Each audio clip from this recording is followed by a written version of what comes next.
Phoenix in Obsidian, for Doug and Gala Hill. Prologue. A bright plain without horizons.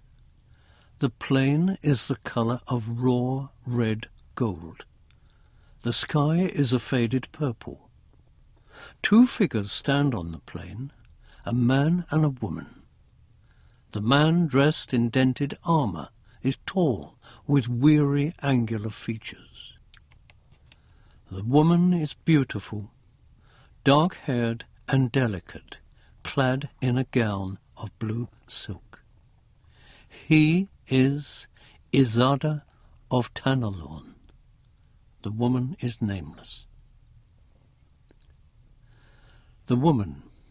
What are time and space but clay for the hand that holds the cosmic balance? This age is moulded, that one squeezed from existence. All is flux. Lords of law and chaos struggle in eternal battle, and neither ever completely wins or loses. The balance tilts this way and that. Time upon time the hand destroys its creations and begins anew. And the earth is forever changing. The eternal war is the only constant in earth's many histories, taking a multitude of forms and names. Izada of Tanalorn, and those who are involved in this struggle, can they ever realize the true nature of their strivings? Woman. Rarely. Izada of Tanalorn. And will the world at length be granted rest from this state of flux? Page 194. Woman. We shall never know, for we shall never come face to face with the one who guides the hand. Izada. He spreads his arms. But surely some things are constant. Woman. Even the meandering river of time can be dammed or rechanneled at the will of the cosmic hand. We are as uncertain of the shape of the future as we are of the validity of our reported history. Perhaps we only exist for this instant of time. Perhaps we are immortal and will exist forever. Nothing is known for certain, Izada. All knowledge is illusion. Purpose is a meaningless word, a mere sound, a reassuring fragment of melody in a cacophony of clashing chords. All is flux. Matter is like these jewels. She throws a handful of gleaming gems upon the golden surface. They scatter. When the last jewel has ceased to move, she looks up at him. Sometimes they fall into a rough pattern. Usually they do not. So at this moment a pattern has been formed. You and I stand here speaking. But at any moment that which constitutes our beings may be scattered again. Izada. Not if we resist. Legends speak of those who forced chaos into shape by effort of will. Obek's hand formed your land, and indirectly you. Woman, wistfully. Perhaps there are such people, but they go directly against the will of the one who formed them. Izada, after a pause. And what if they do exist? What would become of them? Page 195. Woman. I do not know, but I do not envy them. Izada. He looks away across the golden plain. He speaks softly. Nor I. Woman. They say your city, Tanalorn, is eternal. They say that because of a hero's will, she has existed through every transformation of the earth. They say that even the most haunted of folk find peace there. Izada.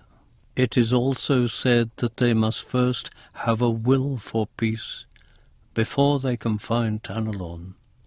woman, bowing her head, and a few have that. The Chronicle of the Black Sword, Volume 1008, Scroll number 14, Isarda's Reckoning. Book 1. Premonitions.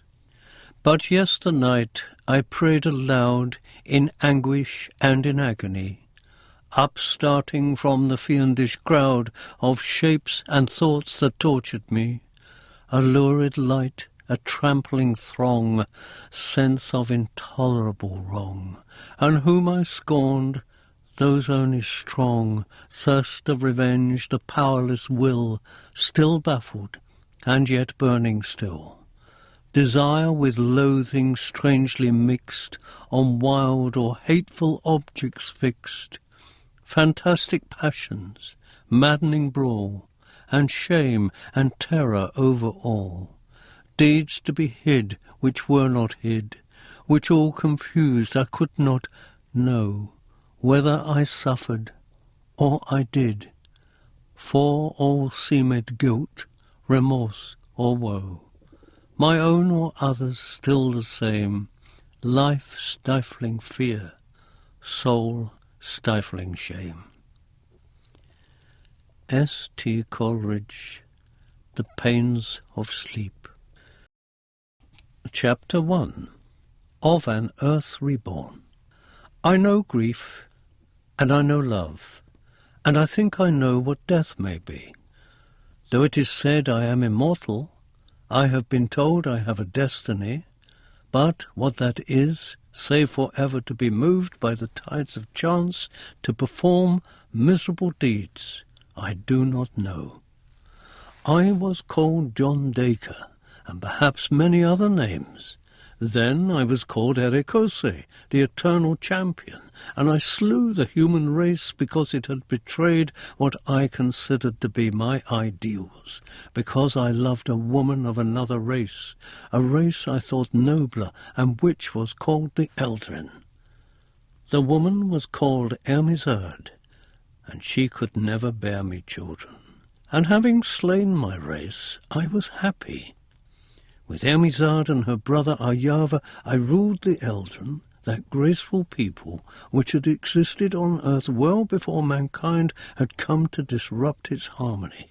The dreams which had beset my sleeping hours when I had first come to this world were now rare and hardly remembered at all on waking. Once they had terrified me, made me think that I must be insane. I had experienced fragments of 1,000,000 incarnations, always as some sort of warrior. I had not known which identity was my true one. Torn by divided loyalties, by the stresses in my own brain, I had been mad for a while. Of this I was now sure. But I was mad no longer, and I committed myself to restoring the beauty I had destroyed in my warrings, first as the champion of one side, then of the other, over the earth. Where armies had marched, we planted shrubs and flowers. Where cities had been, we made forests grow. Page 200. And the earth became gentle, calm, and beautiful, and my love for Ermizard did not wane. It grew. It developed so that I loved each new facet I discovered in her character. The earth became harmonious, and Erekose, the eternal champion, and Ermizard, paramount princess of the Eldrin, reflected that harmony. The great terrifying weapons which we had used to overcome mankind were sealed away, and we swore that we should never use them again. The Eldrin cities, raised by the marshals of humanity when I had led them, were restored, and soon Eldrin children sang in their streets, flowering shrubs bloomed on their balconies and terraces, green turf grew over the scars cut with the swords of mankind's paladins. And the Eldrin forgot the men who had once sought to destroy their race. Only I remembered, for mankind had called me to lead them against the Eldrin. Instead, I have betrayed mankind. Every man, woman, and child had died because of me. The Druna River had flowed with their blood. Now it flowed with sweet water, but the water could not wash away the guilt that would sometimes consume me. And yet I was happy. It seemed to me that I had never known such peace of soul, such tranquillity of mind. Erekose and I would wander about the walls and terraces of Alus Topkai, the Eldrin capital, and we never tired of each other's company. Sometimes we would discuss a fine point of philosophy. At other times we were content to sit in silence, breathing in the rich and delicate scents of a garden. And when the mood took us, we would embark upon the slender Eldrin ship and sail about the world to witness its wonders. The plains of melting ice, the mountains of sorrow, the mighty forests and gentle hills, the rolling plains of the two continents once inhabited by mankind, Necrolala and Savara.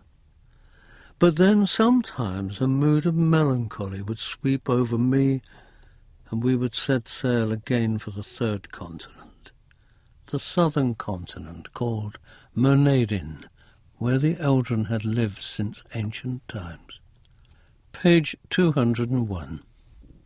It was at these times that Erekose would comfort me, soothing away my memories and my shame. "You know that I believe all this was preordained," she would say. Her cool, soft hands would stroke my brow. "Mankind's purpose was to destroy our race. This ambition destroyed them. You were merely the instrument of their destruction." "And yet," I would reply, "have I no free will? Was the only solution the genocide I committed? I had hoped that mankind and the Eldrin could live in peace.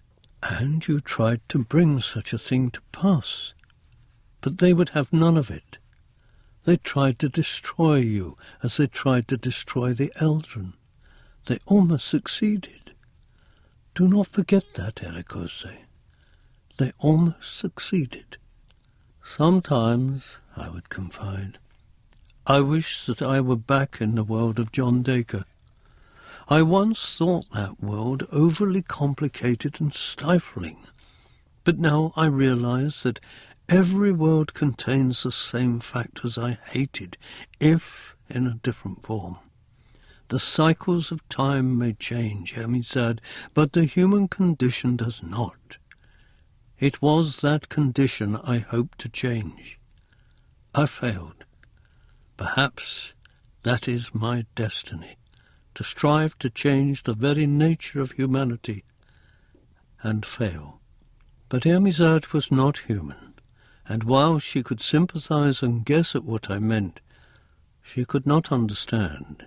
It was the one thing she could not understand. "Your kind have many virtues," she would say. Then she would pause and frown and be unable to complete her statement. "Aye, but their very virtues became their vices. It was ever thus with mankind. A young man hating poverty and squalor would seek to change it by destroying something that was beautiful. Seeing people dying in misery, he would kill others. Seeing starvation, he would burn crops. Hating tyranny, he would give himself body and soul to the great tyrant war." Page 202. Hating disorder, he would invent devices that brought further chaos. Loving peace, he would repress learning, outlaw art, cause conflict. The history of the human race was one prolonged tragedy, Erekose. And Erekose would kiss me lightly. "And now the tragedy is ended." So it seems, for the Eldrin know how to live in tranquillity and retain their vitality. Yet sometimes I feel that the tragedy is still being played, perhaps played 1,000 times in different guises, and the tragedy requires its principal actors. Perhaps I am one such. Perhaps I shall be called again to play my role. Perhaps my life with you is merely a pause between scenes. And to this statement she would offer no reply, save to take me in her arms and bring me the comfort of her sweet lips. Gaily coloured birds and graceful beasts played where mankind had once raised its cities and beaten its battle drums, but within those newborn forests and on the grass of those fresh-healed hills there were ghosts. The ghosts of Iolinda, who had loved me, of her father, the weak King Riznos, who had sought my help, of Count Roldero, kindly Grand Marshal of humanity, of all the others who had died because of me. Yet it had been no choice of my own to come to this world, to take up the sword of Erekose, the eternal champion, to put on Erekose's armour, to ride at the head of a bright army as mankind's chief paladin, to learn that the Eldren were not the hounds of evil which King Riznos had described, that they were, in fact, the victims of mankind's insensate hatred. No choice of my own. At root, that was the phrase most often haunting my moods of melancholy. Yet those moods came more rarely as the years rolled by, and Ermizad and I did not age and continued to feel the same passion we had felt at our first meeting. They were years of laughter, fine conversation, ecstasy, beauty, affection. One year blended into another until 100 or so had passed. Page 203. Then the ghost worlds, those strange worlds which shifted through time and space at an angle to the rest of the universe we knew, came again in conjunction with the earth. Chapter 2. Of a Growing Doom. Ermizad's brother was Prince Ayava, handsome in the manner of the slender Eldren, with a pointed golden face and slanting eyes that were milky and blue-flecked. Ayava had as much affection for me as I had for him. His wit and his wisdom had often inspired me, and he was forever laughing. So it was that I was surprised one day to visit him in his laboratory and find him frowning. He looked up from his sheets of calculations and tried to alter his expression, but I could tell he was concerned. Perhaps about some discovery he had made in his researches.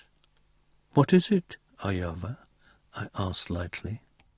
"Those look to me like astronomical charts. Is a comet on course for Lustopkai?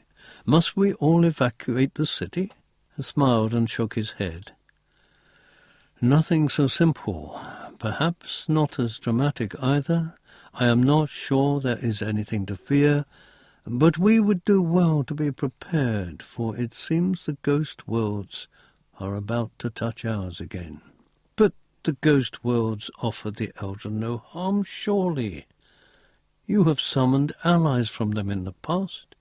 "True, yet the last time the ghost worlds were in conjunction with Earth's, that was the time you came here. Possibly it was coincidental. Possibly you are from one of the ghost worlds, and that is how it was in Riznov's power to call you." I frowned. "I understand your concern. It is for me." Ayava nodded his head and said nothing.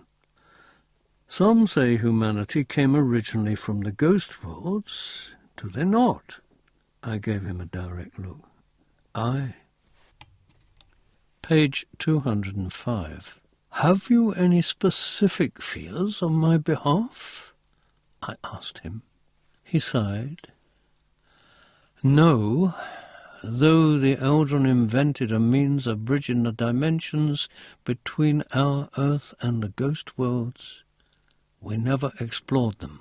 Our visits could, of necessity, only be brief, and our contact was with those dwellers in the ghost worlds who were kin to the Eldrin.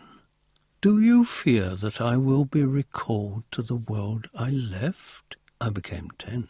I could not bear the thought of being parted from Emisad, from the tranquil world of the Eldrin. I do not know, Erekose. Was I to become John Dacre again? Though I only dimly remembered my life in that era, I for some reason called the 20th century, I knew that I had not felt at ease there, that there had been within me an intense dissatisfaction with my life and circumstances. My naturally passionate and romantic disposition, which I did not regard as a virtue, for it had led me to commit the deeds I have already recounted, had been repressed by my surroundings, by my society, and by the work I had done to make a living. I had felt more out of place there among my own kind than I did living here with an alien race. I felt that it might be better to kill myself rather than return to John Dacre's world, perhaps without even the memory of this one.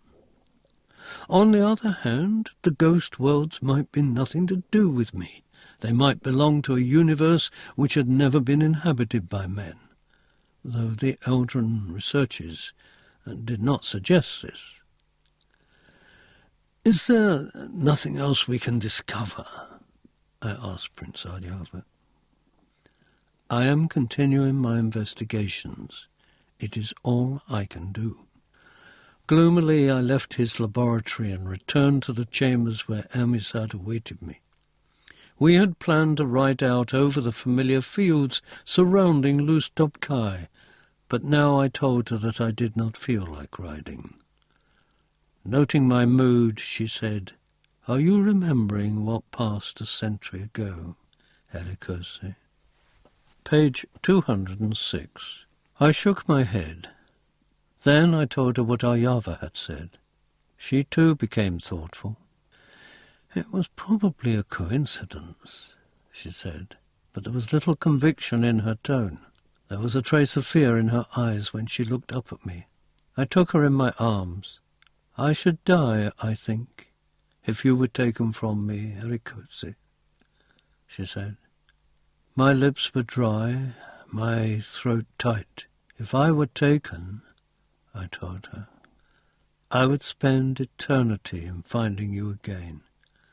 And I would find you again, Emisad." When she spoke next, it was almost in astonishment. "Is your love for me that strong, Erekose?" "It is stronger, Emisad." She drew away from me, holding my hands in hers. Those hands, hers and mine, were trembling. She tried to smile, to banish the premonitions filling her, but she could not. "Why then," she said, "there is nothing at all to fear." But that night, as I slept beside her, the dreams which I had experienced as John Dacre, which had plagued me in my first year on this new world, began to creep back into the caverns of my mind. First, there were no images, only names. A long list of names chanted in a booming voice that seemed to have a trace of mockery in it. Coram Halen, Irsai, Conrad Arflin, Von Beck, Erlich Schassel, Obeck of Canaloon, Charlene, Artos, Aleric, Erekose. I tried to stop the voice there. I tried to shout, to say that I was Erekose, only Erekose. But I could not speak. The roll continued. Ryan, Hawkmoon, Powys, Cornell, Brian, Umparta, Sojan, Clan, Clovis Marker, Pornarkas, Ospeki, Ulysses, Hans, Weinak. My own voice came now. No, I am only Erekose, champion eternal, fate's soldier. Page 207. No, Elric, Mejinklakos, Cornelius, no, no, I am weary, I can war no more. The sword, the armour, the battle banners, fire, death, ruin. No. Erekose. Yes, yes. I was screaming, I was sweating, I was sitting upright in the bed, and it was Ermizard's voice that was calling my name now. Panting, I fell back onto the pillows, into her arms.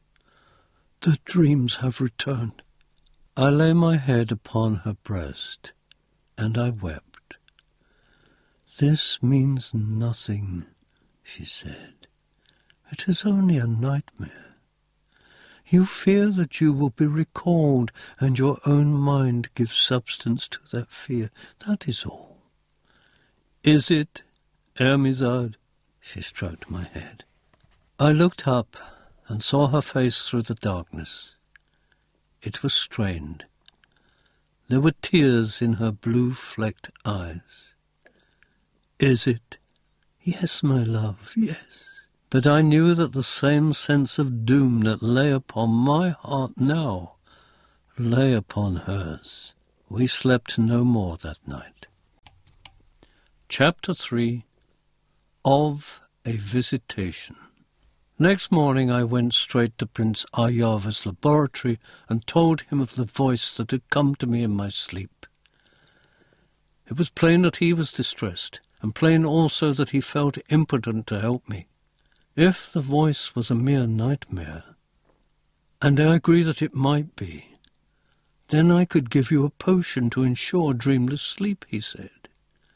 And if not, there is no way I can protect you. Then the voice could be calling from the ghost worlds. Even that is not certain. Could be that the information I gave you yesterday merely triggered some empathetic impulse in your own brain, which allowed this voice to make contact with you again.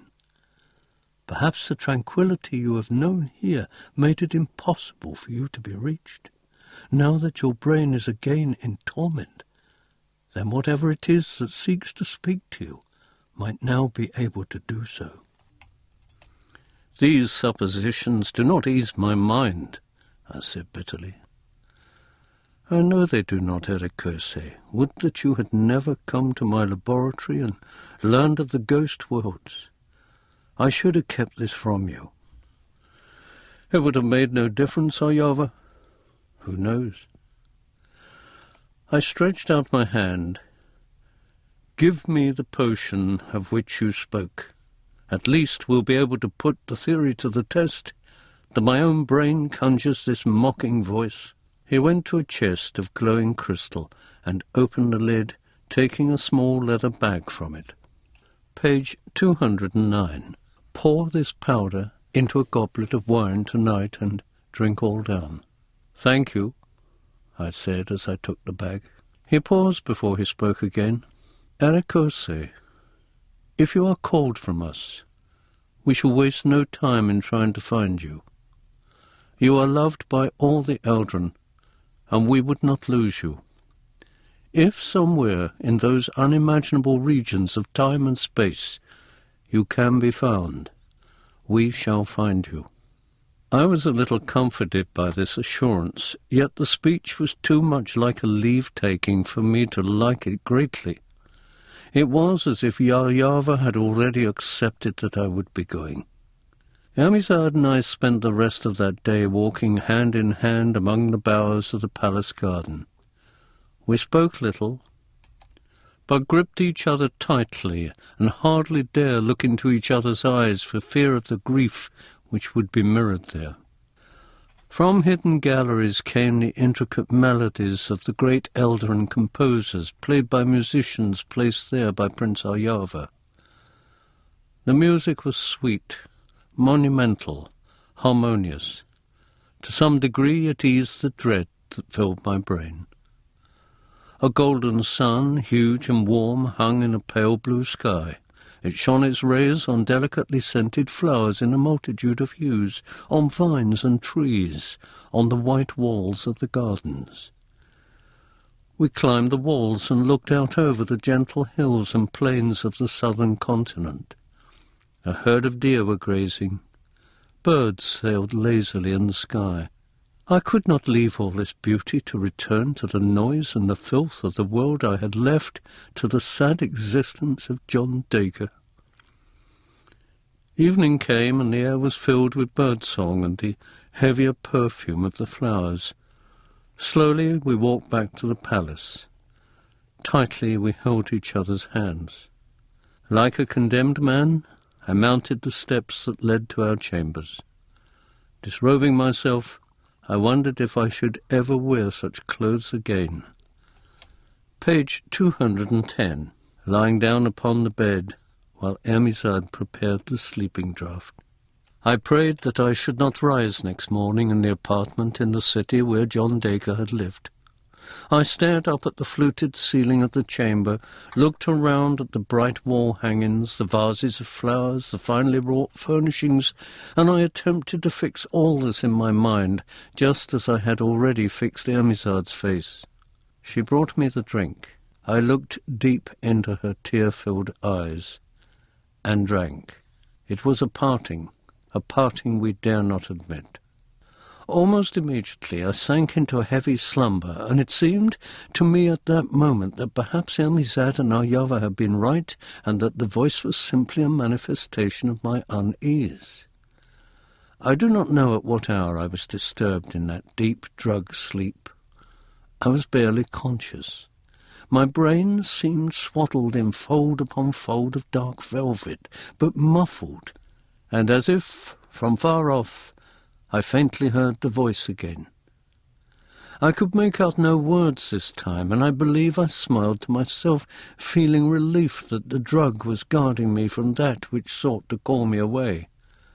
The voice became more urgent, but I could ignore it. I stirred and reached out for Ermizad, throwing one arm across her slumbering body. Still the voice called. Still I ignored it. Now I felt that if I could last this night, the voice would cease its attempt to recall me. I would know that I could not be drawn away so easily from the world where I had found love and tranquillity. The voice faded, and I slept on, with Ermizad in my arms, with hope in my heart. The voice returned some time later, but still I could ignore it. Then the voice apparently ceased altogether, and I sank again into my heavy sleep. I think it must have been an hour or two before dawn that I heard a noise not within my head, but in the room. Page 211. Thinking that Ermizad must have arisen, I opened my eyes. It was dark. I saw nothing, but Ermizad was beside me. Then I heard the noise again. It was like the slap of a scabbarded sword against an armoured leg. I sat upright. My eyes were clogged with sleep. My head felt muzzy under the effects of the drug. I peered drowsily about the room, and then I saw the figure who stood there. "Who are you?" I asked, rather querulously. Maybe it was some servant. In Lustopkai there were no thieves, no threats of assassination. The figure did not answer. It seemed to be staring at me. Gradually I distinguished more details, and then I knew this was no Eldrin. The figure had a barbaric appearance, though its apparel was rich and finely made. It wore a huge, grotesque helmet which completely framed a heavily bearded face. On its broad chest was a metal breastplate, as intricately ornamental as the helm. Over this was a thick sleeveless coat of what appeared to be sheepskin. On his legs were breeches that were probably of lacquered hide, black, and with sinuous designs picked out in gold and silver. Greaves on his legs matched the breastplate, and his feet were encased in boots of the same shaggy white pelt as his long coat. On his hip was a sword. The figure did not move, but continued to regard me from the shadow cast by the peak of the grotesque helmet. The eyes were visible now. They burned. They were urgent. This was no human of this world, no follower of King Rishnov who had somehow escaped the vengeance I brought. A faint recollection came and went, but the garb was not that of any period of history I could remember from my life as John Dacre. Was this a visitor from the ghost worlds? If so, his appearance was very different from that of the other ghost world dwellers who had once helped Amizad when she was a prisoner of King Rishnov. I repeated my question. Page 212. Who are you? The figure tried to speak, but plainly could not. He raised both hands to his head. He removed his helmet. He brushed back black, long hair from his face. He moved nearer to the window. The face was familiar. It was my own. I shrank back in the bed. Never before had I felt such complete terror. I do not think I have felt it since. "What do you want?" I screamed. "What do you want?" In some other part of my churning brain, I seemed to remember wondering why Amizad did not awake, but continued to sleep peacefully at my side. The figure's mouth moved as if he was speaking, but I heard no words. Was this a nightmare induced by the drug? If so, I think I should have preferred the voice. "Get out of here! Be gone!" The visitation made several gestures which I could not interpret. Again its mouth moved, but no words reached me. Screaming, I leapt from the bed and rushed at the figure which bore my face. But it moved away, a puzzled expression on its features. There were no swords now in the Elden Palace, or I would have found one and used it against the figure. I think I had some mindless scheme to grasp his sword and use it against him. "Begone, begone!" Then I tripped, fell, scrabbling on the flagstones of the bedchamber, shaken still with terror, screaming at the apparition which continued to look down at me. I rose again, tottered, and was falling. And as I fell, the voice filled my ears once again. It was full of triumphant joy. "Erlik," it cried, "Erlik Skarsol, Erlik, ice hero, come to us. I will not."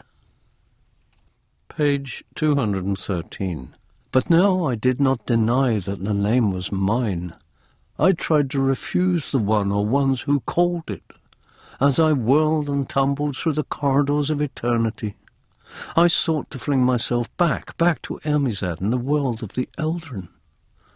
"Erlik Skarsol, Count of the White Wastes, Lord of the Frozen Keep, Prince of the Southern Ice, Master of the Cold Sword, he will come in furs and metal, his chariot drawn by bears, his black beard bristling, to claim his blade, to aid his folk." "I will give you no aid, I desire no blade. Let me sleep, I beg you, let me sleep." "Awake, Erlik Skarsol, the prophecy demands it." Now fragments of a vision came to me. I saw cities carved from cliffs of volcanic rock, obsidian and moody, built on the shores of sluggish seas beneath dark, livid skies. I saw a sea that was like grey marble veined with black, and I realized it was a sea on which floated great ice floes. The vision filled me with grief, not because it was strange and unfamiliar, but because it was familiar. I knew for certain then that, weary with war, I had been called to fight yet another fight. Book 2. the Champion's Road. The warriors are in silver, the citizens in silk. In brazen car the champion rides, a hero clad in grief. The Chronicle of the Black Sword. Chapter 1. The Ice Waste. I was still travelling, but it was no longer as if I had been tugged down into a maelstrom. I was moving slowly forward, though I was not moving my legs. My vision cleared. The scene before me was concrete enough, though scarcely reassuring. I clung to a wisp of hope that I was still dreaming, but everything in me told me that this was not so.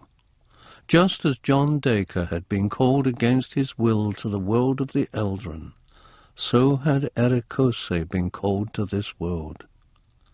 And I knew my name. It had been repeated often enough, but I knew it as if it had always been mine. I was Erekose of the South Ice. The scene before me confirmed it, for I stared across a world of ice. It came to me that I had seen other ice planes in other incarnations, but this one I recognized for what it was.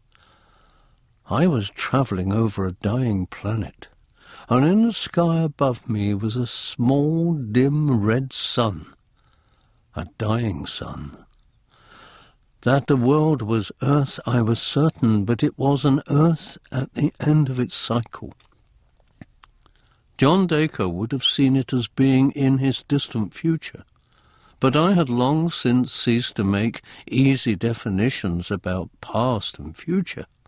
If time were my enemy, then she was an enemy without face or form, an enemy I could not see, an enemy I could not fight.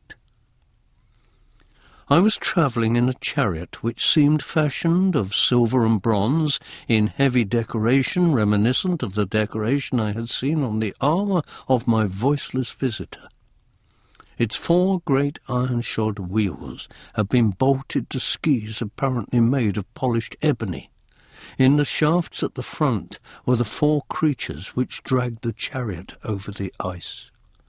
The creatures were larger, longer-legged variations of the polar bears which had existed on John Dacre's world. Page 218. They loped at a regular and surprisingly rapid speed. I stood upright in the chariot, holding their reins, and before me was a chest designed to fit the space. It seemed made of some hard wood overlaid with silver, its corners strengthened with strips of iron. It had a great iron lock and handle at the centre of the lid, and the whole chest was decorated in black, brown and blue enamel work depicting dragons, warriors, trees and flowers, all flowing and intertwining. There were strange, flowing runes picked out around the lock, and I was surprised that I could read them easily. This is the chest of Count Erekose, Lord of the Frozen Keep. On the right of the chest 3 heavy rings had been soldered to the side of the chariot, and through the rings was placed the silver and brass-shod half of a lance which must have been at least 7 feet long, ending in a huge, cruelly barbed head of gleaming iron. On the other side of the chest was a weapon whose haft was the twin to the spears, but whose head was that of a great broad-bladed axe, as beautifully decorated as the trunk, with delicately engraved designs. I felt at my belt. There was no sword there, only a pouch, and on my right hip a key. I unhooked the key from my belt and looked at it curiously. I bent and inserted it, with some difficulty, for the chariot had the tendency to lurch on the rough ice, and opened the trunk, expecting to find a sword there. But there was no sword, only provisions, spare clothing and the like, the things a man would take with him if he were making a long journey. I smiled despairingly. I had made a very long journey. I closed the chest and locked it, replacing the key on my belt. And then I noticed what I was wearing, I had a heavily decorated iron breastplate, a huge coat of thick coarse wool, a leather jerkin, breeks of lacquered leather, greaves of the same design as the breastplate, boots apparently of the same sheepskin-like stuff as the coat. I reached up to my head and touched metal. I ran my fingers over the serpentine designs which had been raised on the helmet. Page 219. With a growing sense of terror, I moved my hands to my face. Its contours were familiar enough, but there was now a thick moustache on my upper lip, a great crop of black whiskers on my chin. I had seen a hand mirror in the chest. I seized the key, unlocked the bolt, flung back the lid, rummaged until I found the mirror, which was of highly polished silver and not glass. I hesitated for a moment, and then forced my hand to raise the mirror to my face. I saw the face and helmet of my visitor, of the apparition which had come to me in the night. I was now that apparition. With a moan, with a sense of foreboding in my heart which I was unable to vocalize, I dropped the mirror back into the chest and slammed the lid shut. My hand went out to grip the haft of the tall lance, and I clung to it, thought I must snap it with the force I applied. And here I was on the pale ice beneath a darkling sky, alone and in torment, cut off from the one woman who had brought me tranquillity of spirit, the one world where I had felt free and at peace. I felt as a man must feel who has been in the grip of uncontrollable madness, thinks he is cured, and then finds himself once again seized by the horrible insanity of which he thought himself purged. I opened my mouth, and I cried out against the ice. The breath steamed from my lips and boiled in the air like ectoplasm, writhing as if imitating the agony of spirit that was within me. I shook my fist at the dim, red, faraway globe that was this world's sun. And all the while the white bears loped on, dragging me and my chariot to an unknown destination. "Ermizard," I cried, "Ermizard." I wondered if somewhere she would hear me, call me as that other voice had called me. "Ermizard." But the dark sky was silent. The gloomy ice was still. The sun looked down like the eye of an old, senile man, uncomprehending. Page 220. On and on ran the tireless bears, on across the perpetual ice, on through perpetual twilight, on and on, while I wept and moaned and shrieked, and at last was quiet, standing in my lurching chariot, as if I too were made of ice. I knew that, for the moment, I must accept my fate, discover where the bears were taking me, hope that when I reached my destination I would be able to discover a means of going back to the Eldrin world, of finding my Ermizard again. I knew the hope was a faint one, but I clung to it as I had clung to the shaft of the spear. It was all I had. But where she was in the universe, in a host of alternate universes, if the Eldrin theories were right, I had no idea. Neither did I know where this world was. While it might be the one of the ghost worlds and therefore possible for Eldrin expeditions to reach, it could as easily be some other Earth, sundered by eons from the world I had grown to love and to think of as my own. But now I was again the eternal champion, summoned, no doubt, to fight in some cause with which I had scant sympathy by a people who could easily be as wretched and self-deceiving as those who'd been ruled by King Riznos. Why should I be singled out for this everlasting task? Why was I to be allowed no permanent peace? Again my thoughts turned to the possibility that I had been responsible, in some incarnation of a cosmic crime so terrible that it was my fate to be swept back and forth across eternity. But what that crime could be, that it deserved so frightful a punishment, I could not guess. It seemed to grow colder. I reached into the chest and knew I should find gauntlets there. I drew the gloves onto my hands, wrapped the heavy coat more tightly about me, sat down on the chest, still holding the reins, and sank into a doze which I hoped would heal, at least a little, my wounded brain. Page 221. And still we drove over ice, thousands of miles of ice. Had this world grown so old and cold that now there was nothing but ice from pole to pole? Soon I hoped I would find out. Chapter 2. The Obsidian City. Across the timeless ice, beneath the waning sun, I moved in my chariot of bronze and silver. The long-limbed white bears only rarely slowed and never stopped. It was as if they, like me, were possessed of some force they could not control. Rusty clouds crossed the sky occasionally, slow ships on a livid sea. But there was nothing to mark the passing of the hours, for the sun itself was frozen in the sky, and the faint stars which gleamed behind it were arranged in constellations which were only vaguely familiar. It came to me then that the globe itself had apparently ceased to spin, or, if it moved at all, moved so gradually as not to be apparent to a man without the necessary measuring instruments. I reflected bitterly that the landscape certainly matched my mood, probably even exacerbated it. Then through the gloom I thought I saw something which relieved the monotony of ice which hitherto had lain on all sides.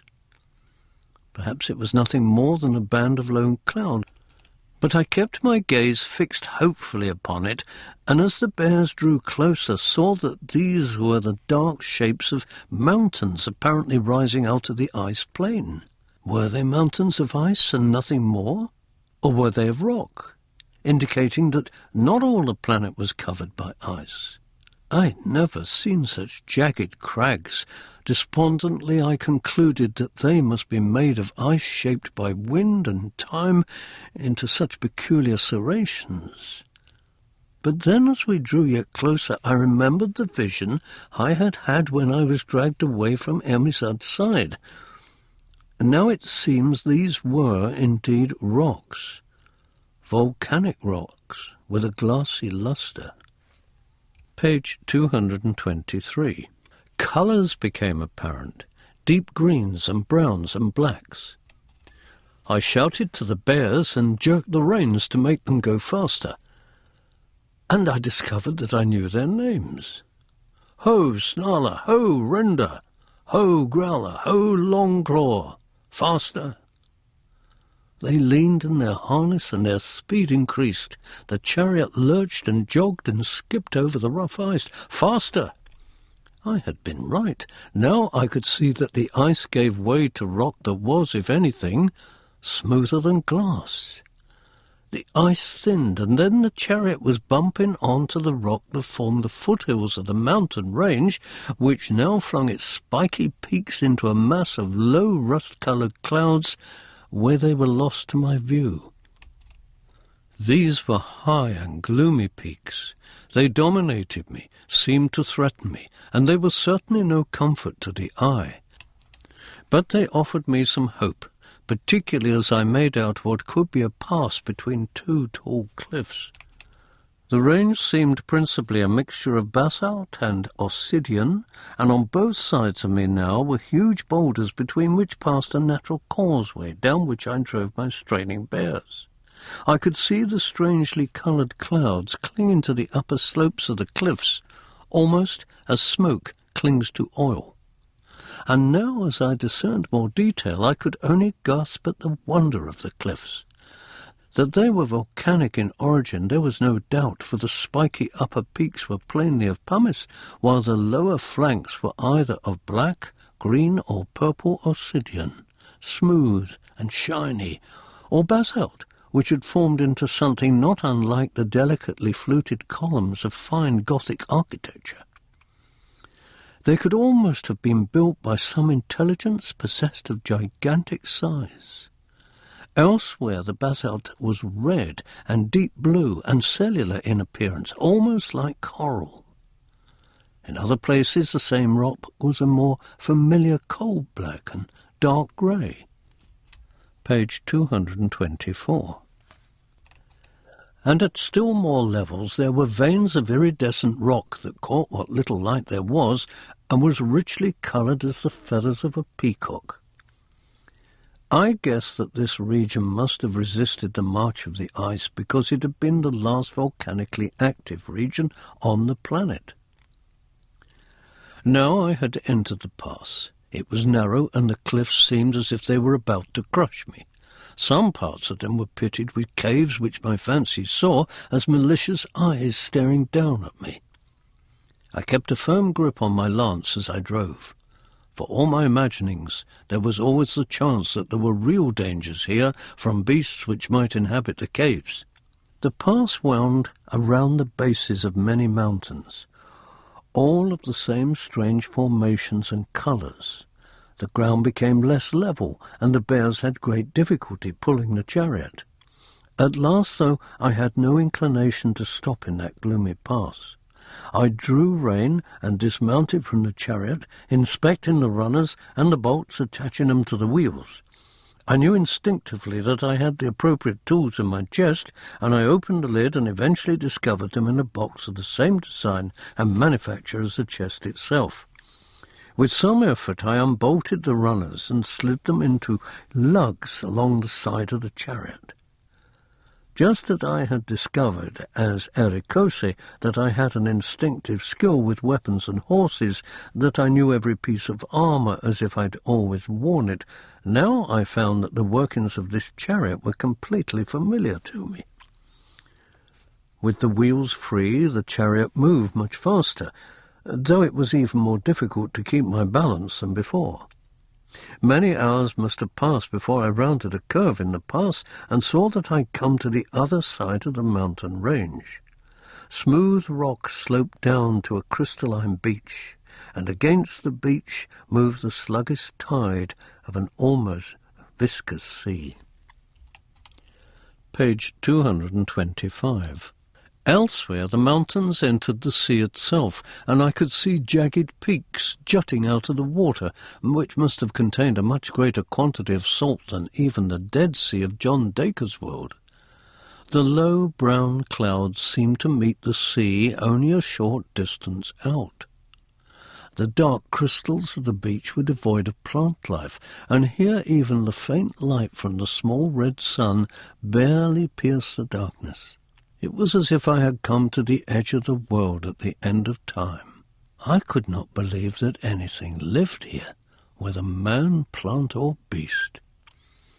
But now the bears had reached the beach, and the wheels crunched on the crystal, and the creatures did not stop, but turned sharply towards the east, dragging me and the chariot along the shore of that dark and morbid ocean. Though it was warmer here than it had been on the ice, I shuddered. Again my imagination took an unpleasant turn as I guessed at what kind of monsters might dwell beneath the surface of the twilit sea, what kind of people could bear to live beside it. I was soon to have my answer, or at least part of it, when through the gloom I heard the sound of human voices and soon saw those who had uttered them.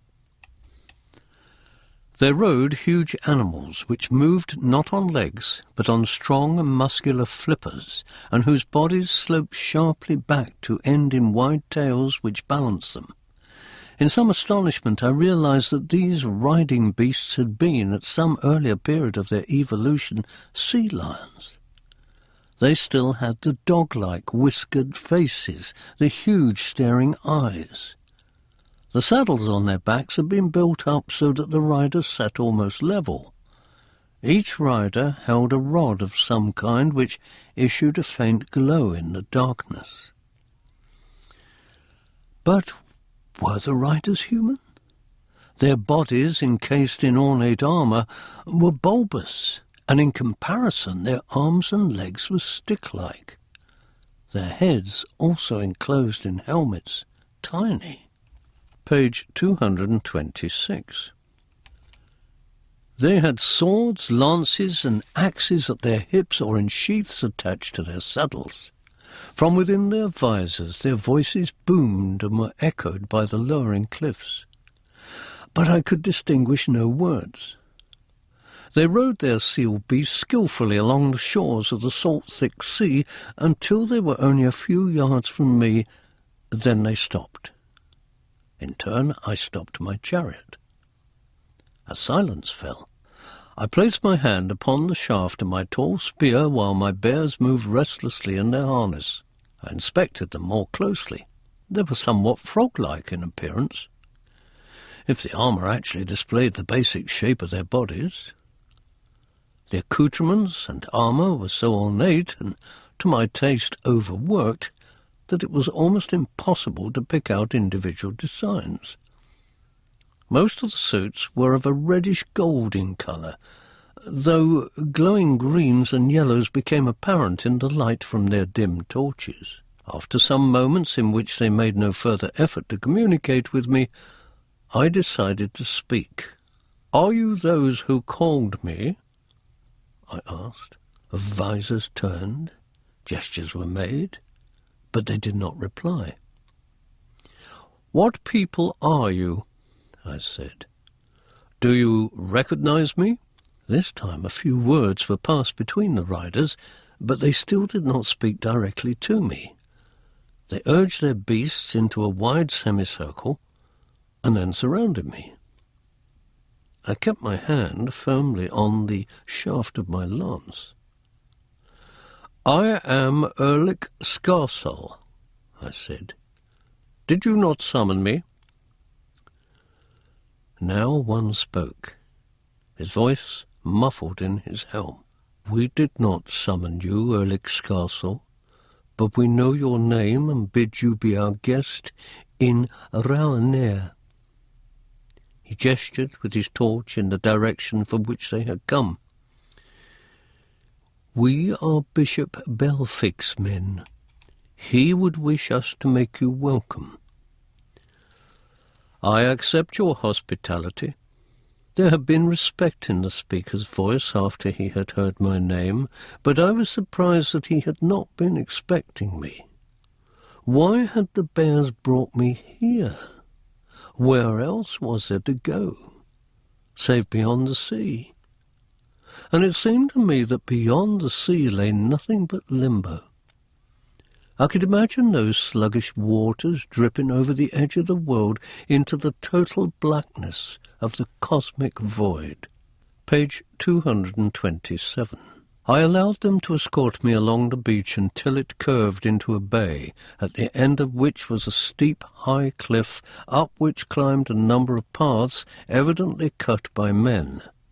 These paths led to the mouths of archways as heavily ornamented as the armour worn by the riders. High above, the most distant archways were half hidden by the thick brown clouds clinging to the rock. This was not merely a village of cliff-dwellers. Judging by the sophistication of the ornament, it was a great city, carved from the gleaming obsidian. "That is Rauner," said the rider nearest to me. "Rauner, the Obsidian City." Chapter 3. The Lord Spiritual.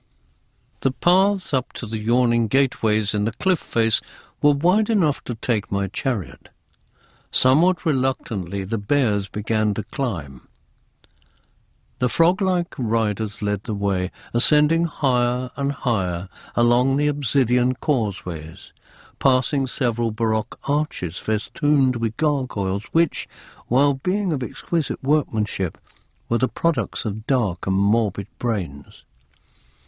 I looked towards the gloomy bay, at the low brown clouds, at the heavy, unnatural sea, and it seemed for a moment that all this world was enclosed in one murky cave. in one cold hell. And if the landscape reminded me of hell, then subsequent events were soon to confirm my impression. Eventually we reached an archway of particularly heavy decoration, all carved from the multicoloured living obsidian, and the strange seal beasts turned and stopped and whacked their forefins on the ground in a complicated rhythm. Within the shadow of the arch I could now detect a barrier. It seemed to be a door, but a door that was made of solid porphyrite rock, from which all kinds of strange beasts and half-human creatures had been carved. Whether these representations too were the inventions of neo-crazed minds, or whether they were taken from types actually to be found in this world, I could not tell, but some of the designs were loathsome, and I avoided looking at them as much as possible. In answer to the strange signal of the seals, this door began to scrape backwards, the whole block moving into the cavern behind it to allow us passage around it. Page 229. My chariot wheel caught on one edge, and I was forced to manoeuvre for a moment before I could pass into the chamber. This chamber was poorly lit by the same staffs of faint artificial light which the riders had carried. The staffs reminded me of battery-operated electric torches, which had needed recharging. Somehow I thought that these could not be recharged. I had the feeling that as the artificial brands died, so a little more light vanished from this world. It would not be long, I thought, before all the brands were extinguished. The frog-like riders were dismounting, handing their beasts over to grooms, who, to my relief, looked ordinarily human, though pale and somewhat scrawny. These grooms were dressed in smocks bearing a complicated piece of embroidered insignia, which again was so complex as to have no indication to me what it was meant to represent. I suddenly had an insight into the lives of these people. Living in their rock cities on a dying planet surrounded by bleak ice and gloomy seas, they whiled away their days at various crafts, adding embellishment upon complicated embellishment, producing work which was so introverted that it doubtless lost its meaning even to them. It was the art of a decaying race, and yet, ironically, it would outlast them by centuries, perhaps forever, when the atmosphere eventually disappeared. I felt a reluctance to deliver my chariot and its weapons over to the grooms, but there was little else I could do. Seal beasts and chariot were led off down a dark, echoing passage, and the armoured creatures once again turned to regard me. One of them stretched, then lifted off his ornate helm to reveal a white human face with pale, cold eyes, weary eyes, it seemed to me.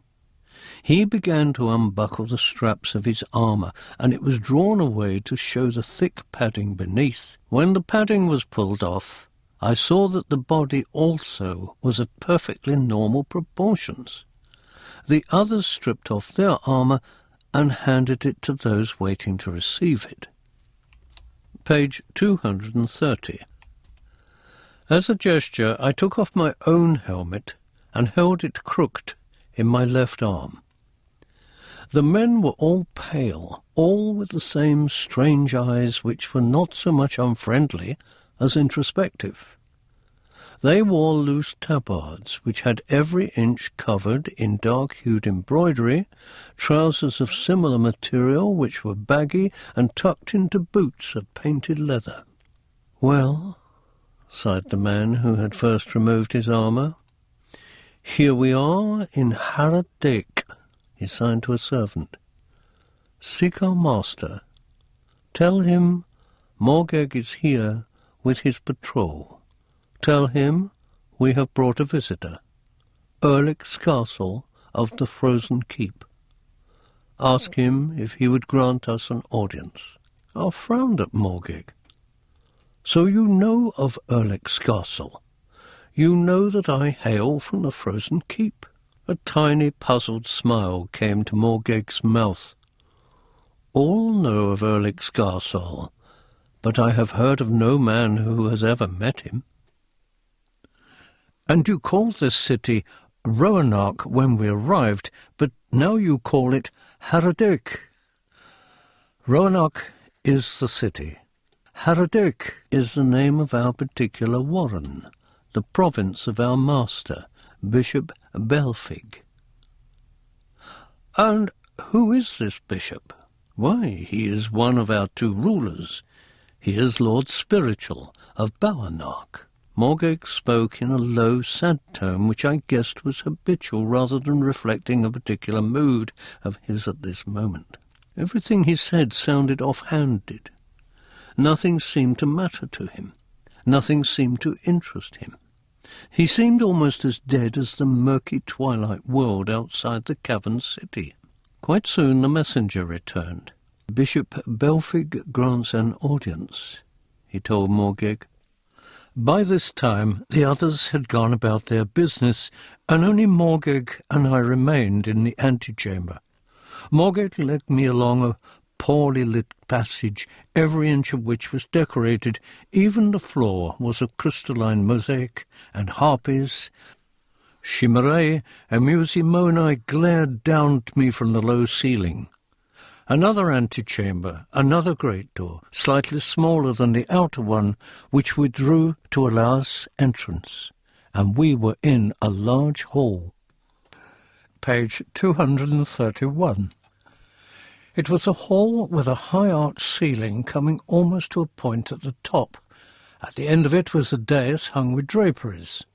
On each side of the dais was a glowing brazier, tended by servants, which issued ruddy light and sent smoke curling towards the ceiling, where, presumably, it found egress.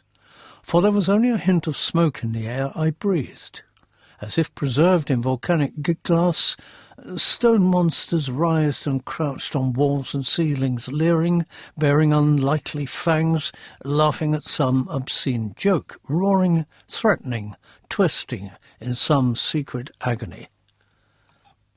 Many bore resemblances to the heraldic monsters of John Dacre's world, and here were cockfish, Opinicus, mantigoras, satyrs, man-lions, melusines, camelopards, wyverns, cockatrices, dragons, griffins, unicorns, amphisboni, amphiels, bagwins, and salamanders, every combination of man, beast, fish, and fowl, all of huge size, rending each other, crawling over each other's backs, copulating, tangling tails, defecating, dying, and being born.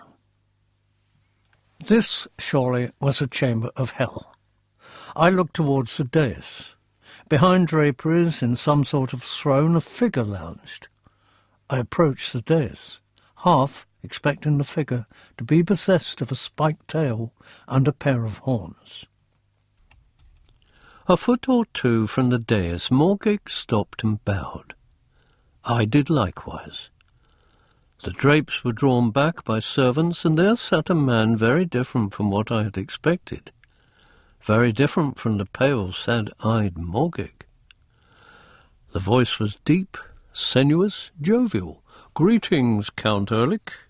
We are honoured you should decide to pay a visit to this rat's nest we call Bowernock, you who are of the free and open Icelands." Bishop Belfig was fat, dressed in rich robes, a circlet around his long blonde hair, and keeping it from his eyes. His lips were very red, and his eyebrows were black. With a sudden shock I realized that he was using cosmetics. Page 232. Beneath them, doubtless, he too was as pale as Moorcock and the rest. Perhaps the hair was dyed. Certainly the cheeks were rouged, the eyelashes false, the lips painted. "Greetings, Bishop Belfig," I replied.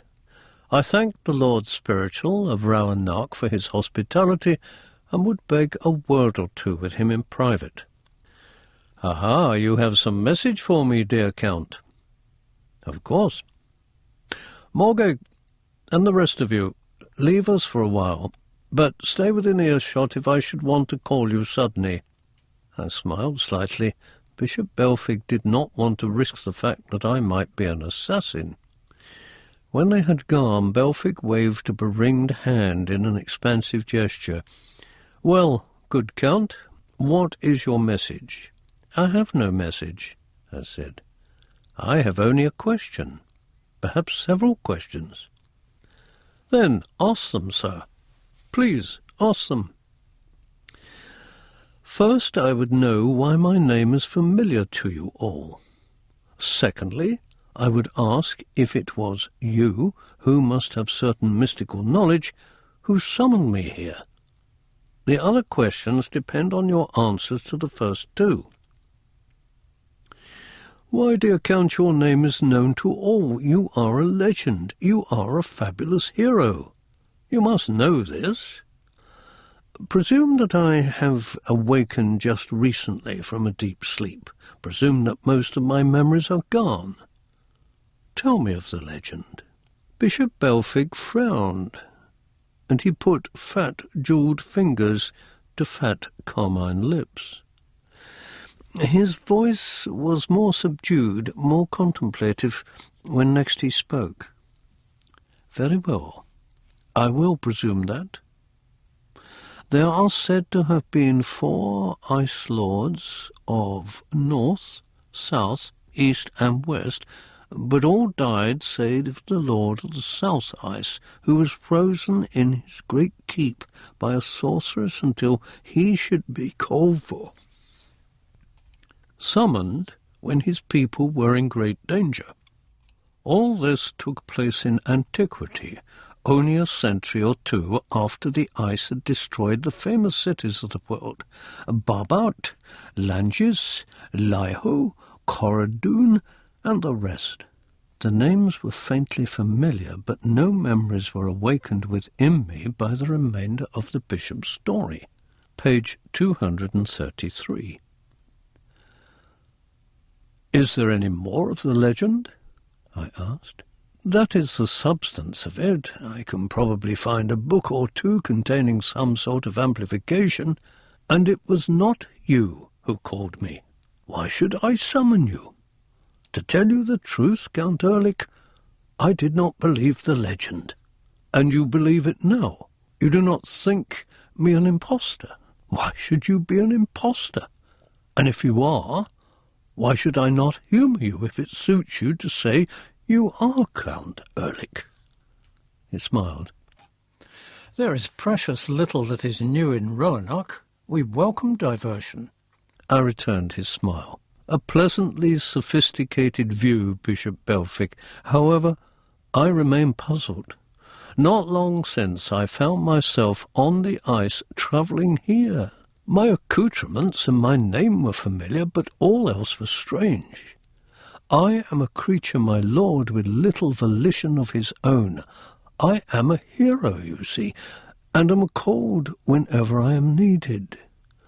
I will not bore you with the details of my tragedy, save to say that I would not be here unless I was needed to take part in a struggle. If you did not call me, then perhaps you know who did." Belfig drew his painted brows together in a frown.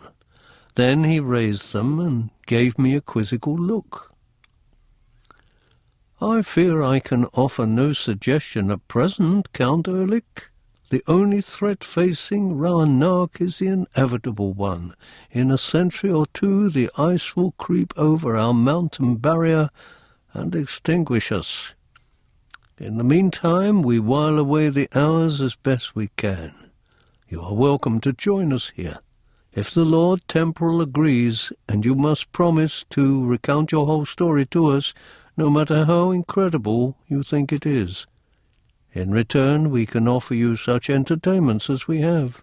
These may be stimulating if they are new to you. Has Roanoke then no enemies? None powerful enough to form a threat. There are a few bands of outlaws, some pirates, a kind of garbage that collects around any city, but they are all." Page 234. I shook my head in puzzlement. Perhaps there are internal factions at Roanoke, groups who wish, say, to overthrow you and the Lord Temporal. Bishop Belfig laughed. Really, my dear Count, you seem to desire strife above all else. I assure you that there are no issues in Roanoke on which anyone could care to spend much time. Boredom is our only enemy, and now that you are here, that enemy has been put to flight. Then I thank you for your offer of hospitality, I said. I will accept it. Presumably you have libraries in Roanoke, and scholars? We are all scholars in Roanoke. Yes, we have libraries, many of which you may use. At least, I thought, I would be able here to spend the best part of my time seeking to find a means of returning to Ermysad and the lovely world of the Eldren, to which this world was in hateful contrast. Yet I could not believe that I had been called here for nothing, unless it was to a life of exile in which, as an immortal, I would be forced to witness the eventual death of the earth. However, continued Bishop Belfig, I cannot alone make this decision. We must also consult my fellow ruler, the Lord Temporal. I am sure he will agree to your requests and make you welcome. Apartments must be found for you, and slaves and the like. These activities will also help relieve the ennui which besets Roanoke. I desire no slaves, I said. Bishop Belfig chuckled. Wait until you see them before you make your decision. Then he paused and gave me an amused look from his made-up eyes. But perhaps you are of a period where the holding of slaves is frowned upon, eh? I have read that history has had such periods. But in Roanoke slaves are not held by force. Only those who wish to be slaves are such. If they choose to be something else, why then, they can be whatever they desire. This is Roanoke, Count Ehrlich, where all men and women are free to follow any inclination they choose. And you chose to be Lord Spiritual here. Page 235. Again the bishop smiled. In a sense. The title is an hereditary one, but many born to this rank have preferred other occupations. My brother, for instance, is a common sailor. You sail those salt-thick seas? I was astonished. Again, in a sense. If you know not the customs of Roanoke, I believe you will find many of them interesting. I am sure I will, I said. And I thought privately that some of those customs I should not find to my taste at all. Here, I thought, I had found the human race in its final stages of decadence, perverse, insouciant, without ambition, and I could not blame them after all. They had no future. And there was something, too, in me which reflected Bishop Belfrig's cynicism. For had not I little to live for also? The bishop raised his voice. Slaves, Moorcock, you may return. They trooped back into the murky chamber, Moorcock at their head. Moorcock, said the bishop, perhaps you will send a messenger to find the Lord Temporal. Ask him if he will grant an audience to Count Ehrlich's castle. Tell him I have offered the Count our hospitality, if he should agree. Moorcock bowed and left the chamber. And now, while we wait, you must dine with me, my lord, Bishop Belfig said to me. We grow fruits and vegetables in our garden caverns, and the sea provides us with meat. My cook is the best in all Roanoke. Will you eat? Gladly, I said, for I had realized that I was famished. Chapter 4. The Lord Temporal. The meal, though somewhat rich and overspiced for my taste, was delicious. When it was over, Moorcock came back to say that the Lord Temporal had been given the message. It was some time before we could find him, Moorcock said, offering Belphegor a significant look, but he will give an audience to our guest now, if our guest desires. He looked at me with his pale, cold eyes. "Have you had enough to eat and drink, Count Ehrlich?" Bishop Belphegor asked. "Is there anything else you desire?"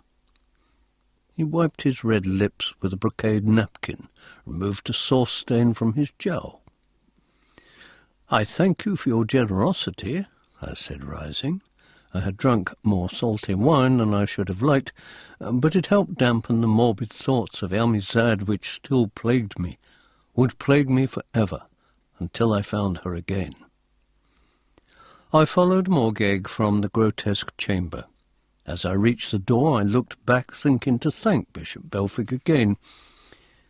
He had smeared some of the sauce over the body of a young boy slave. As I watched, he bent to lick at the stuff he had put there. I turned quickly and increased my stride as Moorcock led me back the way we had come. The Lord Temporal's province is called Dotgard, and lies above this one. We must go to the outer causeway again. "And there are no passages connecting the various levels?" I asked. Moorcock shrugged. I believe so, but this way is easier than searching for the doors and then trying to get them open." Page 237. "You mean you do not use many of the passages?" Moorcock nodded. "There are fewer of us now than there were even 50 years ago. Children are rare in Rauarnach these days." He spoke carelessly, and once again I had the impression that I spoke to a corpse brought back from the dead. Through the great main door of Haradec we passed, and into the cold air of the causeway that hung above the dark bay where the sluggish sea spread pale salt on the black crystals of the beach. It seemed an even gloomier landscape than it had seemed before, with the clouds bringing the horizon so close and the jagged crags on all other sides.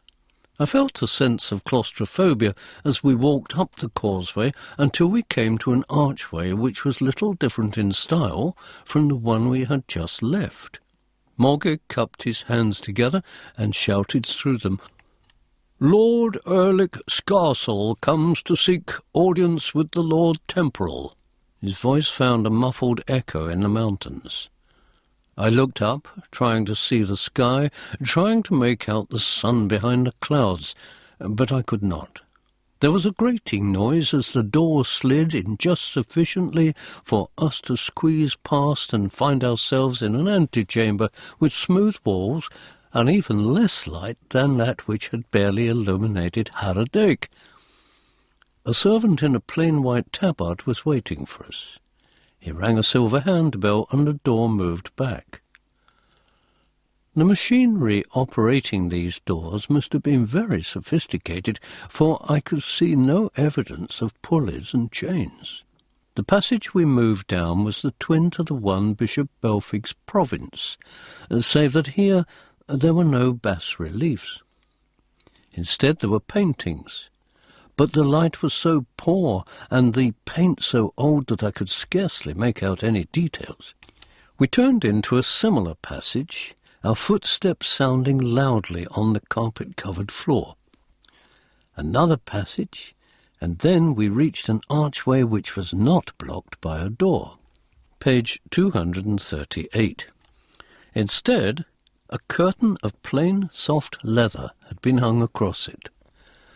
I felt that such simplicity was incongruous in Rauarnach, but I was even more surprised when the servant parted the curtain and led us into a chamber whose walls were completely bare, save that they had been covered with a surface of white paint. Huge lamps brightly lit the room. These lamps were probably oil-burning, for a faint smell issued from them. In the middle of the room was a desk and 2 benches. Save for ourselves, there were no other occupants. Moorcock looked around at the room, and his expression was one of discomfort. I will leave you here, Count Ehrlich, and doubtless the Lord Temporal will emerge soon. When Moorcock had left, the servant indicated that I sit on one of the benches. I did so, placing my helm beside me. Like the room, the desk was bare, apart from 2 scrolls placed neatly near the end. There was nothing for me to do but look at the white walls, the silent servant who had taken up a position by the arched curtain, the almost bare desk. I must have sat there for an hour before the curtain parted and a tall figure entered. I rose to my feet, hardly able to restrain the expression of astonishment which tried to come over my face. The figure signed for me to sit down again. He had an abstracted look as he walked to the desk and sat behind it. "I am Shanosfane," he said. His skin was a flat coal black, and his features were fine-boned and aesthetic. I reflected ironically that somehow the roles of Shanosfane and Belfic had become muddled, that Belfic should have been the temporal lord and Shanosfane the spiritual lord. Shanosfane wore loose white robes. The only decoration was a fibula at his left shoulder, which bore a device I took to be the sign of his rank. He rested his long-fingered hands on the desk and regarded me with a distant expression, which nonetheless betrayed a great intelligence. "I am Ehrlich," I replied, thinking it best to speak as simply. Page 239. He nodded, peering at the desk and tracing a triangle upon it with his finger. "Belfic said you wished to stay here." His voice was deep, resonant, far away. He told me there were books I might consult. "There are many books here, though most are of a whimsical kind. The pursuit of true knowledge no longer interests the folk of Roanoke. Lord Ehrlich, did Bishop Belfic tell you that?" "He merely said that I should find books here. Also, he told me that all men were scholars in Roanoke." A gleam of irony came into Shanofane's dark eyes. "Scholars, aye, scholars in the art of the perverse. You seem to disapprove of your own people, my lord." "How can I disapprove of the damned, Count Ehrlich? And we are all damned, they and I. It has been our misfortune to be born at the end of time." I spoke feelingly. "It is no misfortune if death is all you have to face." With curiosity he looked up. "You do not fear death, then?" I shrugged. "I do not know death. I am immortal." "Then you are really from the Frozen Keep?" "I do not know my origins. I have been many heroes. I have seen many ages of the earth." "Indeed?" His interest grew, and I could tell it was a purely intellectual interest. There was no empathy here, save possibly of minds. There was no emotion. "Then you are a traveller in time?" "I am in a sense, though not, I think, the sense you mean. Some several centuries, or perhaps millennia ago, there was a race of folk lived on the earth. I heard they learnt the art of time travel, and left this world, for they knew it was dying. But doubtless it is a legend. But then, so are you a legend, Count Ehrlich, and you exist. You believe that I am no impostor, then?" "I think that is what I believe." "In what sense do you travel in time?" Page 240. "I am drawn wherever I am called.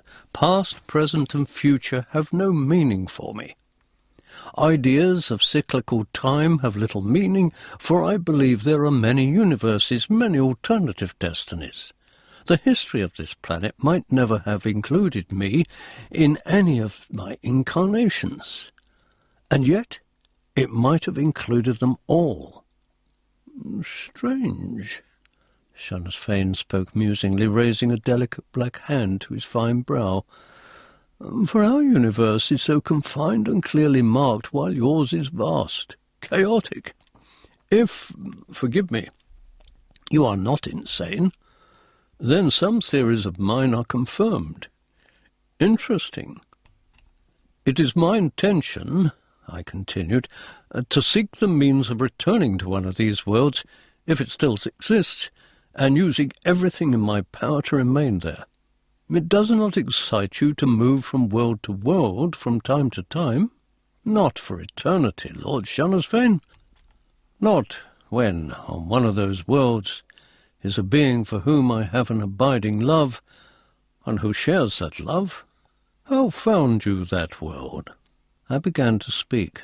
Soon I discovered that I was telling him my whole story, everything that had happened to me since John Dacre had been called by King Rishnos to aid the forces of humanity against the Eldrin, every fragment of my recollections of other incarnations, everything that had befallen me until the Roanoke patrol had met me on the beach. He listened with great attention, staring up at the ceiling as I spoke, never interrupting me until I had finished. He said nothing for a while, but then signed to his patient servant. "Bring water and some rice." For a few moments more he considered my story. I thought he must surely believe me a madman now. You say you were called to come here?" he said eventually. "Yet we did not call you. It is unlikely that, whatever the danger, we should place much faith in a legend of the sort that has existed throughout history, if my reading is accurate on the matter.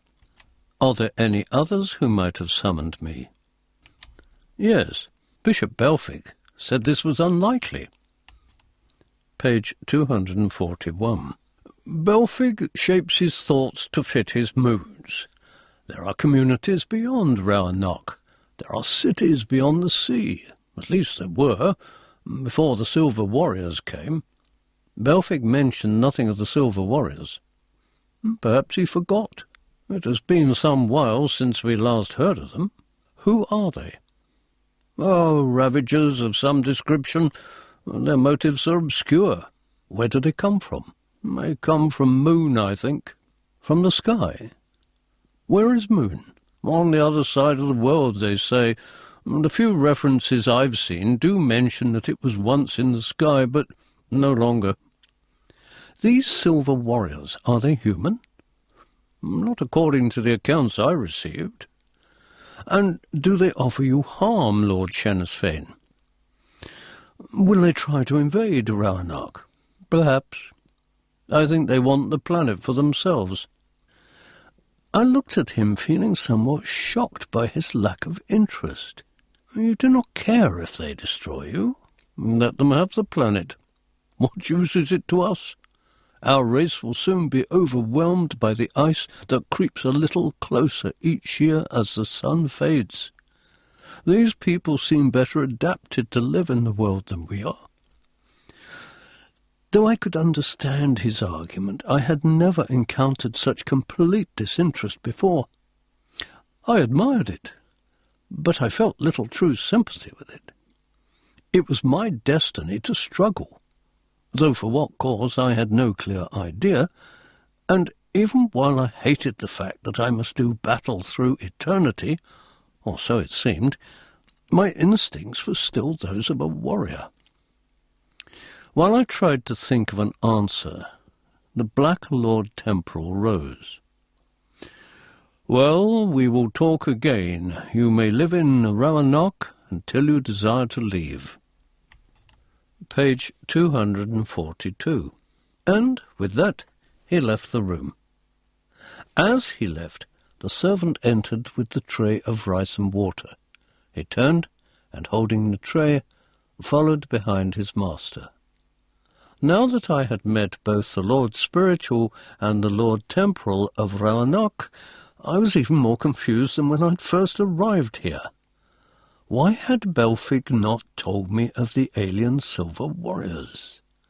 Was I destined to fight them, or Another thought came. Were the folk of Roanoke the enemy I'd been called to war against? Chapter 5. The Black Sword. And so, unhappy, torn by my longing for Amizad, by my great sense of loss, I settled in the Obsidian city of Roanoke, there to brood, to pore over ancient books in strange scripts, to seek some solution to my tragic dilemma, and yet feel my despair increasing with every day that passed. To be accurate, there were no days and nights in the Obsidian city. People slept, awakened, and ate when they felt like it, and their other appetites were followed in the same spirit, for all that those appetites were jaded and novelty did not exist. I had been given my own apartments on the level below Harrodake, Bishop Belfic's province. Though they were not quite as baroque as the bishop's apartments, I would have preferred the simplicity which Shannofane's had. I learned, however, that Shannosfane himself had ordered most decoration removed from Dotgard when he had assumed his position on the death of his father. The apartments were more than comfortable. The most committed Cyberite would have found them luxurious, but for the first weeks of my stay I was plagued with visitors. It was a seducer's dream, but for me, with my love for Amizad unwaning, it was a nightmare. Woman after woman would present herself in my bedchamber, offering me more exotic delights than even Faust had known. As politely as I could, and much to their astonishment, I refused them all. Men, too, came with similar promises, and because the customs of Roanoke were such that these advances were not considered shameful, I refused them with equal politeness. Page 244. And then Bishop Belfic would arrive with presents. Young slaves as covered in cosmetics as he was, rich foodstuffs for which I had no appetite, books of erotic verse which did not interest me, suggestions of acts which might be committed upon my person which disgusted me. Since I owed my roof and the possibility of research to Belfic, I retained my patience with him and judged that he only meant well, though I found both his tastes and his appearance sinister. On my visits to the various libraries situated on different levels of the Obsidian city, I witnessed sights which I would not have believed existed outside the pages of Dante's Inferno. Orgies were unceasing. I would stumble upon them wherever I went. In some of the libraries I visited I found them, and they were never orgies of plain fornication. Torture was common, and witnessed by whoever chose to be a spectator. That the victims were willing did not make the sights any easier for me to bear. Even murder itself was not outlawed, for the murdered man or woman desired death as much as the murderer desired to kill. These pale people with no future, no hope, nothing to prepare for save death, spent their days in experimenting with pain quite as much as they experimented with pleasure. Roanoke was a city gone mad. A dreadful neurosis had settled upon it, and it seemed pitiful to me that these people, so sophisticated and talented, should waste their final years in such ultimately self-destructive pursuits. The grotesque galleries and halls and passages would ring to the sound of screams, high-pitched screams of laughter, undulating screams of terror, with moans, with grunts and bellowings. Through all this I would stride, sometimes tripping over a prone, drugged body in the gloom, sometimes having to disentangle myself from the arms of a naked girl, barely out of puberty. Even the books I found were frustrating. Lord Shanofane had warned me in his own way. Most of the books were examples of completely decadent prose, so convoluted as to be nearly meaningless. Page 245. Not only works of fiction, but all the works of fact, written in this manner. My brain would spin as I attempted to make sense of it all. and failed. At other times, when I had given up trying to interpret these decadent texts, I would pass through a gallery and see Lord Shanna's fame wandering across a hall, his ascetic face frozen in abstracted thought, while all around him his subjects sported, sometimes leering and gesturing at him obscenely. Occasionally he would look up, put his head to one side, regard them with a slight frown, and then walk on. The first few times I saw him, I hailed him, but he ignored me as he would have ignored anyone else. I wondered what ideas were forming and reforming in that strange, cool brain. I felt sure that if he would grant me another audience, I would learn much more from him than I'd managed to learn from the text I studied. But since the first day I had arrived at Moorcock, he had not agreed to see me. My sojourn in Moorcock was so much like a dream itself that perhaps that was the reason why my slumber was dreamless for the first 50 nights of my stay there. But on what I reckoned to be the 51st night, those familiar visions returned.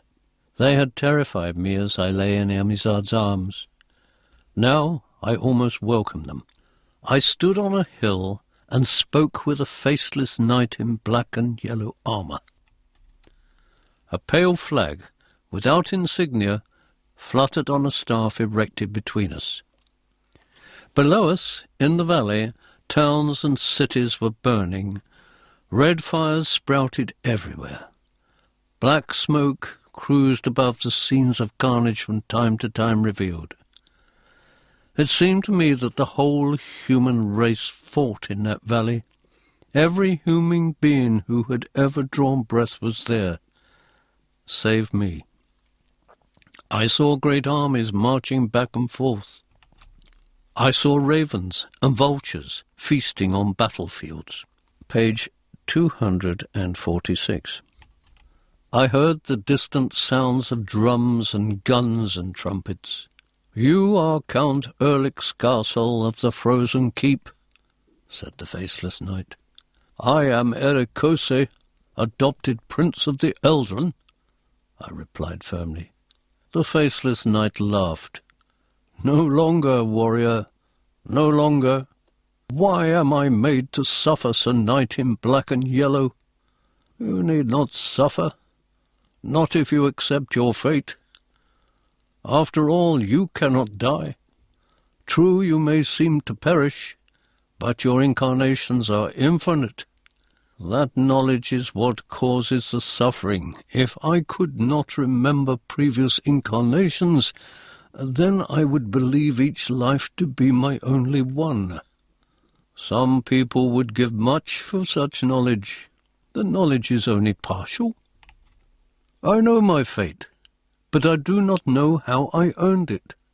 I do not understand the structure of the universe through which I am flung, seemingly at random. It is a random universe. It has no permanent structure. At least you have told me that. I will answer any questions you put to me. Why should I lie? Then that is my first question. Why should you lie? You are over-cunning, Sir Champion. I should lie if I wished to deceive you. Do you lie? The answer is... The knight in black and yellow faded. The armies were marching around and around the hills, up and down them, in all directions across the valley. They were singing many different songs. Just one song reached my ears. All empires fall, all ages die, all strife shall be in vain, all kings go down, all hope must fail, but Tanelorn remains, our Tanelorn remains. Page 247. A simple soldier's chant, but it meant something to me, something important. Had I once belonged to this place, Tanelorn? Or had I sought to find it? I could not distinguish which of the armies was singing the song, but it was already fading away. All words must die, fade into night, but Tanelorn remains, our Tanelorn remains. Tanelorn! The sense of loss I had felt when parted from Ermizad came to me then, and I associated with Tanelorn. It seemed to me that if I could find Tanelorn, I would find the key to my destiny, find a means of ending my misery and my doom. Now another figure stood on the other side of the plain flag, and still the armies marched below us, still the towns and cities burned. I looked at the figure. Ermizad! Ermizad smiled sadly. I am not Ermizad. Just as you have one spirit and many forms, so has Ermizad one form, but many spirits. There is only one Ermizad. Aye, but many who resemble her. Who are you? I am myself. I turned away. I knew that she spoke truth and was not Ermizad. But I could not bear to look on Ermizad's face. I was tired of riddles. Then I said to her, Do you know of Tanelorn? Many know of Tanelorn. Many have sought her. She is an old city. She has lasted through eternity. How may I reach Tanelorn? Page 248. Only you may answer that question, champion. Where lies Tanelorn? On Erlik's world? Tanelorn exists in many realms, on many planes, in many worlds, for Tanelorn is eternal. Sometimes hidden, sometimes there for all to visit.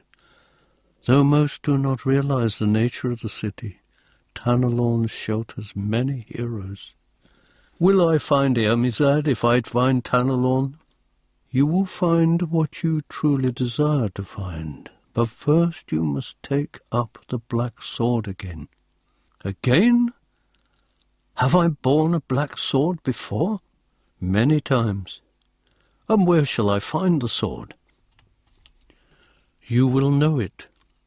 You will always know the black sword, for to bear it is your destiny and your tragedy. And then she, too, was gone. But the armies continued to march, and the valley continued to burn, and over my head the standard without insignia still flew. Then where she had been, something inhuman materialized, turned into a smoky substance, formed itself into a different shape. And I did recognize that shape. It was the black sword, a huge black broadsword carved with runes of terrifying import. I backed away. No, I will never again wield the black sword. And a sardonic voice, full of evil and wisdom, seemed to issue from the blade itself. Then ye shall never know peace. Begone! I am thine, only thine.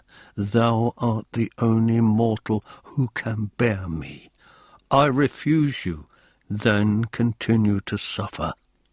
I awoke shouting. I was sweating. My throat and mouth were parched. The black sword, I knew the name now. I knew that it was somehow tied up with my destiny.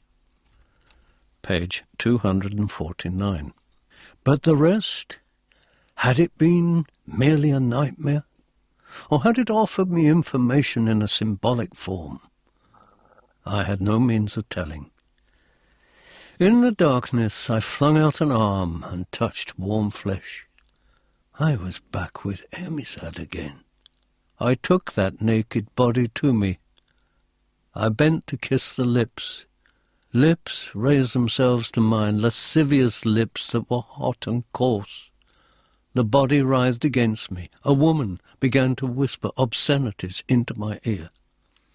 I leapt back with an oath. Rage and disappointment consumed me. It was not Ermizad. It was one of the women of Raanok who had slipped into my bed while I lay experiencing my dreadful dreams. Despair swept through me wave upon wave. I sobbed. The woman laughed. And then something filled me, some emotion that seemed alien to me, and yet which possessed me. Fiercely, I flung myself on the girl. "Very well," I promised. "If you have such pleasures, then have them all." And in the morning I lay in my disordered bed, exhausted, while the woman clambered from it, staggered away, a strange expression upon her features. I do not think pleasures were what she had experienced. I know that I had not. I felt only disgusted with myself for what I had done. All the while one image remained in my brain. It was to rid myself of that image, I think, that I had taken the girl as I had. Perhaps the image had driven me to do what I had done. I do not know. I did know, however, that I would do it again if it would burn the image of the black sword from my mind for only a few moments. There were no dreams the next night, but the old fear had returned, and when the girl I had ravaged the night before came to my room simpering, I almost dismissed her before I learned that she came with a message from Bishop Belfig, whose slave she apparently was. Page 250. "My master says that a change of scenery might improve your temper. Tomorrow he embarks on a great sea hunt, and asks if you would care to join him." I flung down the book I was trying to interpret. "Aye," I said, "I'll come. It sounds a healthier way of wasting time than puzzling over these damned books." "Will you take me with you, Lord Erlich?" The heated expression on her face, the moist lips, the way she held herself, all made me shudder. But I shrugged my shoulders. "Why not?" She chuckled. "And I shall bring a tasty friend. Do what you wish." But when she had gone, I flung myself down on my knees on that hard obsidian floor, and I buried my head in my arms, and I wept. Ermizad, oh, Ermizad. Chapter 6. The Great Salt Sea. I joined Bishop Belfig on the outer causeway the next morning. Even in the light of that perpetual dusk, I could see better the face the cosmetics sought to hide. There were the jowls, the pouched eyes, the down-curved, self-indulgent mouth, the lines of depravity, all smeared about with colours and creams, serving only to make his appearance that much more hideous. The Lord Spiritual's entourage was with him, painted boys and girls giggling and simpering, carrying pieces of luggage, shivering in the dull coolness of the outer air. The bishop put a fat arm through one of mine and led me ahead of the crowd, down towards the bay where the strange ship waited. I suffered this gesture and looked back to see if my weapons were being brought. They were. Slaves staggered along with my long silver-shod spear and battle-axe. Why I had decided to bring these weapons I do not know, but the bishop plainly did not think my decision incongruous, though I was not at all sure he was pleased about it either. For all its decadence and despair, I did not find Raanok itself menacing. The people offered me no harm, and once aware that I did not wish to join in their sports, tended for the most part to leave me to my own devices. They were neutral. Lord Shannos Fane, too, had an air of neutrality. But I did not get this impression of Bishop Belfig. There was, indeed, something sinister about him, and I was beginning to feel that he was perhaps the sole member of that peculiar community who possessed some sort of motive, however perverse, some ambition beyond the need to find new ways of whiling away the days. Page 252. Yet, for all appearances, Bishop Belfig was the most dedicated of all Cyberites, and it was my possibly puritanical eye that saw menace in him. I reminded myself that he was the sole inhabitant of Roanoke who had displayed any sort of deviousness. "Well, my dear Lord Ehrlich, what do you think of our craft?" Belfig gestured towards the ship with a fat, beringed finger. He was dressed in the bulbous armour I had originally seen worn by the riders on the beach, but his helm was being carried by a slave. A brocade cloak flowed from his shoulders. "I have never seen an odder craft," I replied frankly. We were approaching the shore, and I could see the craft quite clearly. She was quite close to the beach, on which stood a number of figures whom I guessed were part of her crew. She was about 40 feet in length, and very high. As ornately decorated as anything else of Roanoke, plated with reliefs of silver, bronze, and gold, she had a kind of pyramidal superstructure, on which were situated various terraces, a succession of narrow decks. At the top was a square deck from which several banners flew. The hull was raised above the level of the ocean on struts, connected to a broad, flat, slightly curved sheet of highly polished material resembling something very like fiberglass and resting on the water. She had no masts, but on each side were arranged wheels of broad-bladed paddles. Unlike the blades of a paddle steamer, these were not contained within an outer wheel, but were naked. But even the large paddles did not seem strong enough to push the craft through the water. "You must have very powerful engines," I commented. "Engines?" Belfig chuckled. "She has no engines." "Then wait until we are aboard." The group of people waiting on the beach had 2 litters ready. Plainly these were meant for us.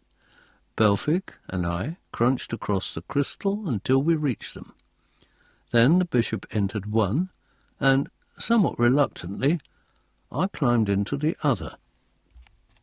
Page 253. The alternative, I guessed, was to wade through that murky, viscous water, and merely the sight of it filled me with distaste. A grey scum floated at the edges where it touched the beach, and the smell of decay and ordure reached my nostrils. I guessed that this was the place into which Balnark's waste found its way.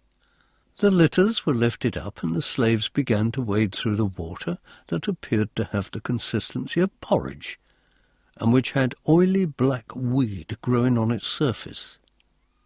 A flight of collapsible steps had been lowered down the side of the ship, and Belfig led the way up them, puffing and complaining, until we were aboard and entering a doorway at the base of the pyramid. Up we went again until we at last reached the top deck and stood on it, watching the rest of the crew and the entourage assembling themselves on the various lower galleries. The prow of the ship was raised and curved, and had a high gallery of its own, which was protected by a rail of rococo iron. From this gallery what appeared to be long ropes went over the side and into the water. They were secured to stanchions, and I took them to be anchor ropes. Looking over the ship, I had the peculiar impression that we were aboard a gigantic cart, rather than a sea-going vessel, for the paddle wheels were arranged on spokes, in pairs, with nothing apparently to drive them. The slave arrived with my spear and axe and handed them to me. I thanked him and fixed them into lugs which were arranged for this purpose around the inside of the rail. Belfig looked up at the sky as an ordinary sailor might look to see the lie of the weather. I could see no change in the thick brown cloud layers, the jagged mountain peaks, or the sluggish sea. The sun was again invisible, and its faint light was further diffused by the clouds. I drew my heavy coat about me and waited impatiently for Bishop Belfic to give the order to sail. I was already regretting my decision to accompany the Lord Spiritual on this venture. I had no idea what we were to hunt, or in what manner. Page 254. My sense of discomfort was increasing as some instinct warned me that the bishop had invited me on this hunt for more specific reasons than the relief of my boredom. Moorcock, the bishop's captain, climbed the central stairway to the top deck and presented himself to his master. "We are ready to roll, Lord Bishop." "Good." Belfic put a pale hand on my arm in a confiding gesture. "Now you will see our engines, Count Ehrlich." He smiled secretly at Moorcock. "Give the order, Sir Moorcock." Moorcock leaned over the rail and addressed the armoured men who had now taken up positions in the prow gallery. They were strapped into seats and had the ropes that I thought anchor ropes around their arms. There were whips in their hands, long harpoons at their sides. "Prepare!" shouted Moorcock through cupped hands. The armoured men stiffened and drew back the arms holding the whips. "Begin!" As one, the whips snapped out and cracked the surface of the water. 3 times they did this, and then I saw a disturbance just ahead of the prow and gasped as something began to emerge from below. Then 4 huge, gnarled heads broke from the depths. The heads turned to glare at the whipman in the prow. Strange, barking noises came from the sinuous throats. Monstrous serpentine bodies threshed in the water.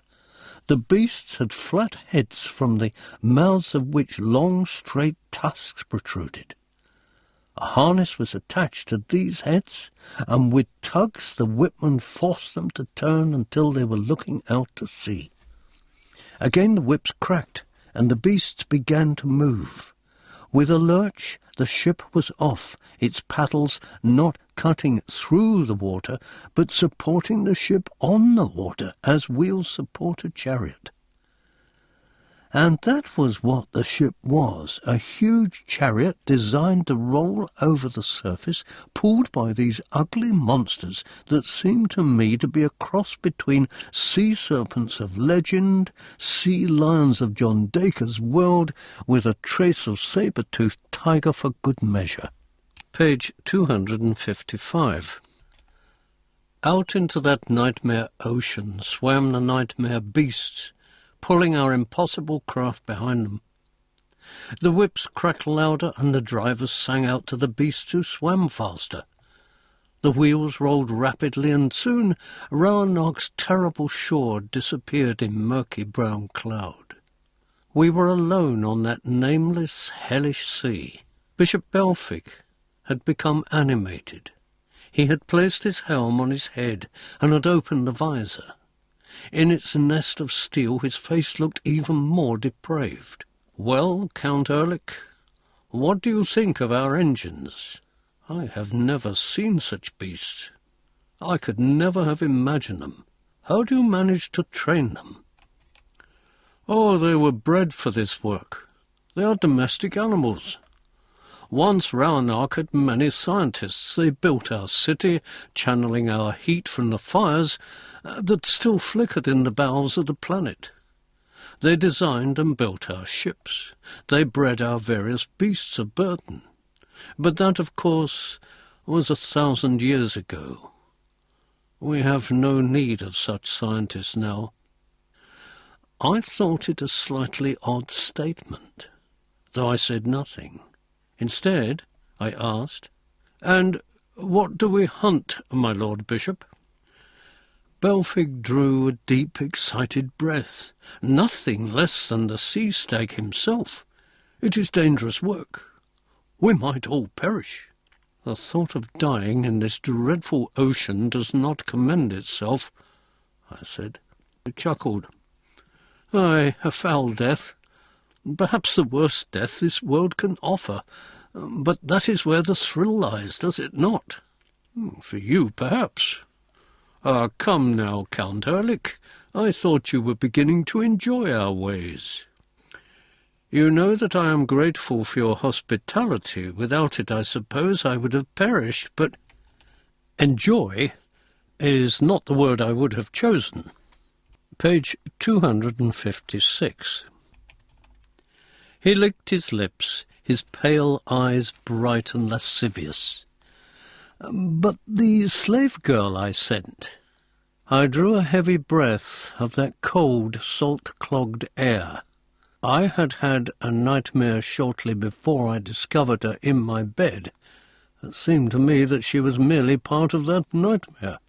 Belfig laughed and clapped me on the back. "Oh, ho, you lusty dog! No need to be shy in Ballenhalk.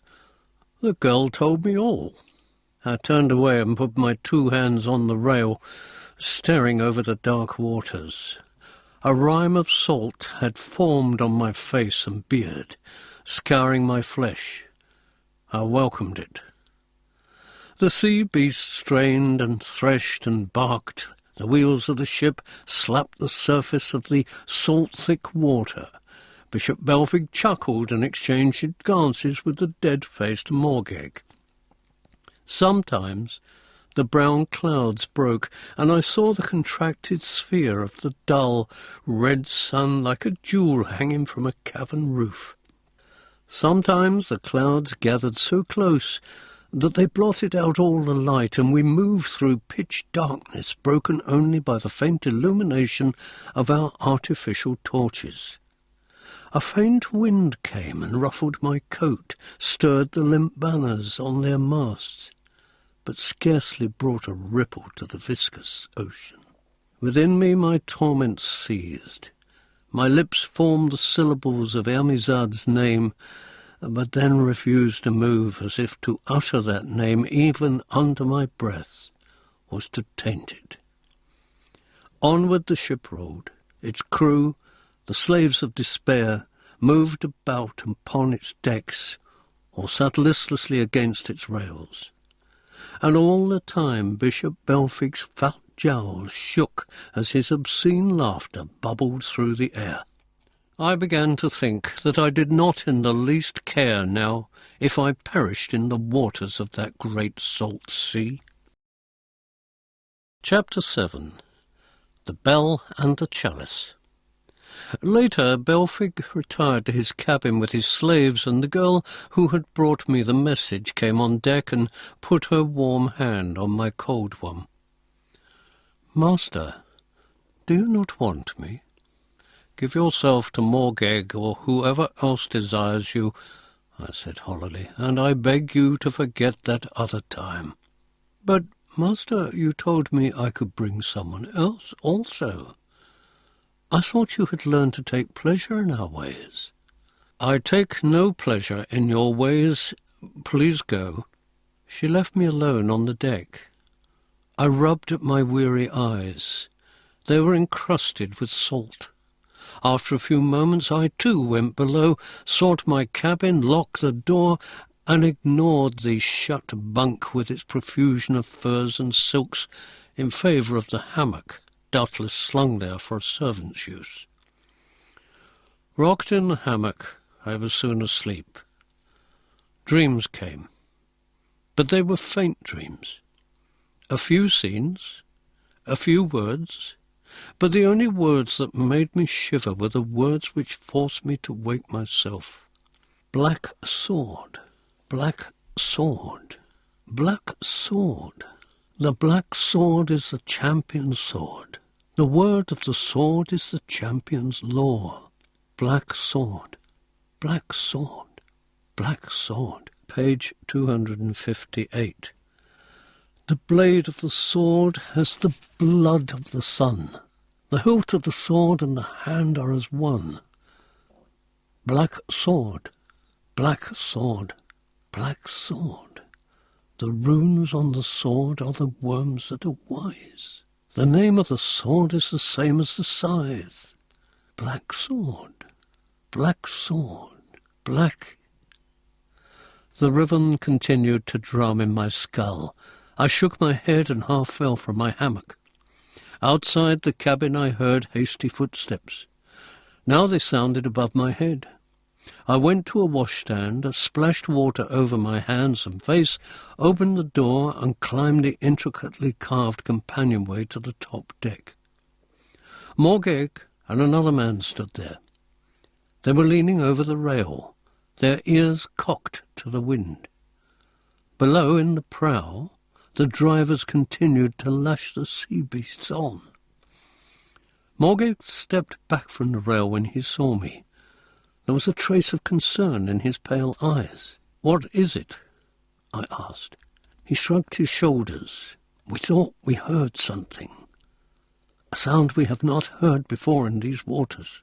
I listened for a while with some concentration, but all I could hear was the crack of the driver's whips, the slap of the wheels on the water. Then I heard it, a faint booming ahead of us. I peered into the murky brown fog. The booming came more strongly now. "It's a bell," I said. Moorcock frowned. "A bell. Perhaps there are rocks ahead, and they are warning us off." Page 259. Moorcock jerked his thumb at the sea beasts. "The slavers would sense rocks if they were near and turn aside." The sound of the tolling bell increased. It must have come from a huge bell, for it was deep and the ship vibrated with the noise. Even the sea beasts were disturbed by it. They tried to turn away, but the driver's whips kept them on course. Still the tolling grew in intensity until it seemed to surround us. Bishop Belfig appeared on deck. He was not wearing his armour, but some kind of nightshirt, by the look of it. Over this he had thrown a huge fur. His cosmetics were smeared and only half applied, and doubtless the bell had disturbed him in the middle of his revels. There was fear on his face. "Do you know what that bell is?" I asked him. No. But I thought that he did know, or that he guessed what it was, and he was afraid of the bell. Moorcock said, "Bladrax." "Silence," Belfid snapped. "How could it be?" "What is Bladrach?" I said. "Nothing," Moorcock murmured, his eyes on the bishop.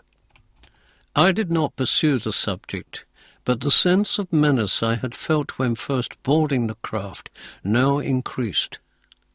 The tolling was so loud now that it hurt my ears to hear it. "Turn the ship about," Belfig said. "Give the order, Moorcock. Hurry." His evident fear I found almost amusing after the bland impression of self-assurance he had given me earlier. "Are we going back to Roanoke?" I asked him. "Yes, we'll—" He frowned, his eyes flashing first to me, then to Moorcock, then to the rail. He tried to smile. "No, I think not." "Why have you changed your mind?" I asked. "Be quiet, curse you." Immediately he controlled himself. Page 260. "Forgive me, Count Ehrlich. This dreadful noise. My nerves." And he disappeared down the companionway. Still the bell boomed. But the drivers were turning the slavers now. They reared and threshed in the water, dragging the ship full about. The drivers lashed them again, and their speed increased. The booming continued, but it was just a little fainter now. Spray rose with the speed and force with which the wheels slapped the sea's surface. The huge sea chariot rocked and jolted, and I clung hard to the rail. The tolling of the bell subsided. Soon silence sat upon the sea once again. Bishop Belfig re-emerged, clad in his armour, wearing his cloak. The cosmetics had been properly applied, but I saw that the face beneath them was paler than usual. He bowed to me, nodded to Moorcock. He tried to smile. "I am sorry that I lost my head for a moment, Count Ehrlich. I had but recently awakened. I was disorientated. That sound was terrifying, was it not? More terrifying, I suspect, to you than to me, Bishop Belfig. I thought you recognized it. No. And so did Morgeg. He uttered a name. Bloodrack. A legend of the sea. Belfig waved his fat hand dismissively. Concerning a monster. Bloodrack, with a voice like a huge bell. Naturally, Morgeg, who is of a superstitious turn of mind, thought the Bloodrack had come to gobble us up. His titter was high-pitched, his tone completely unconvincing. However, as the man's guest, I could scarcely push my questioning any further. I had to accept what was, to me, evidently a hastily invented lie.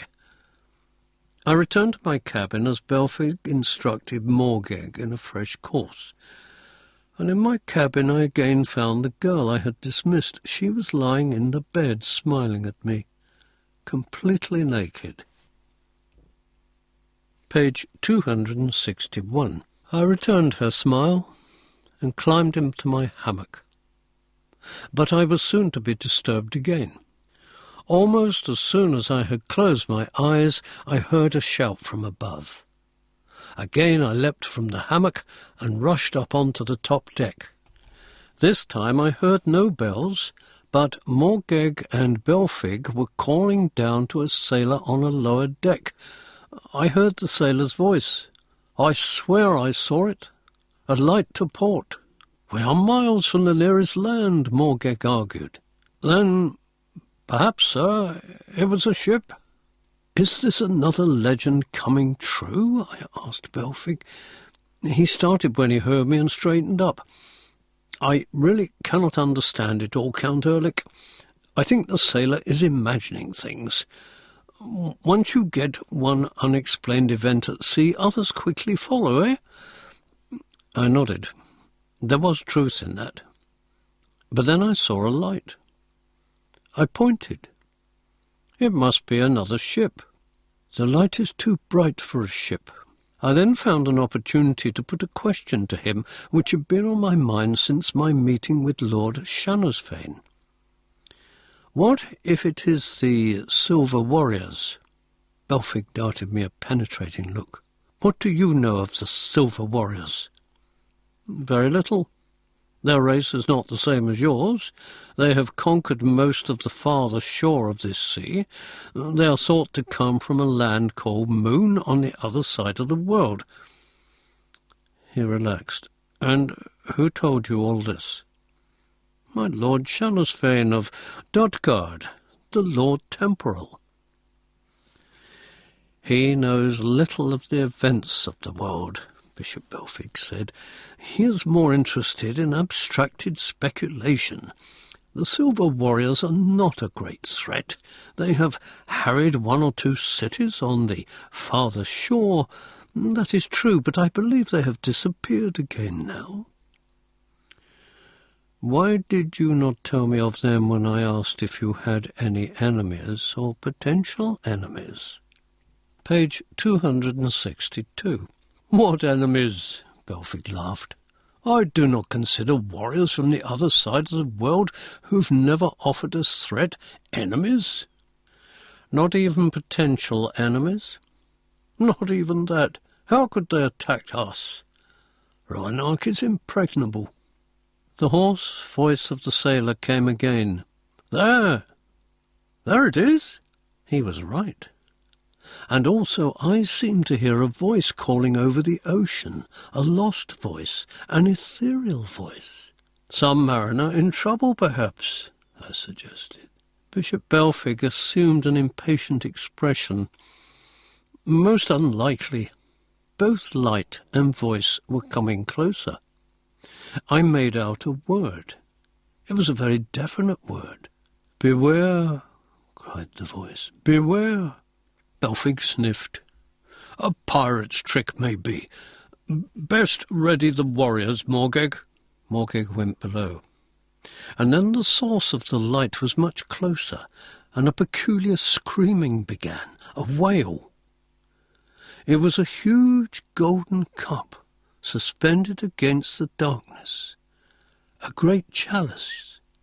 Both the bright light and the wailing came from it. Belfic staggered back, shielding his eyes. Doubtless he'd never seen such brightness in his whole life. A voice spoke once again. Erekose, if you would rid this world of its troubles and find a solution to your own, you must take up the black sword again. The voice of my dreams had entered the realm of reality. Now it was my turn to be terrified. No, I shouted, I will never wield the black sword. I swore I would not.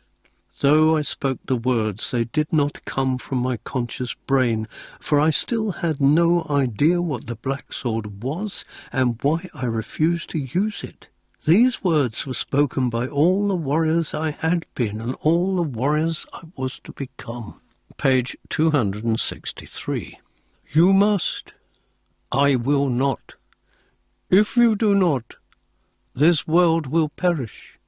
It is already doomed. Not so. Who are you? I could not believe that this was a supernatural manifestation. Everything I had experienced so far had some kind of understandable explanation, but not this screaming chalice, not this voice that boomed from the heavens like the voice of God. I tried to peer at the great golden cup, see what held it, but apparently nothing did hold it. Who are you? I shouted again. Bishop Belfic's unhealthy face was wreathed in light. It writhed in terror. I am the voice of the chalice. You must take up the black sword. I will not. Because you would not listen from within, I have come to you in this form to impress upon you that you must take up the black sword. I will not. I swore I would not. And when you have taken up the sword, then you may fill the chalice. Another chance will not come, eternal champion. I clapped my hands to my ears, closing my eyes tight shut. I felt the light fade. I opened my eyes. The screaming chalice had disappeared. There was only gloom again. Belfic was shaken with fear. It was plain when he looked at me that he associated me with the source of his terror. I said grimly, "That was no doing of mine, I assure you." Belfic cleared his throat several times before he spoke. I have heard of men able to create illusions, Count Ehrlich, but never so powerful. Page 264. I am impressed, but I hope you will not see fit to use your power again on this voyage. Merely because I could not answer your questions concerning that bell does not mean that you can. If that were an illusion, Bishop Belfic, it was no creation of mine. Belfic began to speak, then changed his mind. Shuddering, he went below. Chapter 8. The Sea Stag's Lair. I stayed on the deck for a long time, peering into the twilight, wondering if I would see something that would give me a clue as to the origin of that strange visitation. Save for the experience in my bedroom on the Eldron Earth, when I had seen myself as I now was, this was the first time that my dreams had come in waking hours. And it had been no dream, of course, because Bishop Belfic had witnessed it, as had many members of his crew and entourage. On the lower terraces they were murmuring among themselves, looking up at me in some trepidation, doubtless hoping I would bring no further manifestations of that sort upon them. But if the screaming chalice had been connected with me, the unseen bell had been connected in some way with Bishop Belfic. And why was Belfic continuing with the hunt, when any sensible person would have returned to the safety of the Obsidian city? Perhaps he had arranged a rendezvous with someone in these waters. But with whom? One of the pirates he had mentioned? Perhaps even the Silver Warriors? But these were minor matters of speculation compared with the latest event. What was the Black Sword? Why did something within me refuse it, even though I did not know what it was? Certainly the name had a peculiar sort of familiarity, and was all so plain that I did not wish to think about it. That was why I had taken the girl that night. It seemed I was ready to do anything to forget the sword, to escape from it. Page 266. At length, weary and full of confusion, I returned to my quarters and fell into my hammock. But I could not sleep. I did not want to sleep for fear the dreams would return. I remembered the words, "If you would rid this world of its troubles and find a solution to your own, you must take up the Black Sword again." And the monotonous chant came back to me. Black sword, black sword, black sword. The black sword is the champion's sword. The word of the sword is the champion's law. In some previous incarnation, whether in the past or the future, for time in my own context was a meaningless word, I must have rid myself of the black sword. And in parting with it I had, say, committed a crime, or at least had offended someone or something which desired that I retain the sword, for which I was now being punished by being moved hither and yon through time and space. Or perhaps, as my dream had suggested, the punishment was that I be aware of my incarnation and thus know my true tragedy. A subtle punishment, if that were so. Although I desired nothing more than rest and a chance to be reunited with Ermizad, something in me still refused to pay the price, which was my agreement that I would take up the black sword again. The blade of the sword has the blood of the sun. The hilt of the sword and the hand are as one. A rather more cryptic statement. I had no idea what the first part meant. Presumably the second part simply meant that my own fate and that of the sword were entwined. The runes on the sword are the worms that are wise. The name of the sword is the same as the scythe. Here the first part was easier to understand than the second. It merely meant that some kind of wisdom was written on the blade.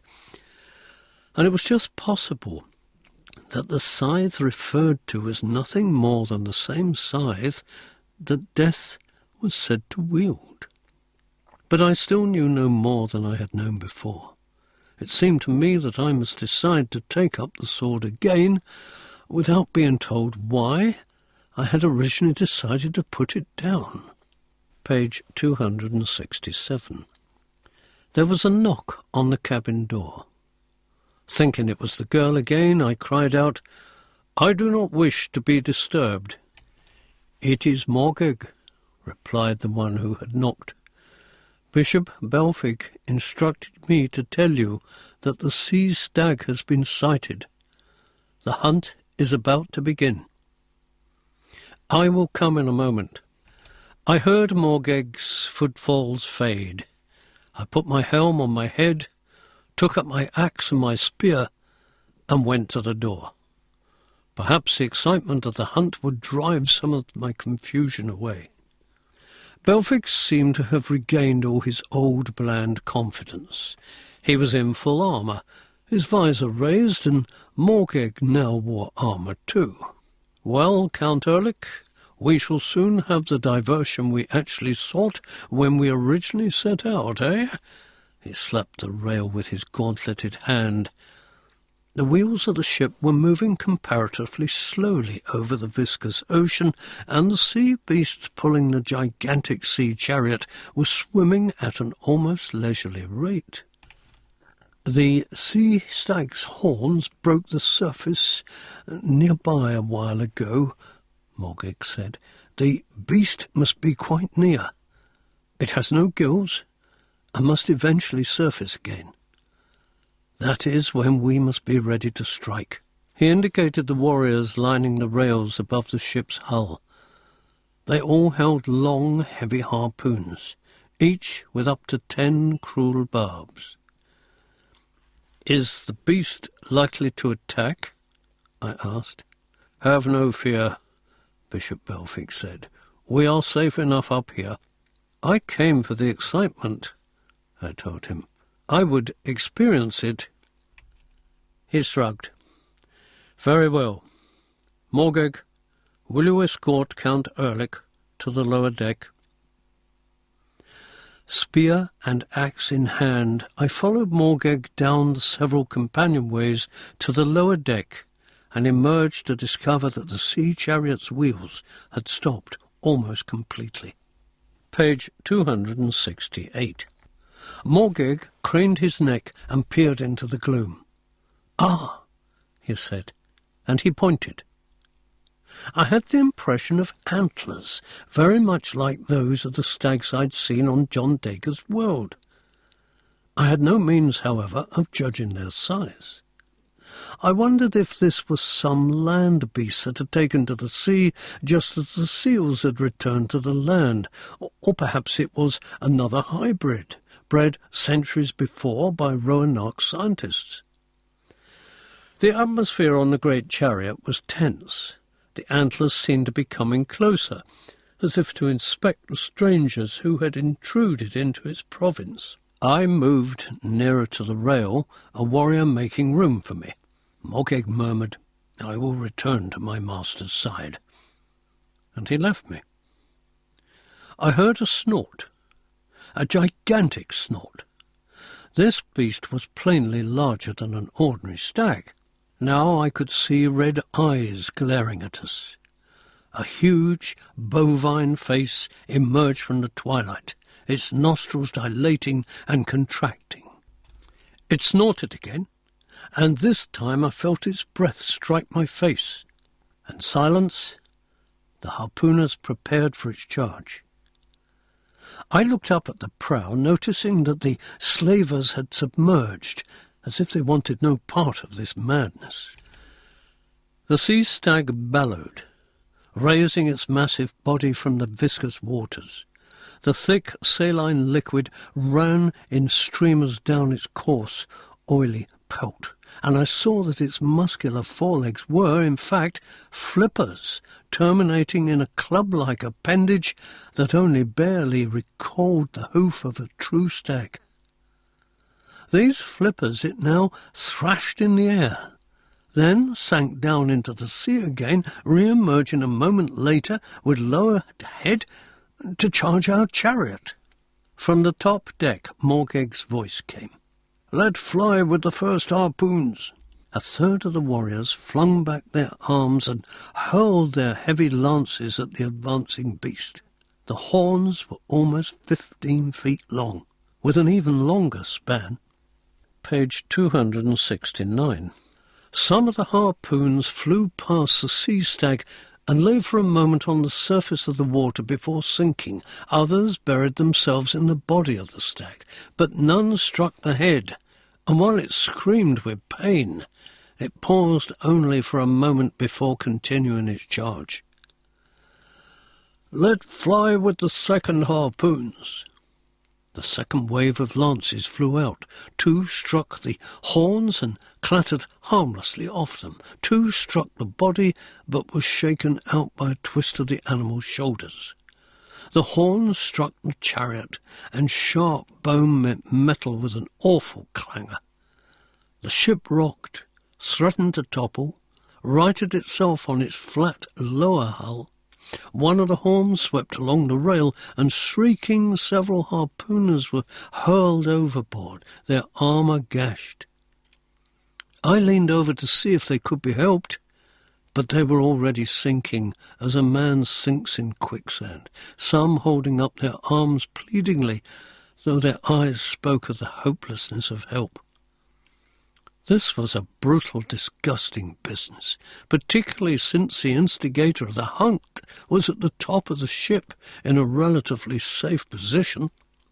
Now the dripping head loomed over us, and we staggered back as it opens its mouth to show teeth half the size of a man's height, a red, curling tongue. Dwarfed by the monster, I took up my stance on the swaying deck, drew back the arm holding my own spear, and flung it into that open mouth. Its point entered the flesh of the gullet, and the mouth instantly closed as, in agony, the beast backed off, moving its jaw from side to side as it tried to rid itself of the thing inside it. One of the harpooners clapped me on the back as we saw dark blood begin to run from the sea stag's snout. From far above came the bland voice of Bishop Belfic. "Well done, Sir Champion." At that moment I would rather the spear had entered Belfic's heart than the gullet of the monster whose territory we had invaded. I grabbed up a harpoon from where it had been dropped by one of the men who'd been swept overboard. Page 270. I aimed again for the head, but the point struck the base of the left horn and dropped harmlessly into the sea. The monster coughed, and bits of the shaft of my spear were spewed out, some of them striking the ship's superstructure. Then it charged again.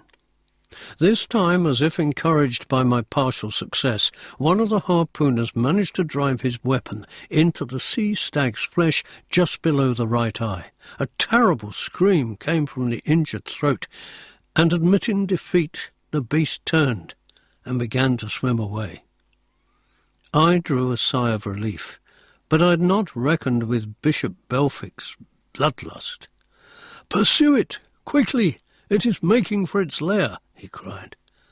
The drivers lashed the sea beasts to the surface, jerked on the ropes that were their reins, and, using the long goads, turned them in pursuit of the disappearing stag. "This is insanity! Let the thing go!" I shouted. "What? And return to Roanoke without a trophy?" screamed back the bishop. "Give chase, Whitman, give chase!" The wheels began to whirl over the water again as we pursued our wounded quarry. One of the harpooners gave me a sardonic look.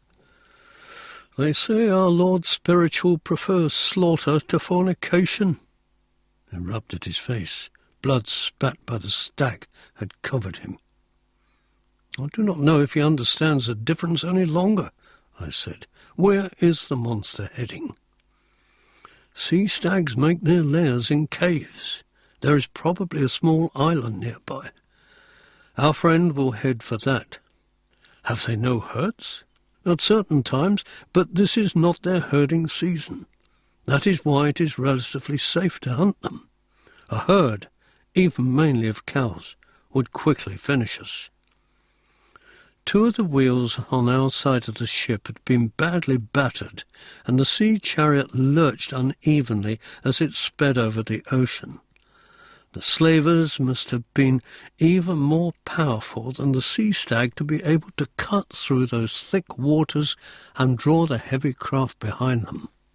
Page 271. The horns of the stag were still in sight through the gloom, and just ahead of that, the outline of a spike of Obsidian rock, doubtless of the same range as the mountain from which Roanoke had been carved. "There!"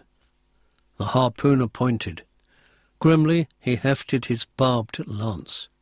I bent and took the remaining harpoon off the deck. Morgeg's distant voice shouted, "Prepare!" The stag had disappeared, but the tiny island of glassy rock could clearly be seen. The sea chariot slewed around as the sea beasts avoided dashing themselves onto the rock. We saw the black mouth of a cave. We had found the monster's lair. From within the cave came an almost pathetic snort of pain. And then came the astonishing order from above, "Prepare to disembark." Belfic meant his men to enter the cave, armed only with their harpoons. Chapter 9. The Slaughtering in the Cave. And so we disembarked. All save Belfic, his entourage and the whipmen in the prow began to wade through the clinging shallows and gain a slippery foothold on the rock. I had my battle-axe crooked in one arm, the barbed harpoon held at my side in the other hand. Belfic watched and waved from the top deck. "Good luck, Count Erlich. If you kill the stag, it will be another great deed to add to your long list." I thought the whole nature of the hunt was useless and cruel, but I felt I must go with the others to finish what we had begun, either to kill the monster or be killed by it.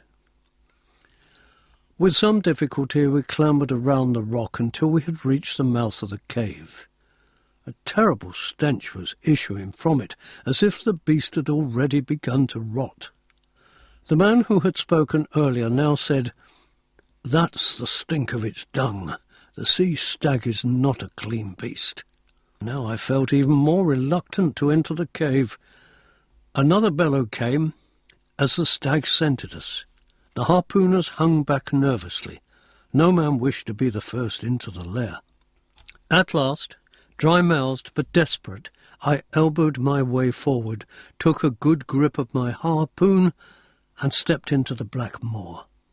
The stench was nauseating, and I felt I would choke on it. There was a heavy movement, and I thought I saw the outline of one of the stag's great antlers. A rapid snorting came from the thing's nostrils, then I heard its gigantic flippers thud on the floor. I had the impression of a long, sinuous body ending in a wide, flat tail. Page 273. The rest of the men were following me. From one of them I took a brand and touched the stud in its handle. Faint light illuminated the cavern. The shadow of the sea stag was what I saw first, and then I saw the beast himself on my right, pressed against the wall, blood pouring from its wounds, its massive body looking even larger on land than it had in the sea. It hauled itself about on its giant flippers. It lowered its head menacingly, but it did not charge. It was warning us away. It was giving us the chance to leave without a fight. I was tempted to recall the men, lead them from the cave, but I had no authority over them. Bishop Belfic was their master, and he would punish them if they did not obey him. So, knowing that this would incense the beast, I hurled my harpoon at its left eye. It turned its head just as the lance left my hand, and the weapon grazed its snout. It charged. There was confusion then.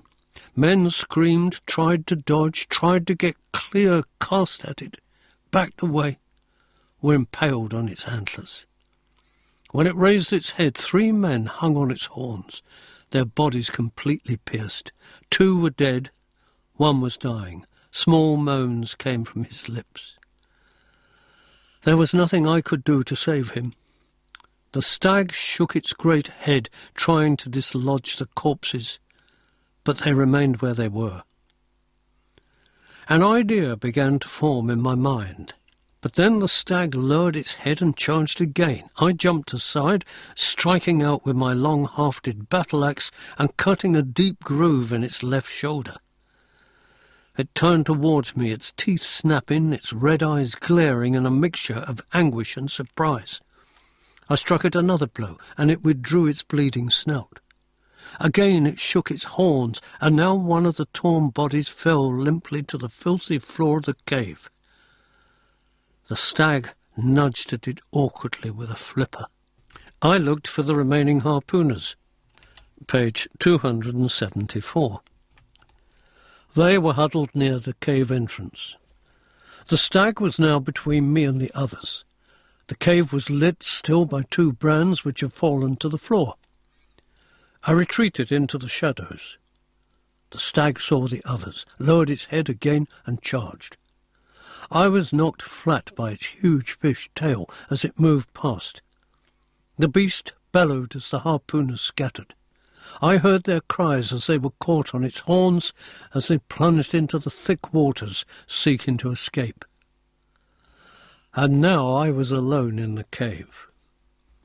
The sea stag began to scrape its horns on the edges of the cave mouth, scraping off human flesh. I decided that I was as good as dead.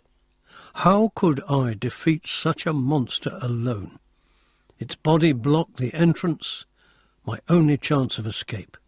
Sooner or later, it would remember I was there, or possibly scent me.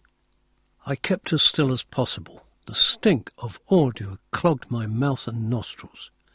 I had no harpoon with which to defend myself, only the axe, an unsuitable weapon for dealing with a giant sea stag.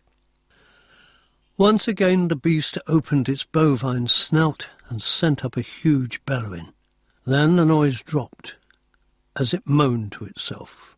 Would it decide to enter the sea again, to heal its wounds and the salt? I waited tensely for it to decide.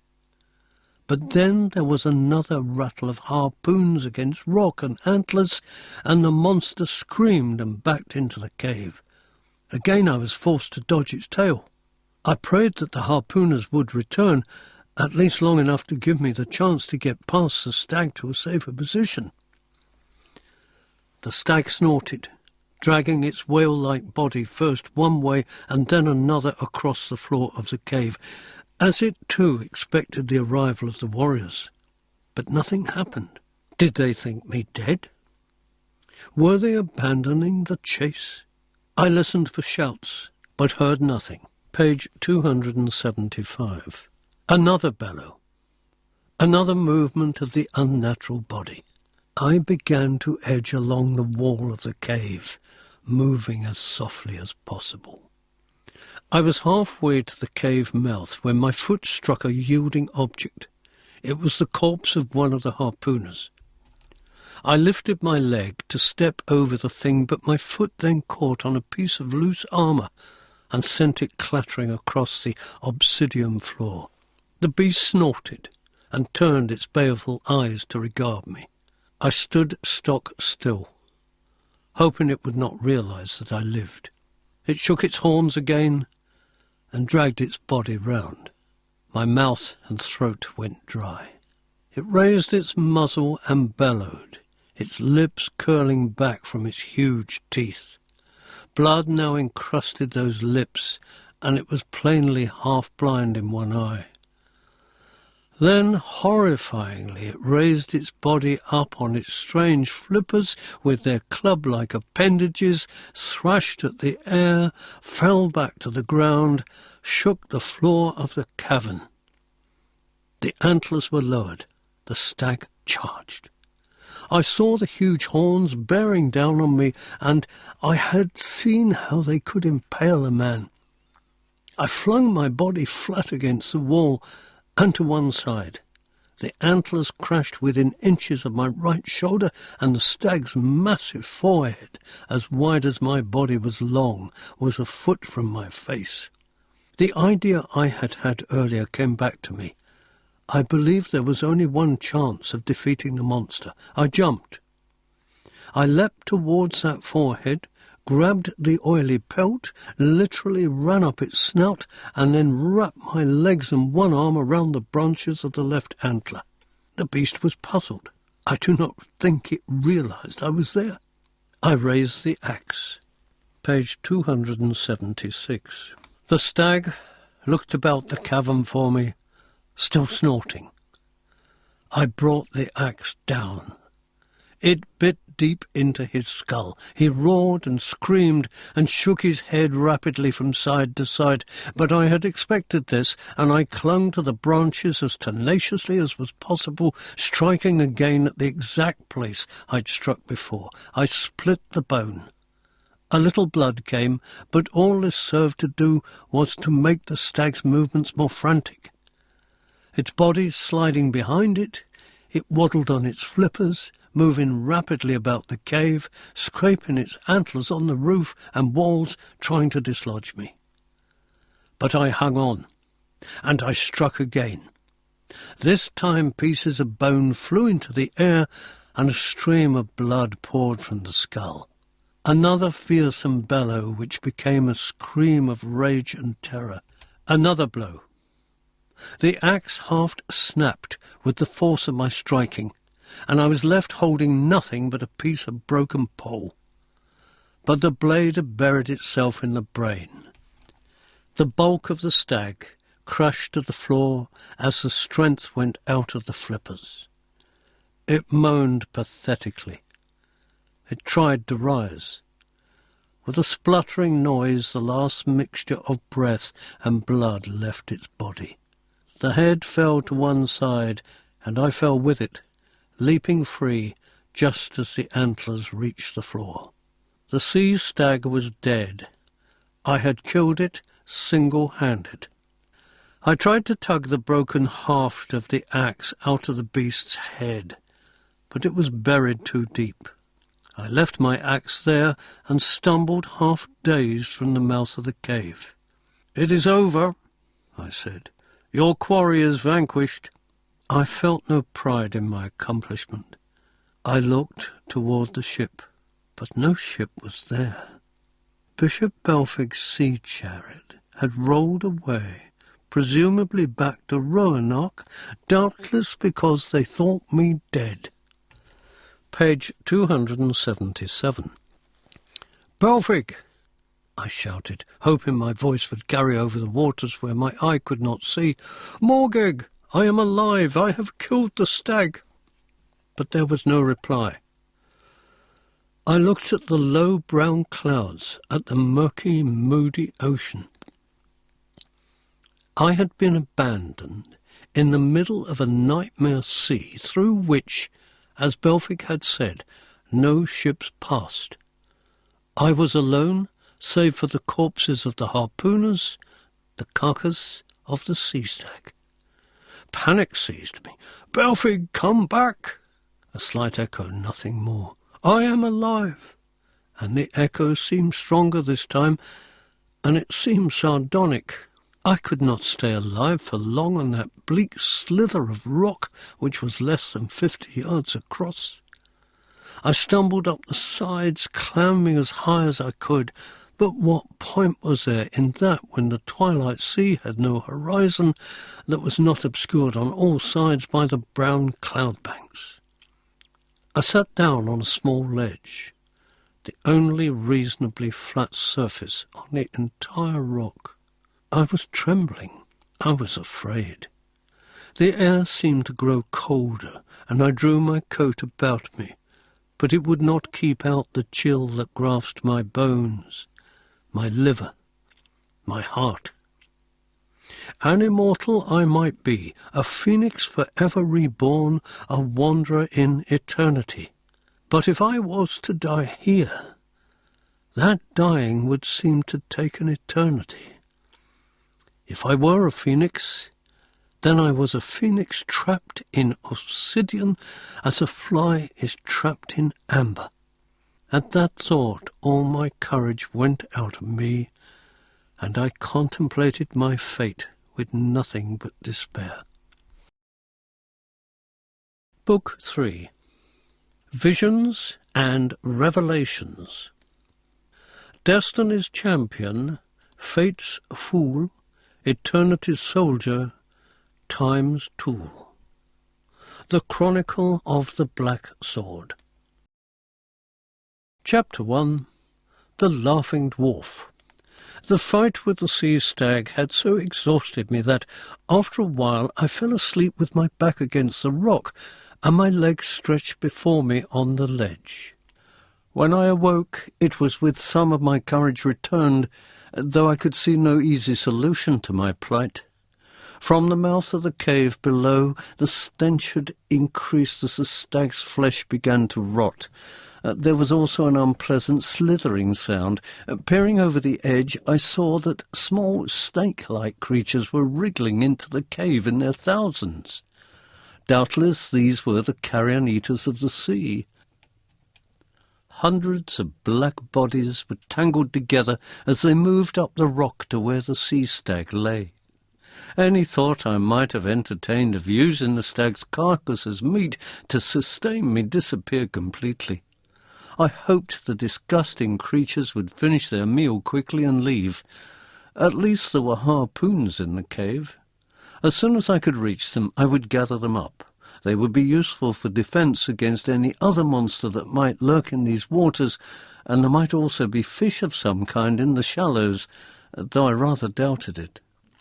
It occurred to me that Bishop Belfic might have planned to maroon me all along simply because my questions were embarrassing him. Had he planned the hunt with that in mind? If so, by going with the men into the sea stag's lair, I had played completely into his hands. For want of anything else to do, I made a circuit of the island. It did not take long. My first impression had been the right one. Nothing grew here. Page 282. There was no drinkable water. The people of Rauanark got their water from melting ice, but there was no ice on that jagged spur of Obsidian. The writhing carrion creatures were all entering the cavern, which was now filled with a slithering and hissing as they fought over the carcass. Momentarily a rent appeared in the bank of clouds overhead, and the faint rays of the dying sun were reflected on the black waters. I returned to my ledge. There was nothing to do until the carrion had finished their meal. Hope of finding Ermizad had waned, for it was unlikely I could ever return to Rauanark, and if I died, I might find myself in an incarnation worse than this one. I might not even remember Ermizad, just as I could now not remember why the black sword was such an important factor in my destiny. I remembered Ermizad's lovely face. I recalled the beauty of the planet to which I had brought tranquility at the cost of genocide. I began to doze again, and soon I was no longer alone, for the familiar visions and voices returned. I fought to drive them from my brain, keeping my eyes open and staring into the gloom. But soon the visions imposed themselves against the clouds and the sea. The words seemed to come from all sides. "Leave me in peace," I begged. "Let me die in peace." The slithering and hissing from the chasm of death mingled with the whispers and the echoes of the ghostly voices. "Leave me alone." I was like a child, frightened by the things it imagines in the dark. My voice was the impotent pleading of a child. "Please leave me alone." I heard laughter. It was low, sardonic laughter, and it seemed to come from above. I looked up. Once again a dream seemed to have assumed physical reality, for I saw the figure quite clearly. It was climbing down the rock toward me. Page 283. It was a dwarf with bandy legs and a light beard. Its face was young and its eyes bright with humour. "Greetings," it said. "Greetings," I replied. "Now vanish, I beg you." "But I have come to pass the time with you." "You are a creature of my imagination." "I resent that. Besides, you must have an unpleasant imagination if you can create so poor a thing as myself. I am Germaise the Crooked. Do you not remember me?" "Why should I remember you?" "Oh, we have met once or twice before. Like you, I have no existence in time as most people understand it, as you once understood it, if my memory serves. I have been of assistance to you in the past. Mock me not, phantom. Sir Champion, I am not a phantom. At least, not much of one. True, I live for the most part in the shadows of the worlds which have little true substance, a trick played on me by the gods that made me the crooked thing I am." "Gods?" Germaise winked. "Those who claim to be gods, though they're as much slaves of fate as we are. Gods, powers, superior entities, they're called many things, and we, I suppose, are demigods, the tools of the gods." I have no time for mystical speculation of that kind. My dear champion, at this moment you have time for anything. Are you hungry? You know that I am. The dwarf reached into his green jerkin and pulled out half a loaf of bread. He handed it to me. It seemed substantial enough. I bit it. It seemed quite real. I ate it, and I felt my stomach filled. I thank you, I said. If I am to go mad, then this seems the best way. Jeremy sat beside me on the ledge, resting the spear he carried against the rock. He smiled. You are certain my face is not familiar? I have never seen you before. Page 284. Strange, but then perhaps our temporal identities are in different phases, and you have not yet met me, though I have met you. Quite possible. Jermes had a wine-screen hanging on his belt. He unhooked it, took a swig, and handed it to me. The wine was good. I drank sparely and gave him back the skin. I see you do not have your sword with you, he commented. I gave him a searching look, but there seemed no irony in his voice. I have lost it, I said. He laughed heartily. Lost it? Lost that black blade? Oh, ho, ho, ho, ho! You are making fun of me, Sir Champion. I frowned impatiently. It is true. What do you know of the black sword? What all know? 'Tis a sword that has possessed many names, as you have possessed many names. It has appeared in different guises, just as your physical appearance is not always the same. They say it was forged by the forces of darkness for the one destined to be their champion. But that is a rather unsophisticated view, wouldn't you agree? I would. The black sword is said to exist on many planes, and it is also said to have a twin. Once, when I knew, you were called Elric, and the blade was called Stormbringer. Its twin, Mornblade.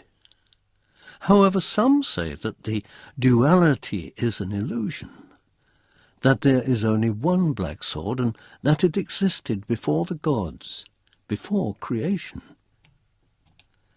These are legends, I said. They do not explain the nature of the thing at all. I have been told it is my destiny to bear it, yet I refuse. Does that mean aught to you? It means that you must be an unhappy man. The champion and the sword are one. If man betrays blade, or blade betrays man, then a great crime is committed. Why is this so? Jermes shrugged and smiled. I know not. The gods know not. It has always been. Believe me, Sir Champion, it is the same as asking what created the universes through which you and I move so freely. Page 285. Is there any means of staying on one plane, on one world? Jermes pursed his lips. I have never considered the problem. It suits me to travel as I do, he grinned. But then, I am not a hero. Have you heard of a place called Tanalorn? Aye. You might call it a veteran's town. He rubbed his long nose and winked. It's said to be in the domain of the Grey Lords, those who serve neither law nor chaos. A faint memory stirred. What do you mean by law and chaos? Some call them light and darkness. Again, there are disputes among philosophers and the like as to what defines them. Others believe that they are one, part of the same force. On different worlds, in different times, they believe different things. And what they believe, I suppose, is true. But where is Tanalorn? Where? A strange question for you to ask. Tanalorn is always there. I rose impatiently. Are you part of my torment, Master Jermes? You further complicate the riddles. Untrue, Sir Champion. But you ask impossible questions of me. Perhaps a wiser being could tell you more, but I cannot. I am not a philosopher or a hero. I am just Germaise the Crooked." His smile wavered, and I saw sadness in his eyes. "I am sorry," I said. I sighed. "But I feel there is no solution to my dilemma. How did you get to this place?" "A gap in the fabric of another world. I do not know how I go from plane to plane, but I do, and there it is." "Can you leave?" "I will, when it is time to leave. But I do not know when that will be." "I see." I peered out at the gloomy sea. Germaise wrinkled his nose. "I have seen few places as unpleasant as this." Page 286. "I can see why you should want to leave. Perhaps if you took up the black sword again." "No."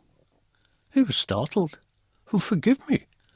I did not comprehend that you were so adamant about the matter." I spread my hands. Something spoke from within me, something that refuses at all costs to accept the black sword.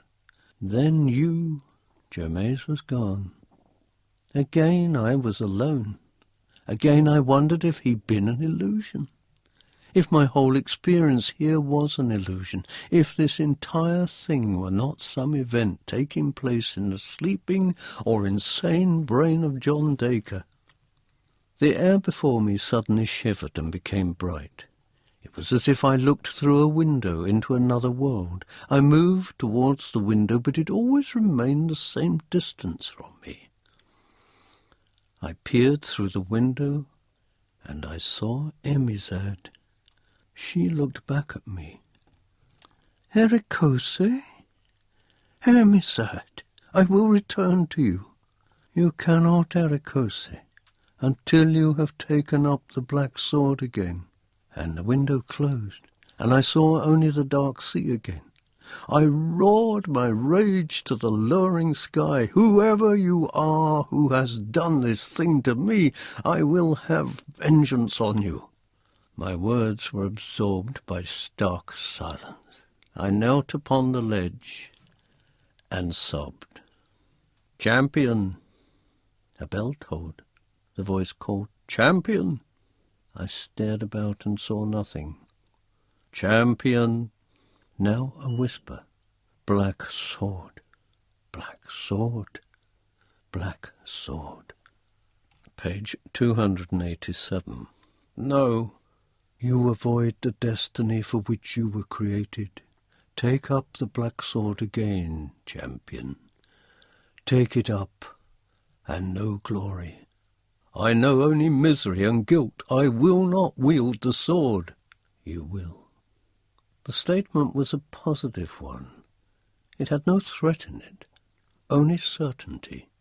The slithering carrion had retreated to the sea. I made my way down to the cave and discovered the bones of the mighty sea stag, the skeletons of my companions. The huge skull with its proud antlers regarded me as if in accusation. Quickly I found the harpoons, wrenched my broken axe from the skull, and retreated back to my ledge. I frowned, remembering the sword of Erekose, that strange poison blade that had seemed powerful enough.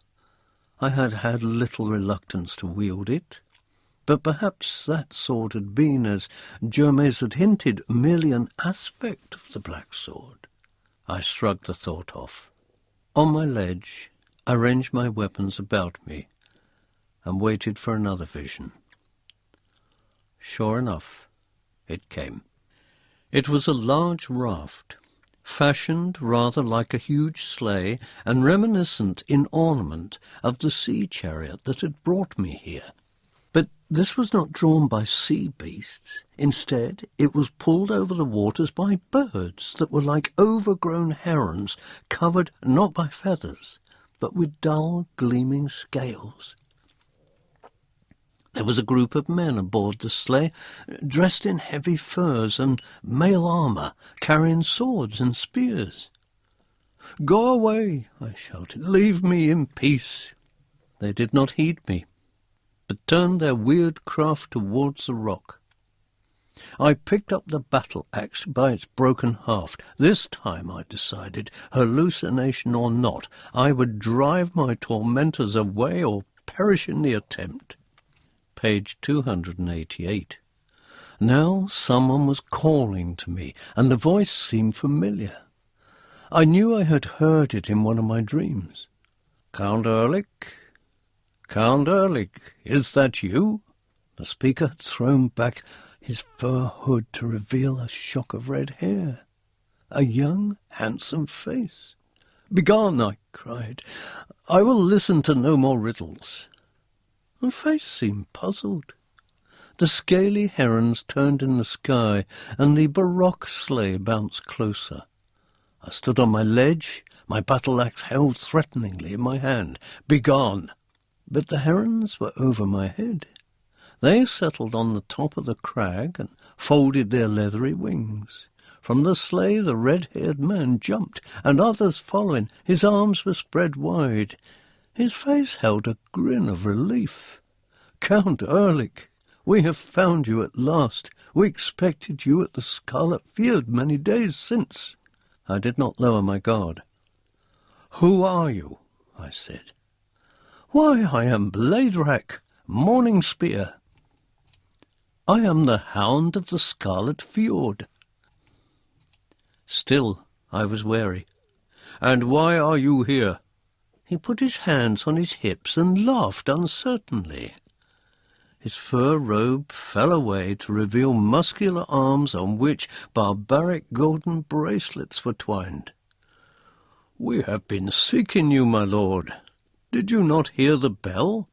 "I heard a bell, aye." "It was the bell of Ehrlich. The Lady of the Chalice told us it would bring you to us to help in our war against the Silver Warriors." I slightly relaxed my grip on the broken haft.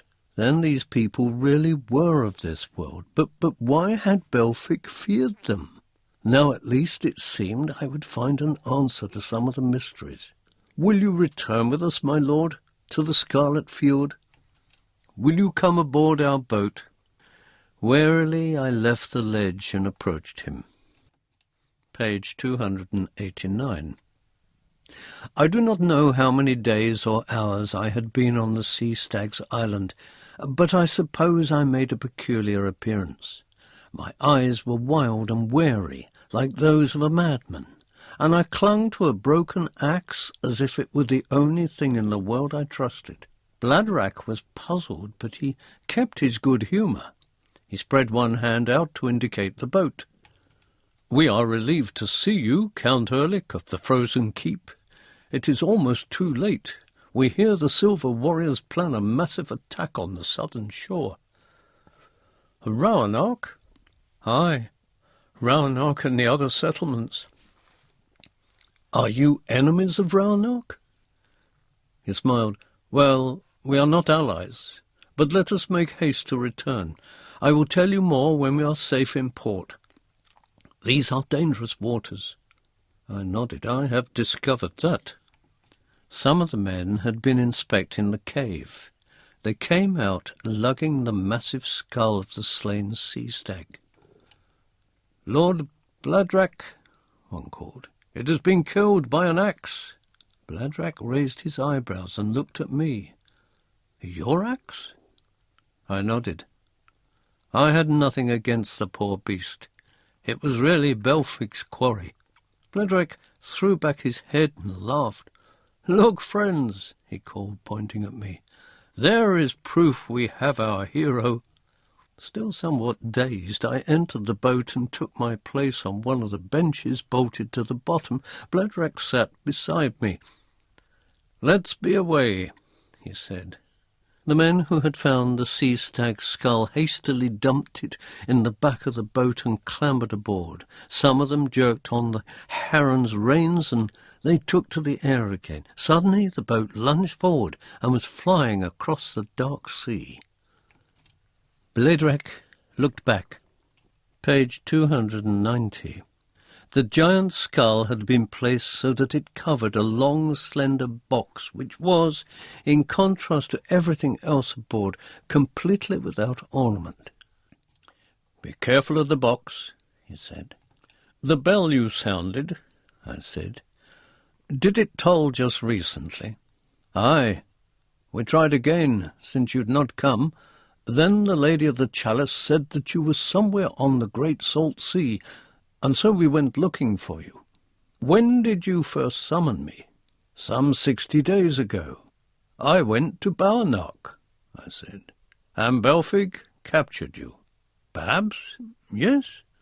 I suspect that is what he did, though I did not know it at the time." "What do you know of Belfig, Sir Bladrick?" "Little enough. He has always been an enemy of the free sailors." "Are you those whom he called pirates?" "Oh, doubtless I. Traditionally we have lived by raiding the ships and cities of the other folk along the coast, but now we give our full attention to the Silver Warriors. With you to aid us, we stand some chance of beating them, though time is very short. I hope you do not rely too much on me, Bladrek Morningspear. I have no supernatural powers, I assure you." He laughed. "You are very modest for a hero, but I know what you mean. You are without weapons. All that has been dealt with by the Lady of the Chalice." He flung his hand backward to indicate the slender box in the stern. "See, my lord, we have brought your sword for you." Chapter 2. The Scarlet Fjord. At Bladrak's words a great sense of dread filled me. I stared at him in horror, hardly able to comprehend what had happened. I had been manipulated into this situation, and Bladrak had been an unknowing agent of this trick. Bladrak was taken aback. "What is it, my lord? Have we done wrong? Have we done something that will bring doom upon you?" My voice was hoarse, and I hardly knew the words I spoke, for consciously I still had no idea of the Black Sword's nature. "Doom on us all, Bladrak Morningspear, in some form or other. I am perhaps the accomplishment of what you desire. Do you know the price?" "Price?" My face twisted. I flung my hands to cover it. What price is that, Count Ehrlich?" I cleared my throat, but still did not look at him. "I do not know, Bladrak. That in time we shall both discover.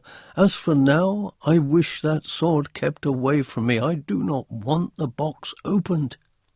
"We will do all you desire, Count Ehrlich, but you will lead us, will you not, against the Silver Warriors?"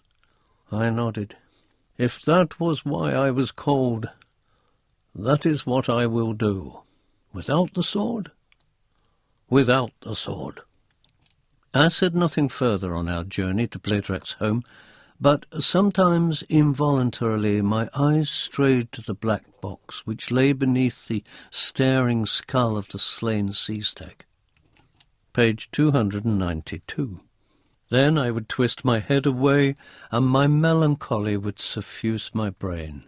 Then at last tall cliffs loomed out of the clouds, massive, black.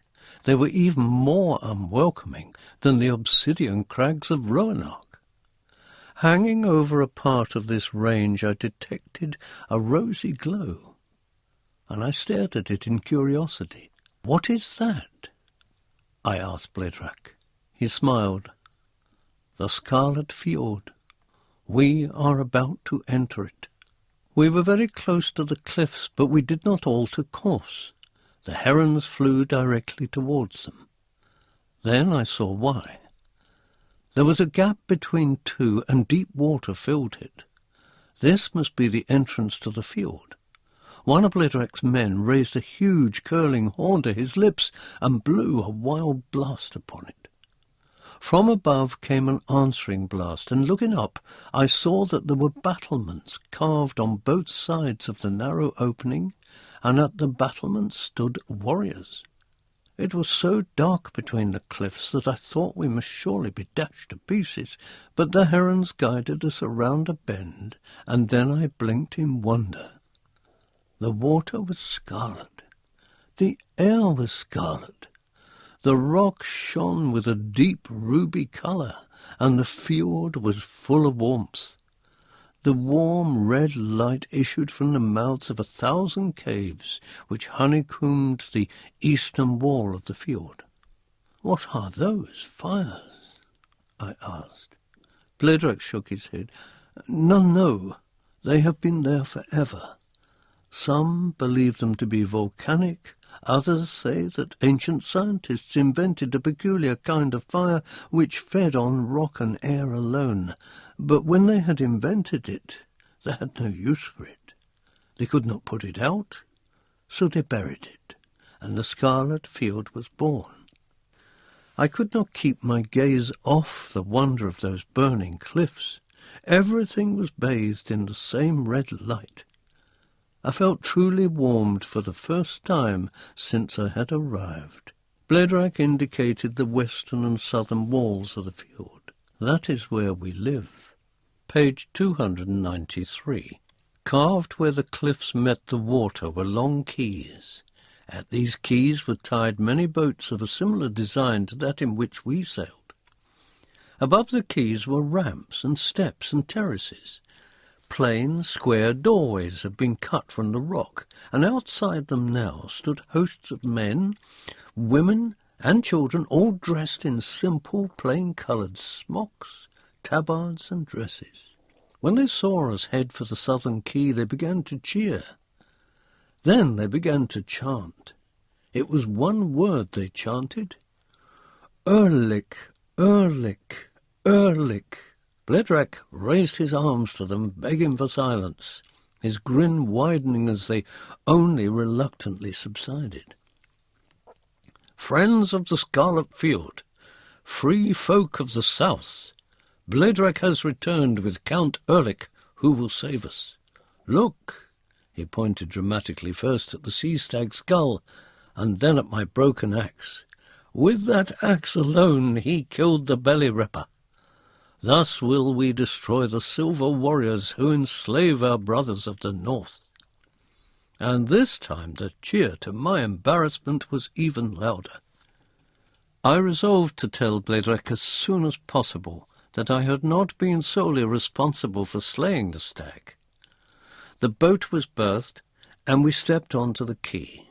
Rosy-cheeked women approached us and embraced Bledrack and curtsied to me.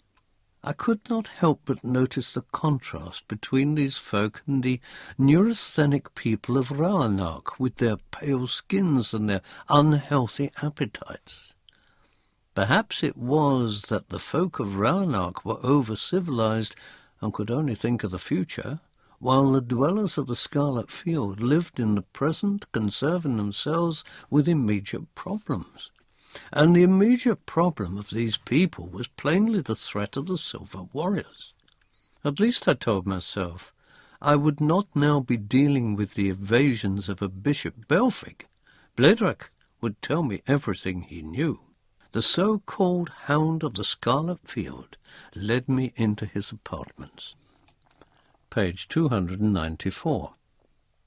They were comfortably furnished and lit by lamps that also shone with a rosy glow. The decoration of the furniture and wall hangings more closely resembled those that I had seen on my chariot and my weapons when I had found myself on the frozen plain.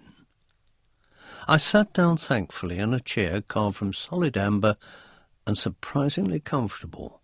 Many of the furnishings were in amber, and the table itself was carved from a solid block of quartz. I could not help reflecting on the irony that if man's history had begun with the Stone Age, it was about to end with the Stone Age also. The food was simple but tasty, and I learned from Bledrack that this, like that of Raanark, was grown in special gardens in the deepest caves. When we had eaten, we sat with our wine cups and said nothing for a while. Then I spoke. Bledrack, You must assume that my memory is poor and answer even the simplest questions I ask you. I have endured much of late, and it has made me forgetful. I understand, he said. What do you wish to know? First, exactly how I was summoned. You know that you slept in the frozen keep, far away on the south ice? I know that I found myself on the south ice, riding in a chariot towards the coast. Aye, heading for the Scarlet Field. But as you came along the coast, you were diverted at Roanoke. That explains much, I said, for I could find no one there who admitted to summoning me. Indeed, some, like Belfig, seemed to resent me. Aye, and they held you there until they could maroon you on the island we found you on. Perhaps that was their intention. I'm not sure. But why Belfig should wish to do such a thing is hard to say. The brains of the folk of Roanoke are, Bledrack gestured at his head with his finger, addled, askew, I know not, something. Page 295.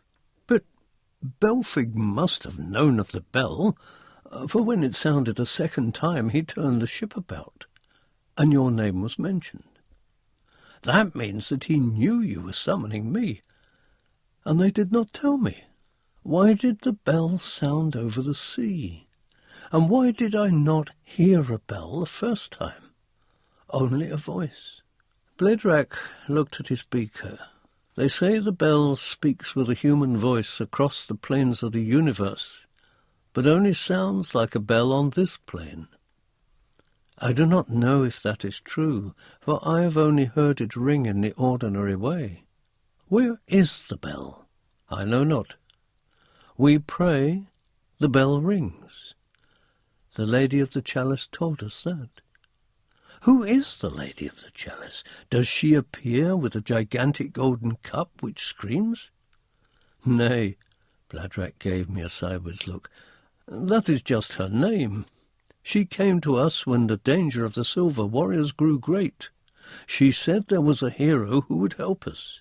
She said he was Erekose Castle, Count of the White Wastes, Lord of the Frozen Keep, Prince of the Southern Ice, Master of the Cold Sword.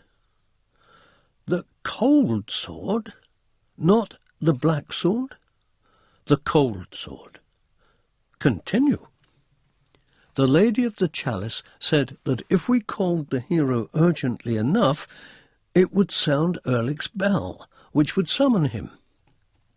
He would come to our aid, he would take up the cold sword, and the blood of the Silver Warriors would fill the chalice and feed the sun. I sighed. I supposed that the cold sword was the local name for the black sword.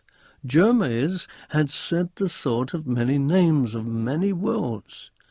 But something within me was still resolute.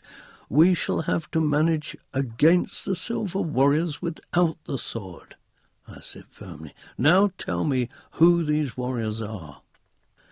They came from nowhere a year or so since. It is believed that they are Moonites, whose own home grew too cold to support them. They have a cruel queen, it is said, but none has ever seen her. Page 296. They are virtually invulnerable to ordinary weapons and therefore well-nigh invincible in battle. They easily took the cities of the northern coast one after the other. Most of the people there, like those of Roanoke, are too self-absorbed to know what happens to them. But the Silver Warriors have enslaved them and put them to death and made them brainless, inhuman creatures. We are the free sailors. We lift off the soft citizens, but now we rescue those we can and bring them here. For some while that is what we have been doing. But now all the signs show that the Silver Warriors are planning to attack the southern coasts. In a direct fight, we could not possibly defeat them. Soon the whole race will be enslaved. "Are these warriors of flesh and blood?" I asked, for I had the notion that they might be robots or androids of some kind.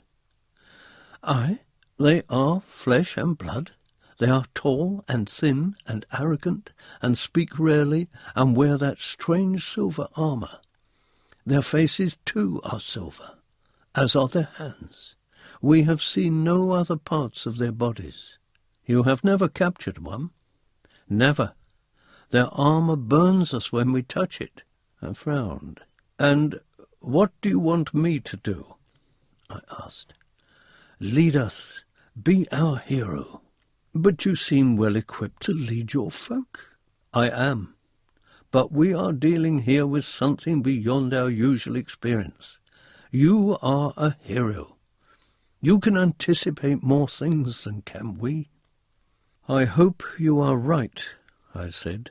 "I hope you are right, Sir Bladrach of the Scarlet Field."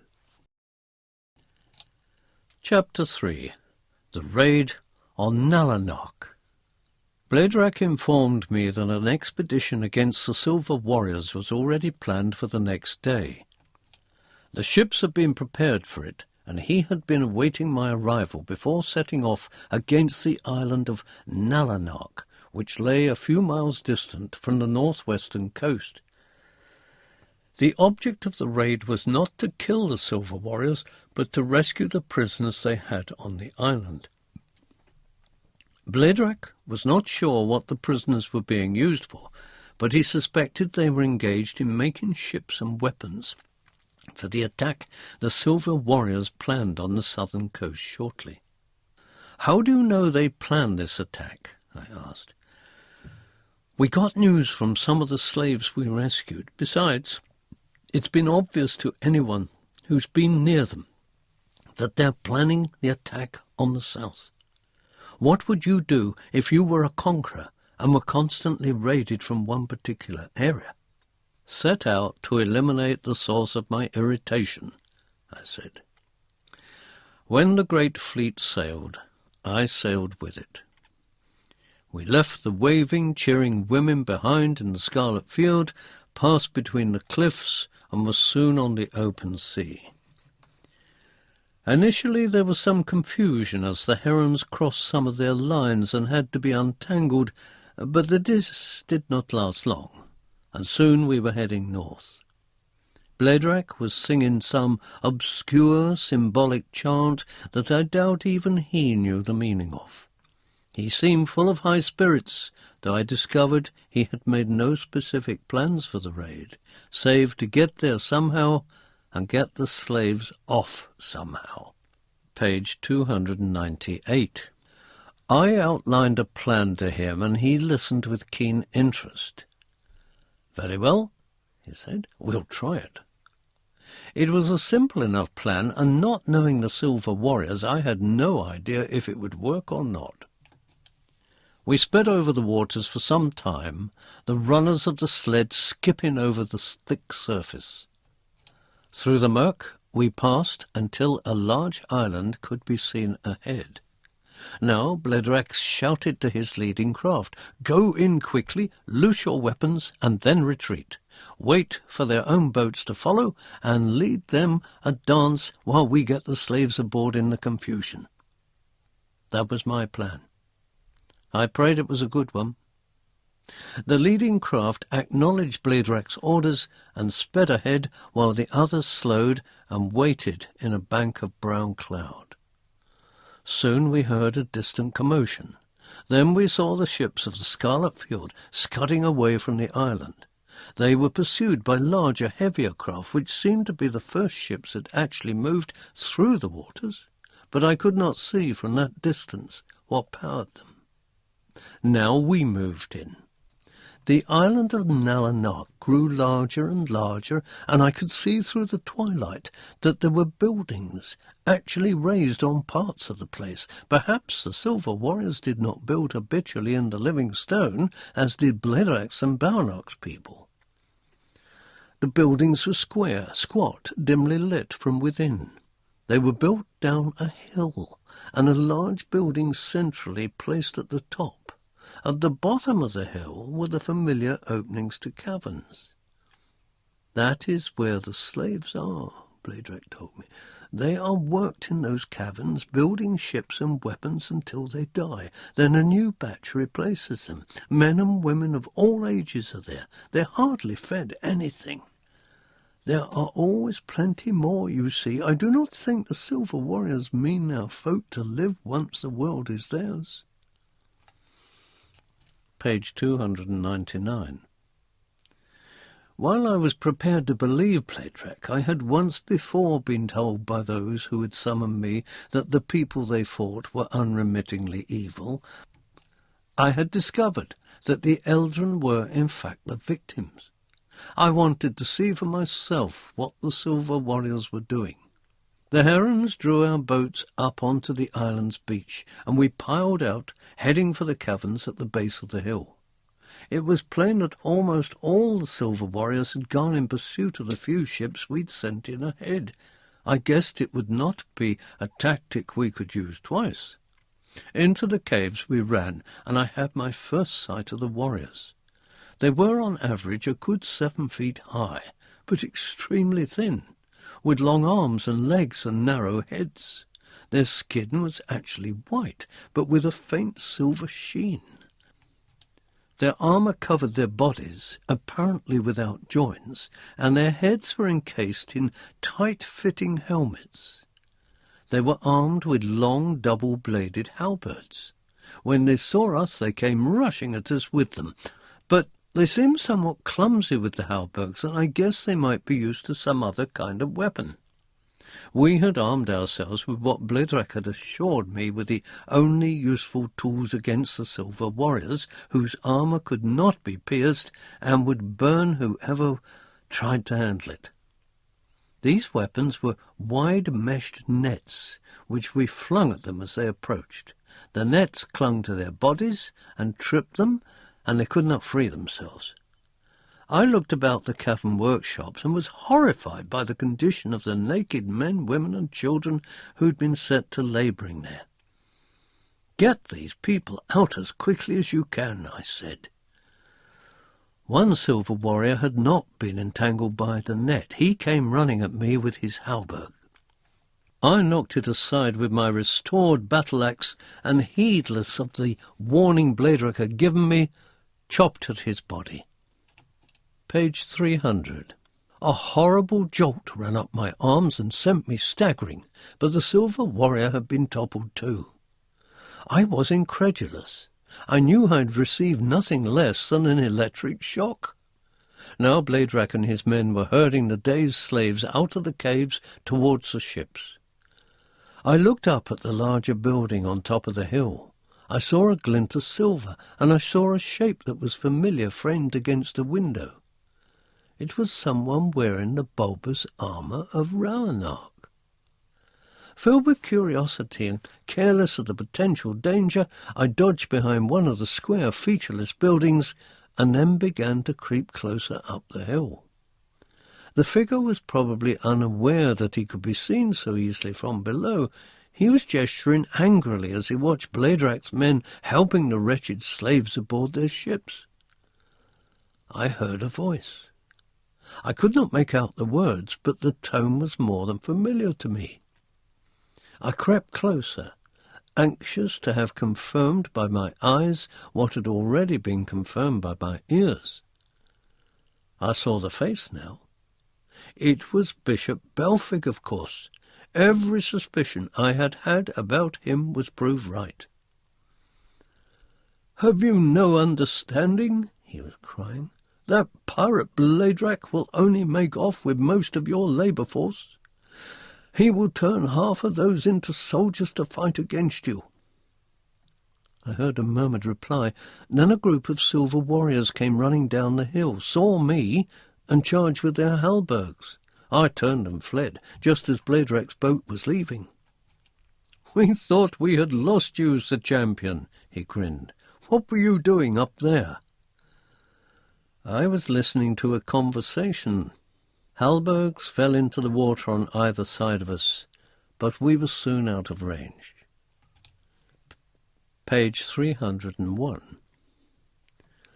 Bledrack said, "It will take them time to bring up their heavier weapons. We did well. Not a man wounded even, and a satisfactory cargo."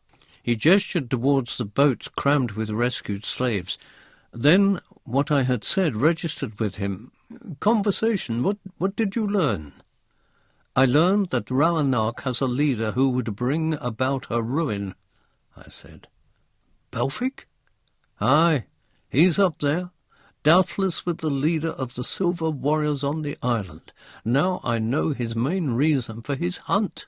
He wished to rid himself of me for fear I should aid you against his allies, and he needed to make a secret rendezvous with the Silver Warriors." Bledrack shrugged. "I always suspected him of something of the sort. They have no values, those folk in Rauanark, save, perhaps, their Lord Temporal Shanasfane. And no human being deserves the fate of these wretches." I jerked my thumb at the thin, dirty bodies of the Silver Warriors' ex-slaves. "What would you do about it, Count Ehrlich?" "I must think," said Bledrack. He gave me a long, hard look and said softly, "Are you sure it is not time to use your sword?" I avoided his eye and stared out to sea. "I have not said I intend to use the sword at any time." "Then I do not think we shall live long," he said. Chapter 4. The Lady of the Chalice. And thus we came back to the Scarlet Fjord. The freed slaves looked around them in wonder as our boats tied up at quays bathed in rosy light from the honeycombed cliff on the far side of the fjord. "Best mount extra guards from now on," Bledrack told one of his lieutenants. Absently he twisted one of the golden bracelets on his arm. "Belfic knows us, and he knows the Scarlet Fjord. They'll try reprisals." Weary from our expedition, we went inside, and pleasant women brought us meat and wine. There was plenty of extra room in the city of the Scarlet Fjord, and the freed slaves would find themselves well provided for. Bledrack was frowning, though, as he sat opposite me and looked across the quartz table. "Are you still thinking of the sword?" I asked him. He shook his head. "No, that's for you to think about. I was considering the implication of Belfid's perfidy. From time to time we have the odd man or woman in the Scarlet Fjord who decides that Rauanark offers pursuits more to their taste. We allow them to leave, of course, and they go." "You mean that Belfic may be aware of many of your plans?" I said.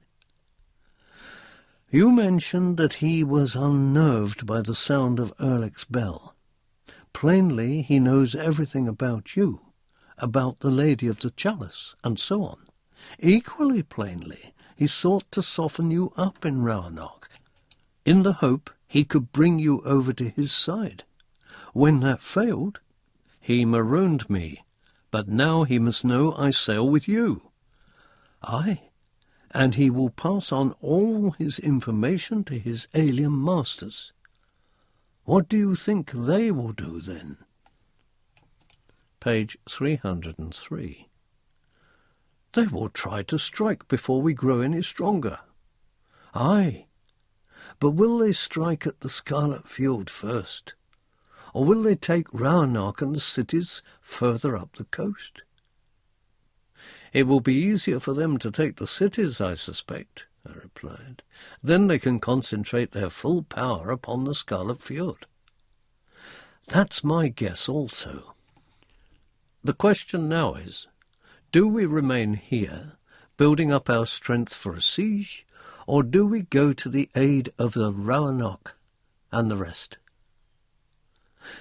"It's a difficult problem." Bledrack stood up, running his fingers through his red hair. "I would like to consult one who would offer us wisdom on the matter." "You have philosophers here, or strategists?" "Not exactly. We have the Lady of the Chalice." "She dwells in the Scarlet Fjord? I did not realize." He smiled and shook his head. She may come to the Scarlet Fjord, however. I should like to meet this woman. After all, she seems responsible for my fate.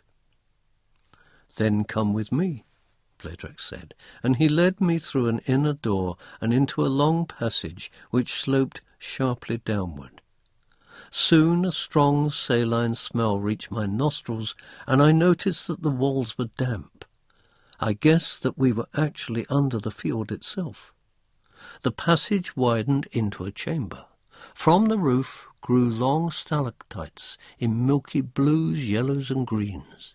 A soft radiance issued from the stalactites themselves and cast out gigantic shadows on the rough igneous rock of the cavern's walls. In the centre of the chamber an area of basalt had been smoothed and levelled, and into it had been placed a small staff of about half a man's height. The staff was a deep, lustreless black, with mottlings of dark blue. The cavern contained no other artifact. Page 304. What is the staff for? I asked. Bledrac shook his head. I do not know. It has always been here. It was here long before my ancestors came to the Scarlet Fjord. Has it any connection with the Lady of the Chalice? I think it might have, for it is here that she appears to us. He looked about him half nervously. I thought, Lady? It was all he said. Then a distant, high-pitched, oscillating whine came from all around us in the air. The stalagmites vibrated, and I prayed they would not be brought down on our heads by the sound. The short staff embedded in the basalt seemed to change colour slightly, but that might have been something cast by one of the vibrating stalactites. The whine increased until it began to sound like a human scream, and I recognized it with some trepidation. I blinked my eyes. I thought I saw the outline of the huge golden chalice again. I turned to say something to Bledrac, and then looked back in astonishment. A woman stood there. She was wreathed in golden light. Her dress and her hair were of gold, and on her hands she wore gloves. Her face was covered by a golden veil. Bledrac kneeled. Lady, we need your help again. My help? Came a sweet voice. When your great hero, Erlik, has joined you at last? I have no power of prophecy, my lady, I replied. Bledrac believes that you might have. My own powers are limited, and I am not permitted to reveal all I see even then. What do you wish to know, Sir Champion? Let Bledrac tell you. Bledrac climbed to his feet. Quickly he outlined the problem. Should we go to the aid of Rawanark and the other cities? Or should we wait until the Silver Warriors attacked us? The Lady of the Chalice seemed to deliberate. The fewer killed in this struggle, the better I shall like it, she said. It would seem to me that the sooner it is over, the more folk will be saved. Page 305. Bledrac gestured with his hands. But Rawanark has brought this on herself. Who is to say how many warriors are on Belfig's side? Perhaps the city will fall without bloodshed. There would be bloodshed soon enough, said the Lady of the Chalice. Belfig would destroy all he did not trust. Likely I, mused Bledrac, Morning Spear. He glanced at me. Is there a way of killing the Silver Warriors? I asked the mysterious woman. At the moment we are badly handicapped. They cannot be killed, she said. Not by your weapons, at least. Bledrac shrugged. Then I will risk many men in trying to save the worthless citizens of Rawanark. I am not sure they would like to die for that cause, lady." "Surely some are not worthless," said she. "What of Lord Shannosfane? He would be in great danger if Belfic gained complete power over Roanoke." I admitted that Shannosfane was in danger, and I agreed that the strange abstracted Lord Temporal was worth saving from Belfic. Then she asked, rather strangely, "Would you say that Lord Shannosfane was a good man?" "Aye," I replied, "eminently good." "I think, then, that you will need him in the near future," she said. "Perhaps we can get to Roanoke before Belfic finishes his business on Nalanog," I suggested. "We could get the populace away before the Silver Warriors attacked." "Belfic's business on Nalanog was finished for him," Bladek pointed out, and now that he knows he is allied to the Silver Warriors, he will waste no time in attacking." "True. But only the Black Sword will defeat Belfic," said the veiled woman. "And now you possess it, Lord Erlich." "I will not use it," I said. "You will use it. The air post." She vanished. Page 306.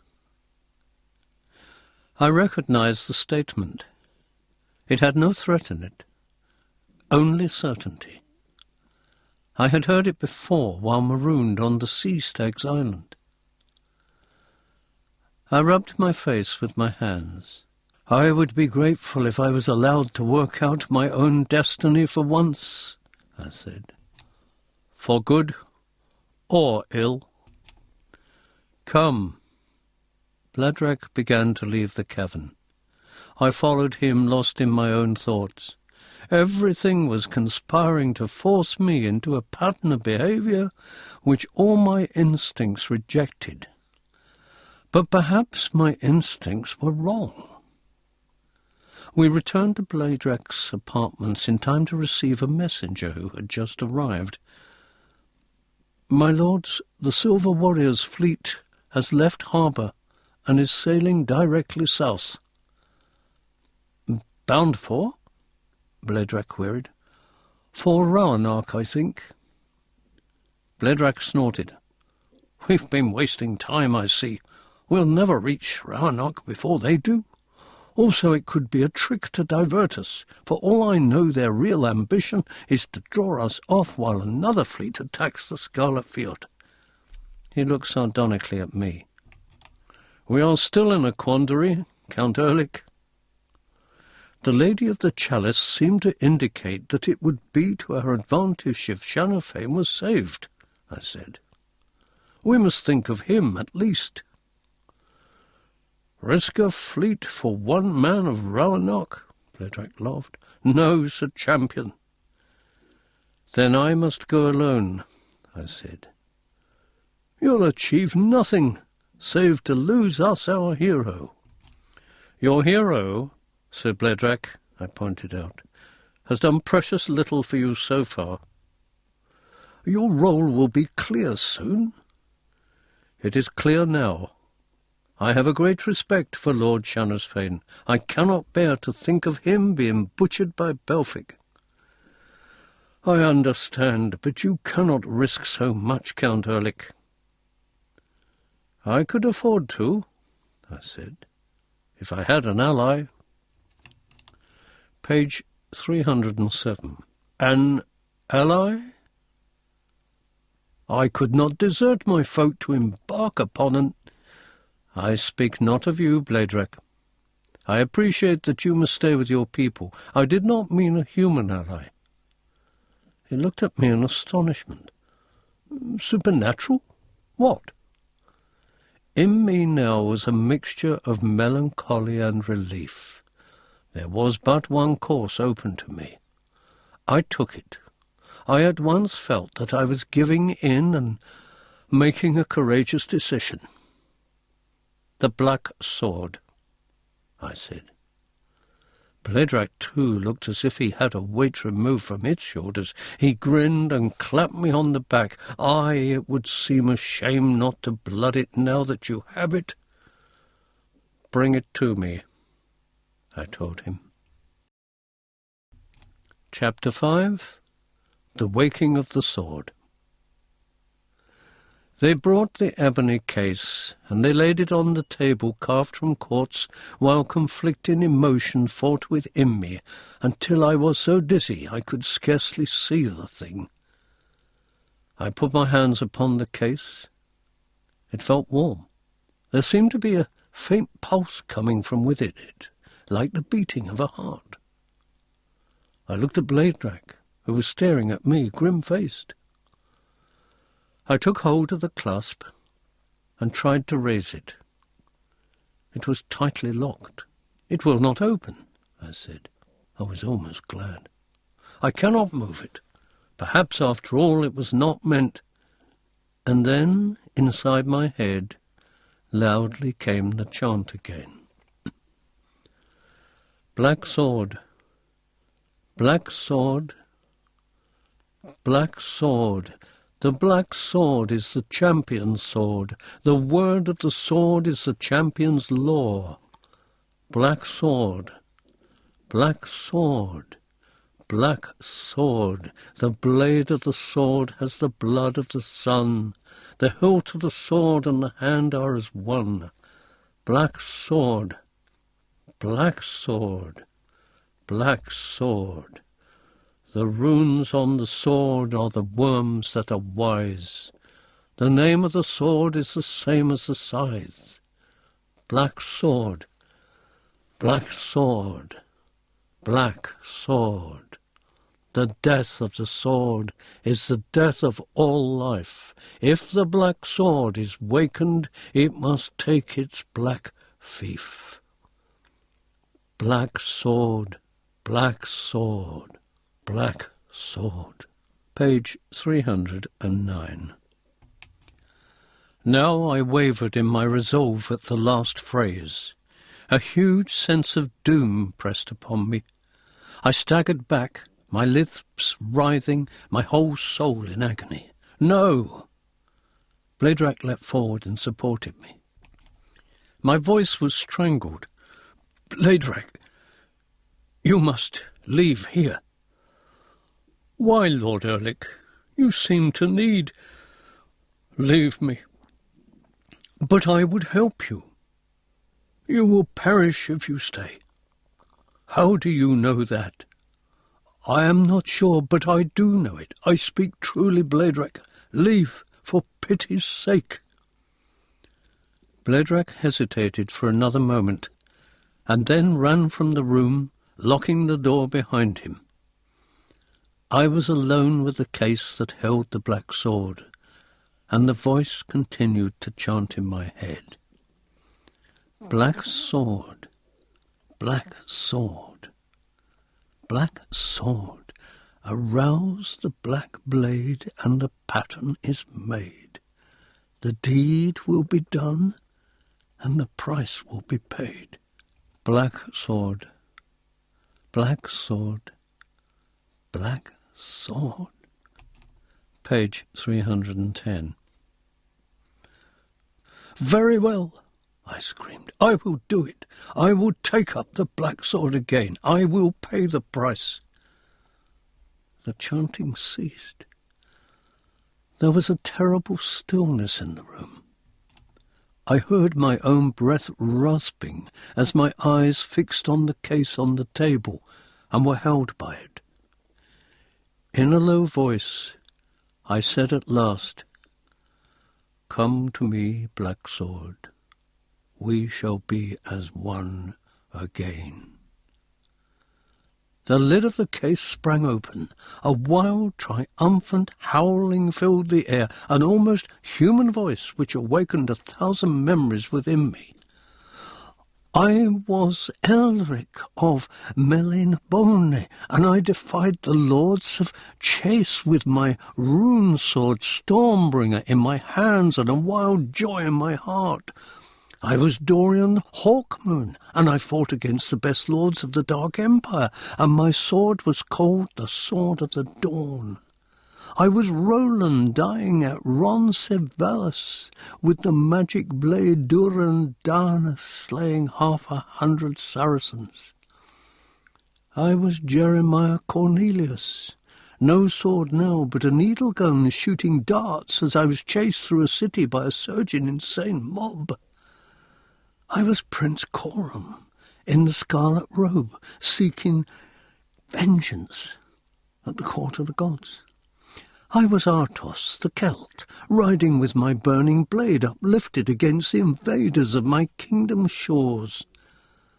I was all of these, and more than these, and sometimes my weapon was a sword, at others it was a spear, at others a gun.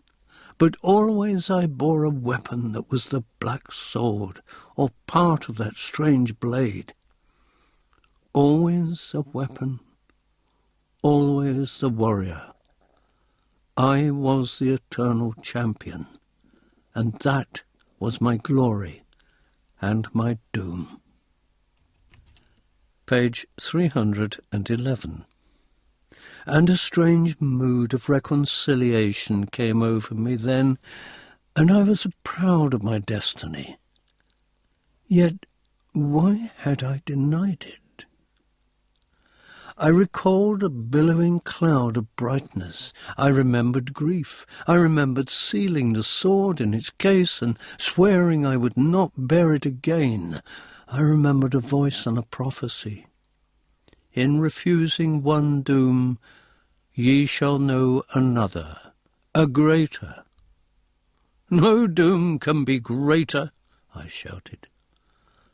Then I was John Dacre, unhappy, unfulfilled, before the voice called across the eons for him to become Erekose. The crime I had committed was in refusing the black sword. But why had I refused it? Why had I tried to rid myself of it? It seemed to me that had not been the first time I had tried to part my own destiny from that of the black sword. Why? I murmured. Why? Why? Then from the case a strange black radiance spilled, and I was drawn towards it until I stared down upon that familiar sight. It was a heavy black broadsword. Carved into its blade and hilt were runes which I could not read. Its pommel was a sphere of gleaming black metal. It was more than 5 feet long in its blade, and its hilt was more than large enough to accommodate 2 hands. My own hands reached involuntarily towards it now. They touched the hilt, and the sword seemed to rise and settle comfortably in my grip, purring as a cat might purr. I shuddered, and yet I was filled with joy. But now I understood what was meant by the term unholy joy. With this sword in my hands, I ceased to be a man and became a demon. Page 312. I laughed. My laughter was gigantic and shook the room. I swung the sword about, and it shrieked its wild music. I raised it, and I brought it down upon the table of quartz. The table split completely in twain. Chips of quartz flew everywhere. "This is the whole sword," I cried. "This is the cold sword. This is the black sword, and soon it must feed." In the recesses of my brain, I understood that it was rare for me to hold the actual blade. Usually I had a weapon which drew its power from the black sword, which was a manifestation of the black sword. Because I had sought to challenge destiny, destiny had taken vengeance. What followed could only be accomplished with the whole power of the black sword, but I still did not know what it was to be. One of Bladerak's girls entered the room through another door. Her face was horrified as she saw me. "My master sent me to ask if—" She screamed. The black sword twisted in my hand and plunged towards her, almost dragging me with it. It buried itself in her body, passing completely through to the other side. She danced in a dreadful jig of death as, with her remaining life, she sought to drag herself off the blade. "It is cold, how it is cold," she sighed, and then she died. The sword was wrenched from her. Blood seemed to increase its dark radiance. It howled again. "No!" I shouted. "That should not have been. Only my enemies are to be slain." And I thought something like a chuckle escaped from the sated sword as Bladerak rushed in to see what had happened, looked at me, looked at the sword, looked at the dead girl, and groaned in terror. He rushed to the case. There was a sheath in there, and he flung it at me. "Sheath the thing, early, sheath it, I beg you." Silently, I accepted the sheath. Almost without my raising it, the black sword slid into the scabbard. Page 313. Bladerak looked at the poor dead woman, at the shattered table. Then he looked at my face, and an expression of anguish covered his features.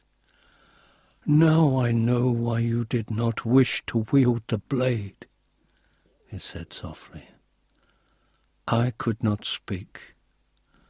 I attached the great scabbard to my belt, and the black sword hung at my side at an angle. Then I said, "You all wished me to arouse the blade and use it. Now I think we begin to understand the consequences. The black sword must be fed. It will feed on friends if it cannot feed on enemies." Bladerak turned his eyes away. "Is the boat ready?" I asked him. He nodded. I left that ruined room of death. Chapter 6. The Black Blade's Fief. They had given me a boat and a steersman. The boat was a small one, with high curving sides, plated with red gold and bronze. The steersman sat in front of me, controlling the leather-winged herons which flew low through the twilight air. The scarlet fjord was soon no more than a glow hanging above the distant cliffs. Then that vanished, and brown cloud enclosed our gloomy world. For a long while we sped over the black and sluggish sea until the jagged Obsidian cliffs came in sight. Then we saw the bay overlooked by Roanoke, and in the bay were crammed the besieging ships of the Silver Warriors. Belfic had not wasted time. It was possible that I had arrived too late. The craft of the invaders were very large and similar in design to Belfic's sea chariot, but apparently with no slavers to tow them. We stayed out of sight, and the steersman brought the boat to a halt on the crystalline beach quite close to the spot where Belfic's men had first encountered me. Telling the steersman to await my return, I began to move cautiously along the shore in the direction of the Obsidian city. Keeping to the cover of the rocks, I was able to round the corner of the bay and see exactly what I faced. Plainly, Roanoke had capitulated without a battle. Prisoners were being herded down the ramps towards the ships.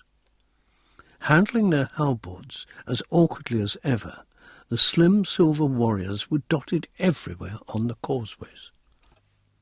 Page 315.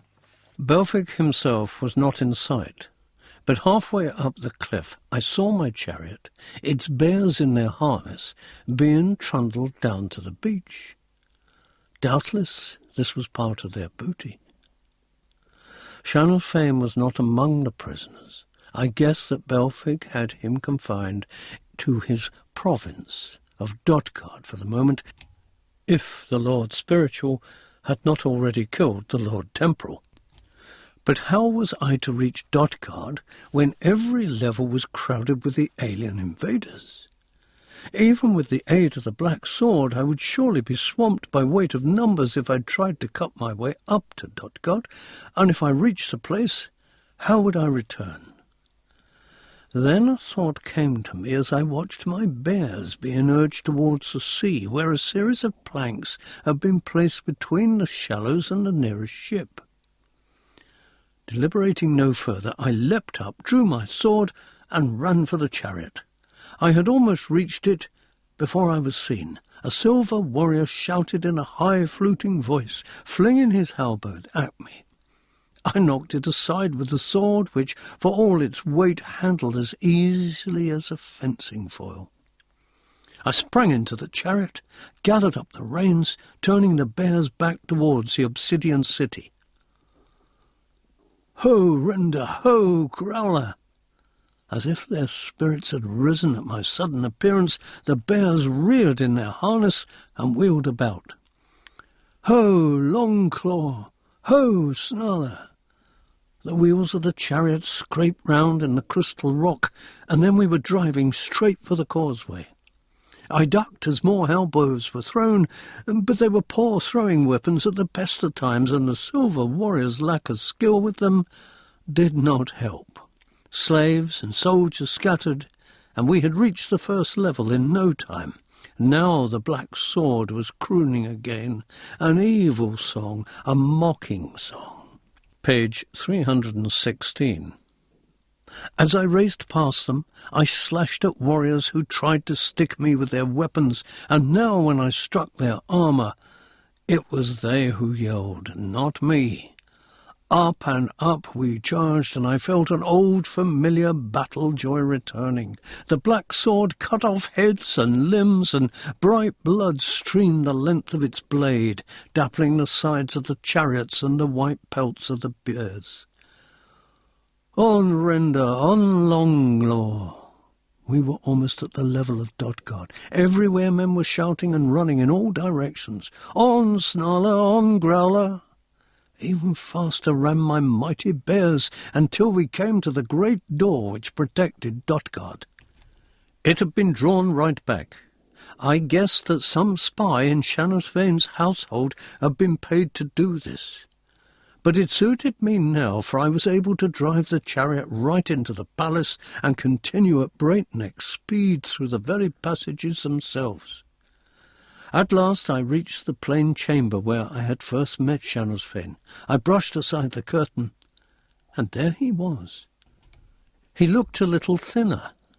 There was some hurt in his eyes, but he looked up from a manuscript as if he had been disturbed only for a moment when the silver warriors had arrived in Raunark. "My Lord Erlich, I have come to rescue you, Lord Shanusvane." His black features showed mild surprise.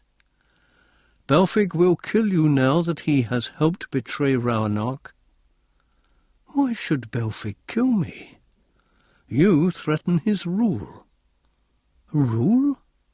Lord Shanusvane, if you remain here, you are doomed. There will be no more reading, no more study." "I do it only to pass the time." "Do you not fear death?" "No."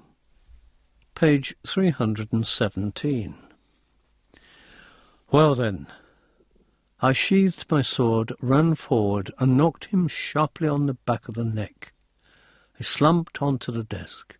I flung him over my shoulder and ran for the exit. My bears were snarling as silver warriors rushed towards us. I dumped Shanusvane in the chariot and leapt at the warriors. Plainly they were used to weapons that could not harm them.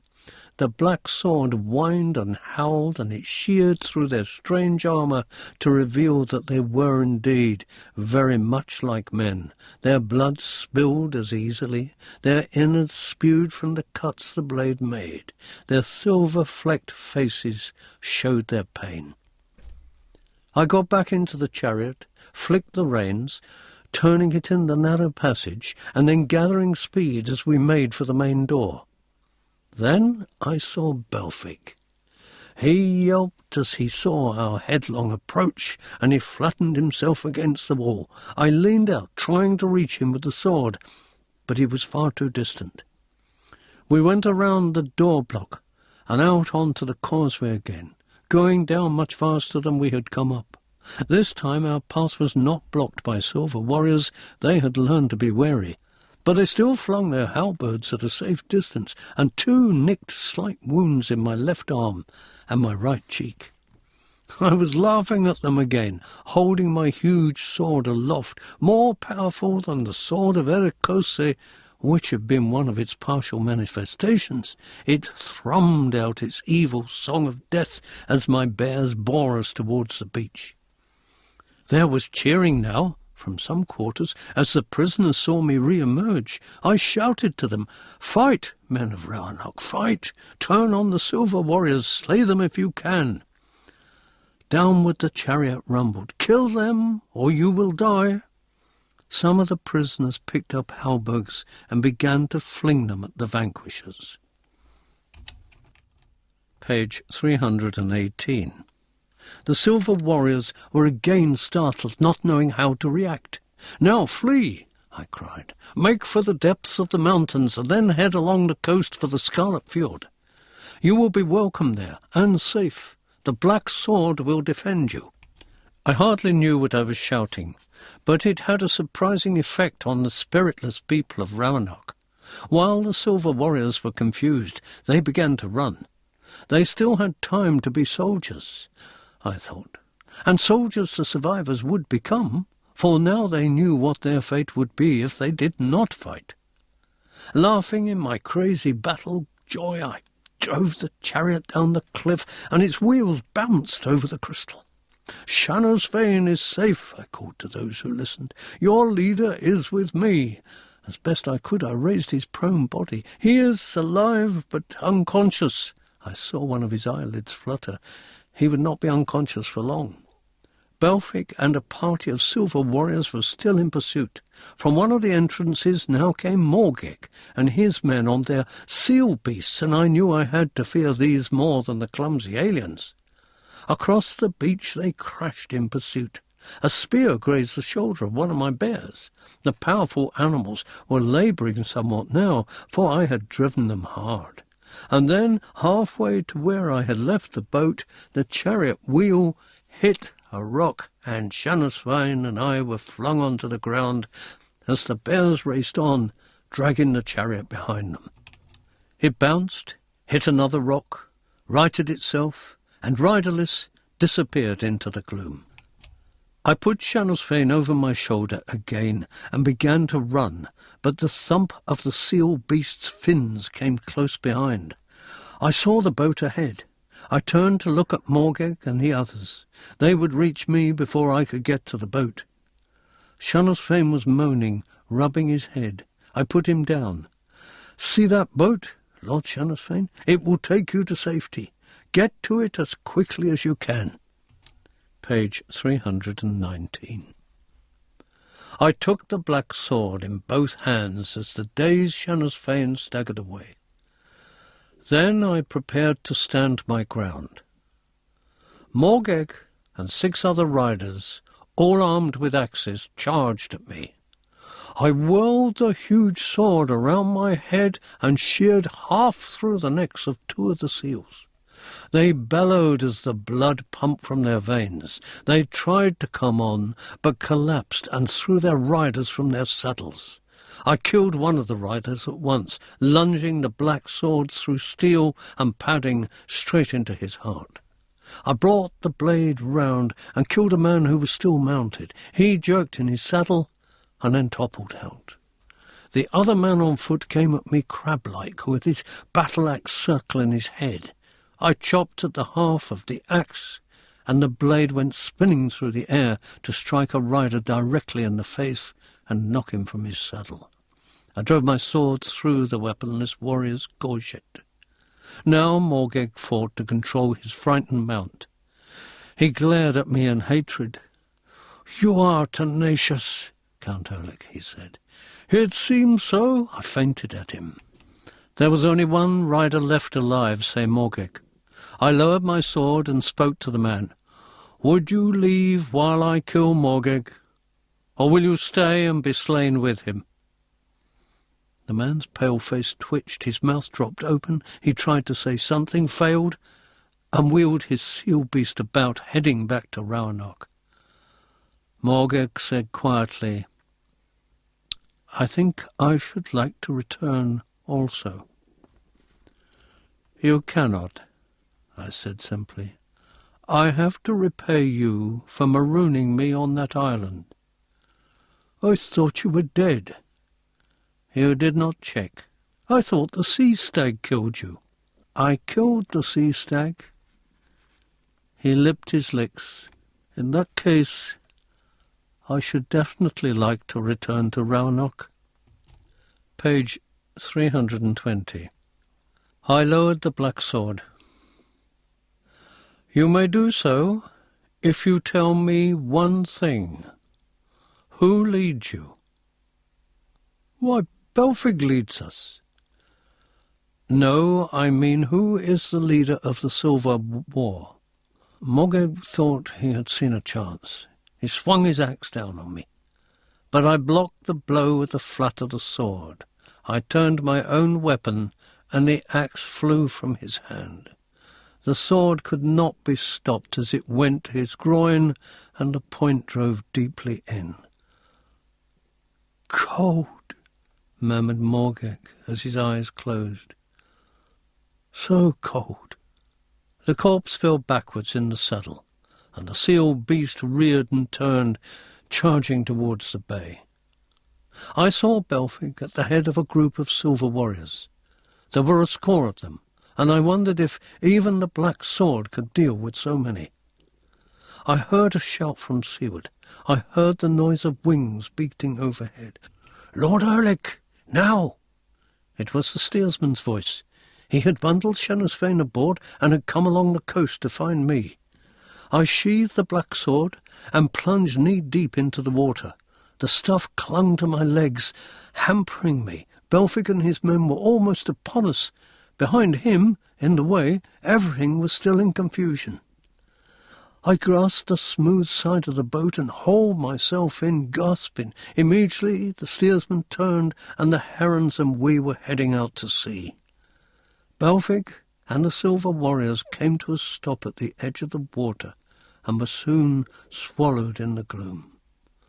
We raced back for the Scarlet Field. Bledrac Morning Spear had an unusually grim expression on his face as he sat in an amber chair and looked across the room at Shanasfane and myself. We were in another room of his apartments, as far away from the chamber of death as possible. I had taken off the scabbarded black sword and leaned the thing against the wall. Page 321. "Well," said Bledrac quietly, "the black sword has earned its price, it seems. You must have killed many silver warriors, as well as those riders of Belfig's, and perhaps you showed the folk of Roanoke that there was some point in defending themselves." I nodded. "And you, my lord Shanasfane, are you pleased that you have avoided death?" Bledrac spoke almost sardonically. Shanasfane looked at him from those deep, detached eyes. "I am not sure what difference there is between life and death," said Bledrac. Bledrac's expression seemed to indicate that he had made a point. He got up and began to pace about. I said to Shanasfane, "Do you know who rules the silver warriors?" Shanasfane looked slightly surprised. Why, Belfic, of course. He means he wants to know who commands Belfic, Bledrak said. Who is supreme ruler of the Silver Warriors? Why, Belfic, Bishop Belfic. He is their supreme ruler. But he is not of their race, I exclaimed. He has their queen prisoner. Shanafane's gaze wandered around the room and then fixed curiously on the black sword. They are not really warriors, those people. They are peaceful. They have never known war, but Belfic makes them do his will, for if they do not, he will destroy their queen, whom they love above life. I was astonished and could see that Bledrak was equally surprised.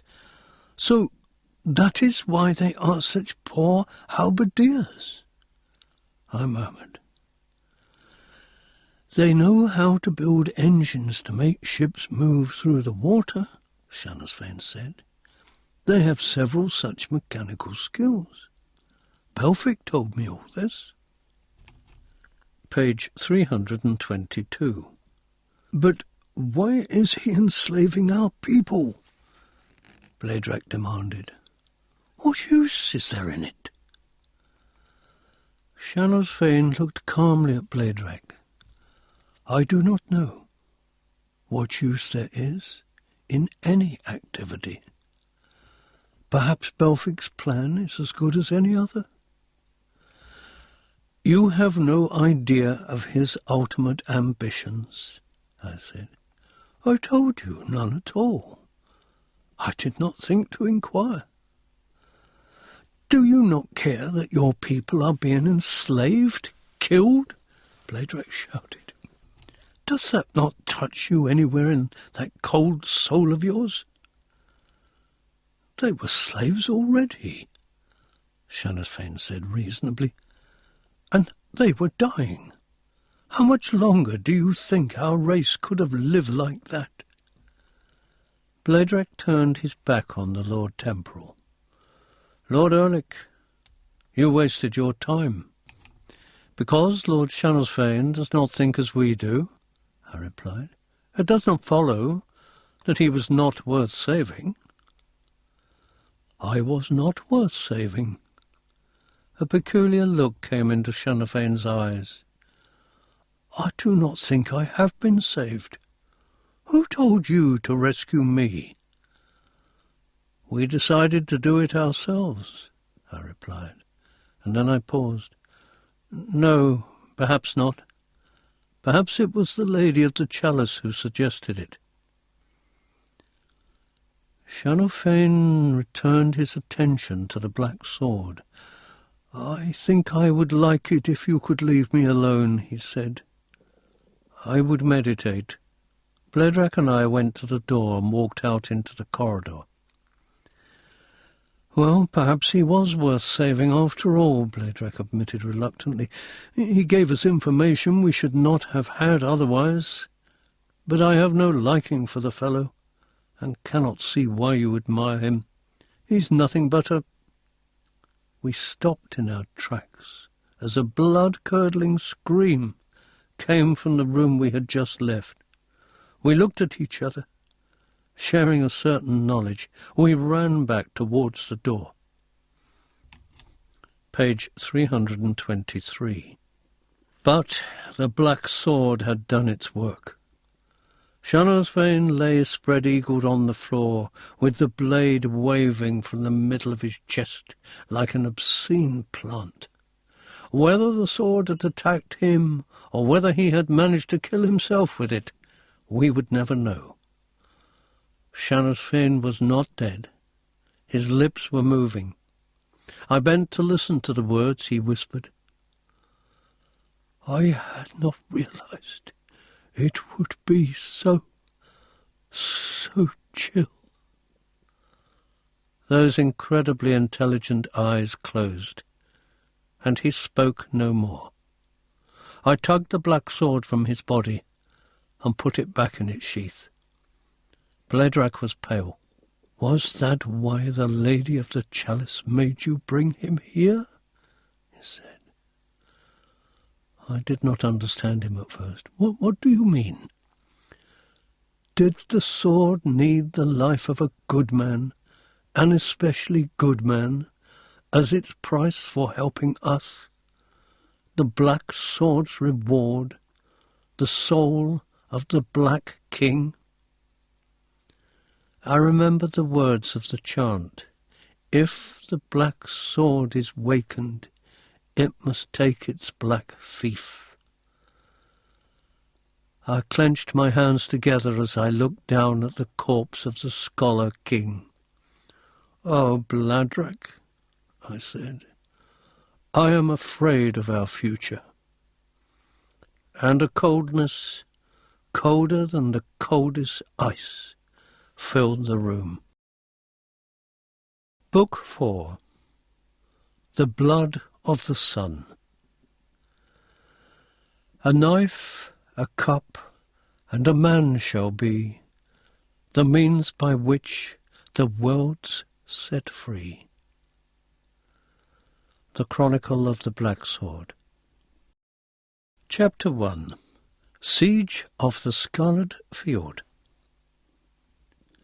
Depression settled over us, and even the fires of the Scarlet Fjord seemed to fade. We lived in the shadow of the Black Sword, and now I had an inkling of the reasons why I had wanted to rid myself of it. One could not master the sword. It demanded lives as some greedy Moloch, some fierce, barbaric god of ancient times, demanded sacrifice.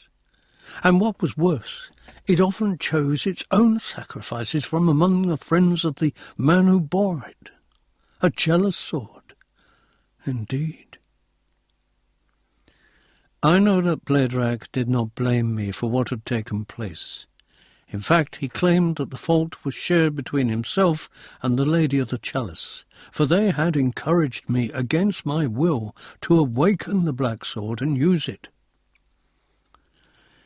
"It has already aided us," I pointed out. "Without it, I should not have survived in Roanoke, and we should not have learned from Shanosfane the truth of Belfig's status and the nature of his hold over the Silver Warriors." "It has been well paid for its work," Bladrak growled. "If we knew where Belfig hid this queen," I said, "then we could free her. The Silver Warriors would refuse to serve Belfig, and the threat would be over. But we know not where in the whole world she is." "If the Lady of the Chalice were to be asked," I began, but Bladrak silenced me. Page 328. "I am not sure that the lady works entirely in our interest," he said.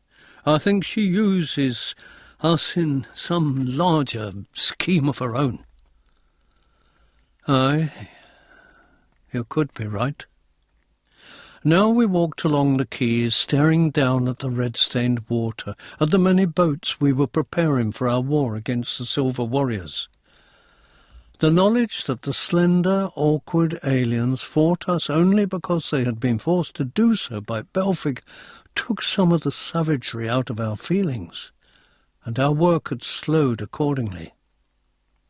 Unable to hate the Silver Warriors, it was harder for us to contemplate killing them.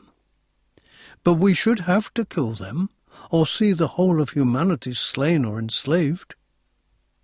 I looked across the fjord to the mysterious source of its heat and light, the honeycomb cliff from which the scarlet radiance issued. There was a power there, but I could not begin to guess at its nature. Something created millennia before, which continued to burn at the same constant temperature while the rest of the world grew cold. Once, I thought, the Scarlet Fjord had been something other than a camp for the outlaws who chose not to live in the soft decadence of cities like Roanoke. Was the Lady of the Chalice the last descendant of the scientists who had dwelt here? Perhaps Shanasfane could have told us. Perhaps that was why the Black Sword had killed him. Because we were meant to remain in ignorance. Suddenly Bladrach put a hand on my shoulder. He cocked his head and listened. I heard it then. The sound of a horn. It blew louder. "The guards," said Bladrach. "Come, Lord Erlich, let's see why they sound the alarm." He leapt into a boat which had already been harnessed to a pair of the heron-like flying creatures. They were asleep on the perches built along the quayside. He shook their reins and awakened them as I joined him. The birds squawked and took to the air. We headed towards the narrow opening of the fjord.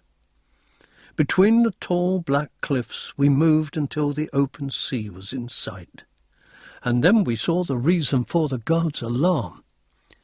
It was Belfig's fleet. Page 329. There were between 500 and 1,000 great ships massing there, and the air was full of the drone of their engines.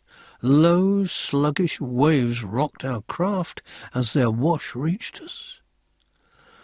"Belfig brings all his strength against us," Bladrach rasped. "Our boats could never hope to beat those huge craft."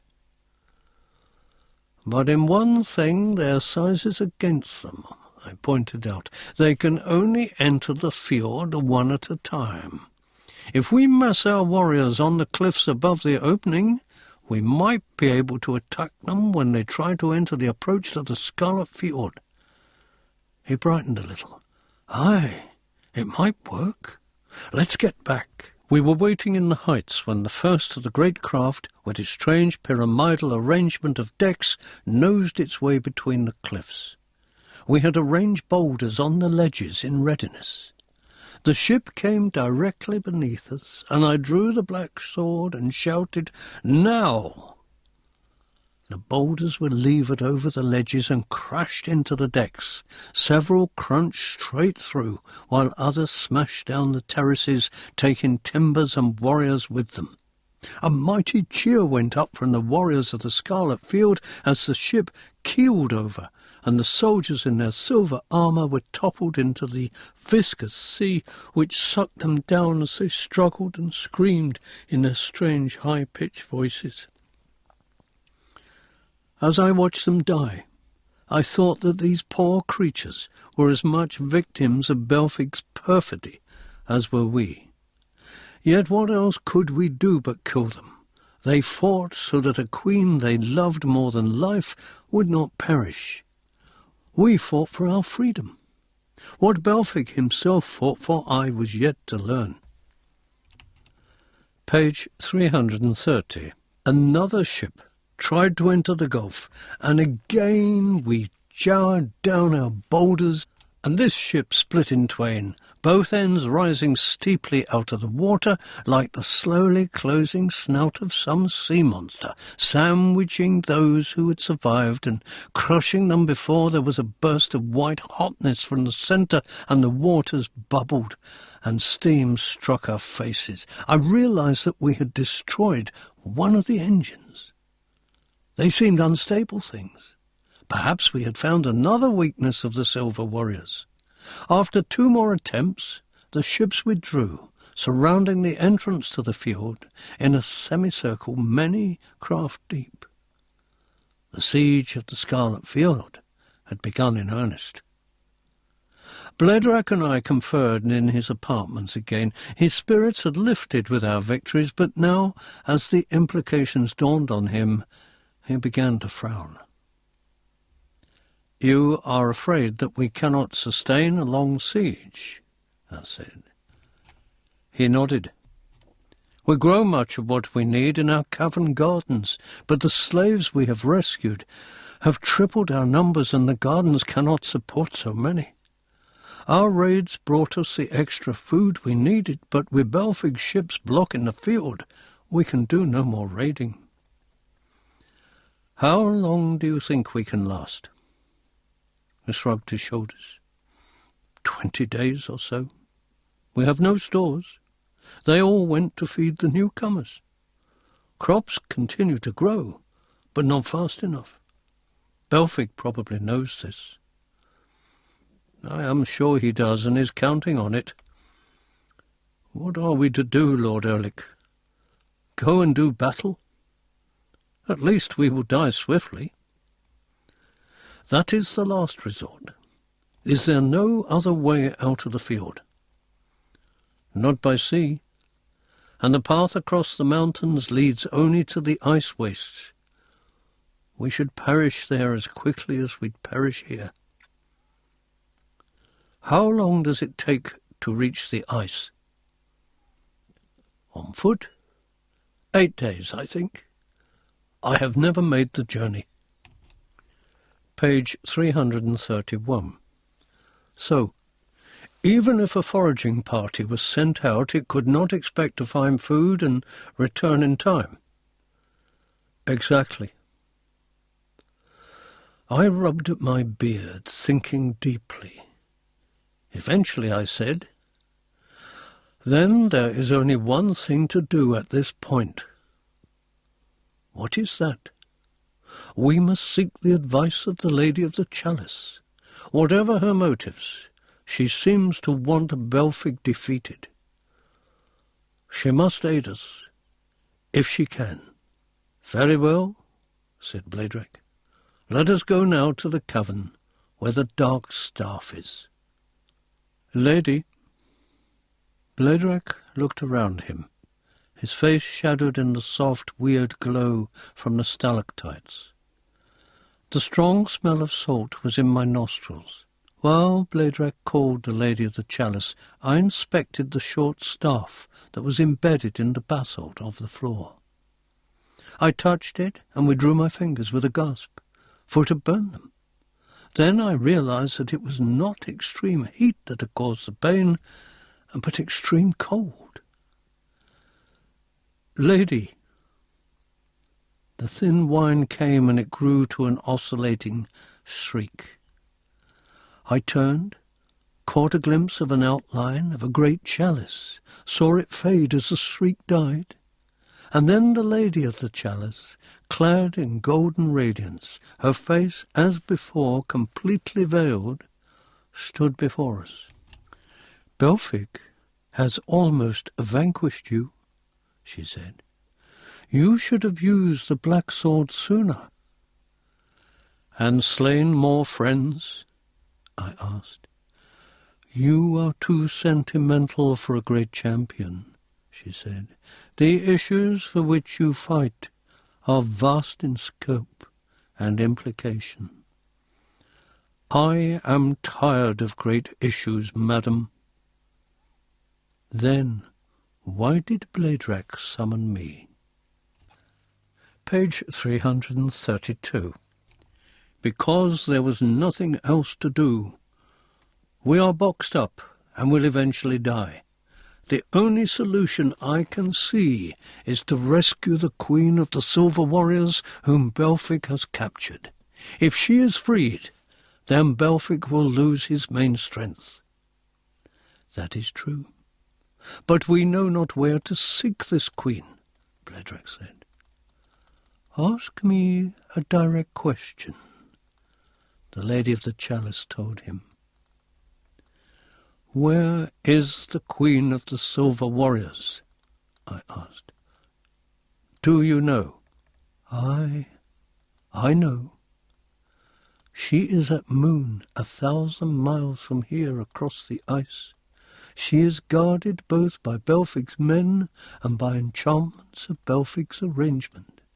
She cannot leave her apartments, and neither can she be visited, save by Belfic himself. So she cannot be rescued. She can be by one man, by you, Erlich, with the aid of the black sword. I looked at her sharply. This is why you helped Bladrach summon me. This is why you brought the sword here and made me use it. For reasons of your own, you wish the Silver Queen freed. A simple judgment, Count Erlich, but it will benefit us all if she is freed, I agree. I could not cross 1,000 miles of ice on foot, even if I had not lost my bear chariot. I would not be able to get there in time to free the Queen and save the Scarlet Fjord. There is one way, said the lady of the chalice, a dangerous way. By using a boat as a sled and having the herons drag it, I said.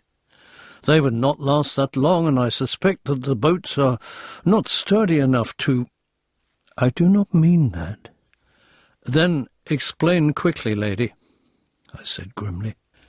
The people who created the Scarlet Fjord were engineers who experimented with many devices. Many were unsuccessful. Many were partially successful. When they went away from here, having found a means of travelling through time, they left some of their inventions behind them. Page 333. One of these was sealed in a cave in a mountain on the far side of this range, near the ice wastes. It was an air chariot, flying under its own power, but it was abandoned because of one defect. The engine used radiated a substance which enfeebled the pilot, blinded him, and eventually killed him. And you want me to use such a craft to go to Moon? I laughed. And die before I reach the place. What would be accomplished by that? Nothing. I do not know how long the radiation takes to kill. It could be that you would get to Moon before that happened. Are there any permanent effects of these rays should I survive? And none that I know of. Where exactly is this craft hidden? There is a pass that leads through the mountains to the ice. At the end of the pass is a mountain that stands alone. Steps are carved into the mountain, and at the top of the steps is a sealed door. You must break the door and enter. There you will find the air chariot. I frowned. I still distrusted the lady of the chalice. She, after all, had been the immediate cause of my separation from Hermesad and my subsequent agony of mind. I will do this thing, lady, I said, if you will promise me something. What is that? That you will reveal all that you know of my fate and my place in this universe. If you are successful, I promise I shall tell you all I know. Then I leave at once for Moon. Chapter 2. The City Called Moon. And so I left the Scarlet Fjord, climbing up into the black, igneous cliffs that brooded eternally beneath the dark twilight sky. I had a map with me, some provisions, and my sword.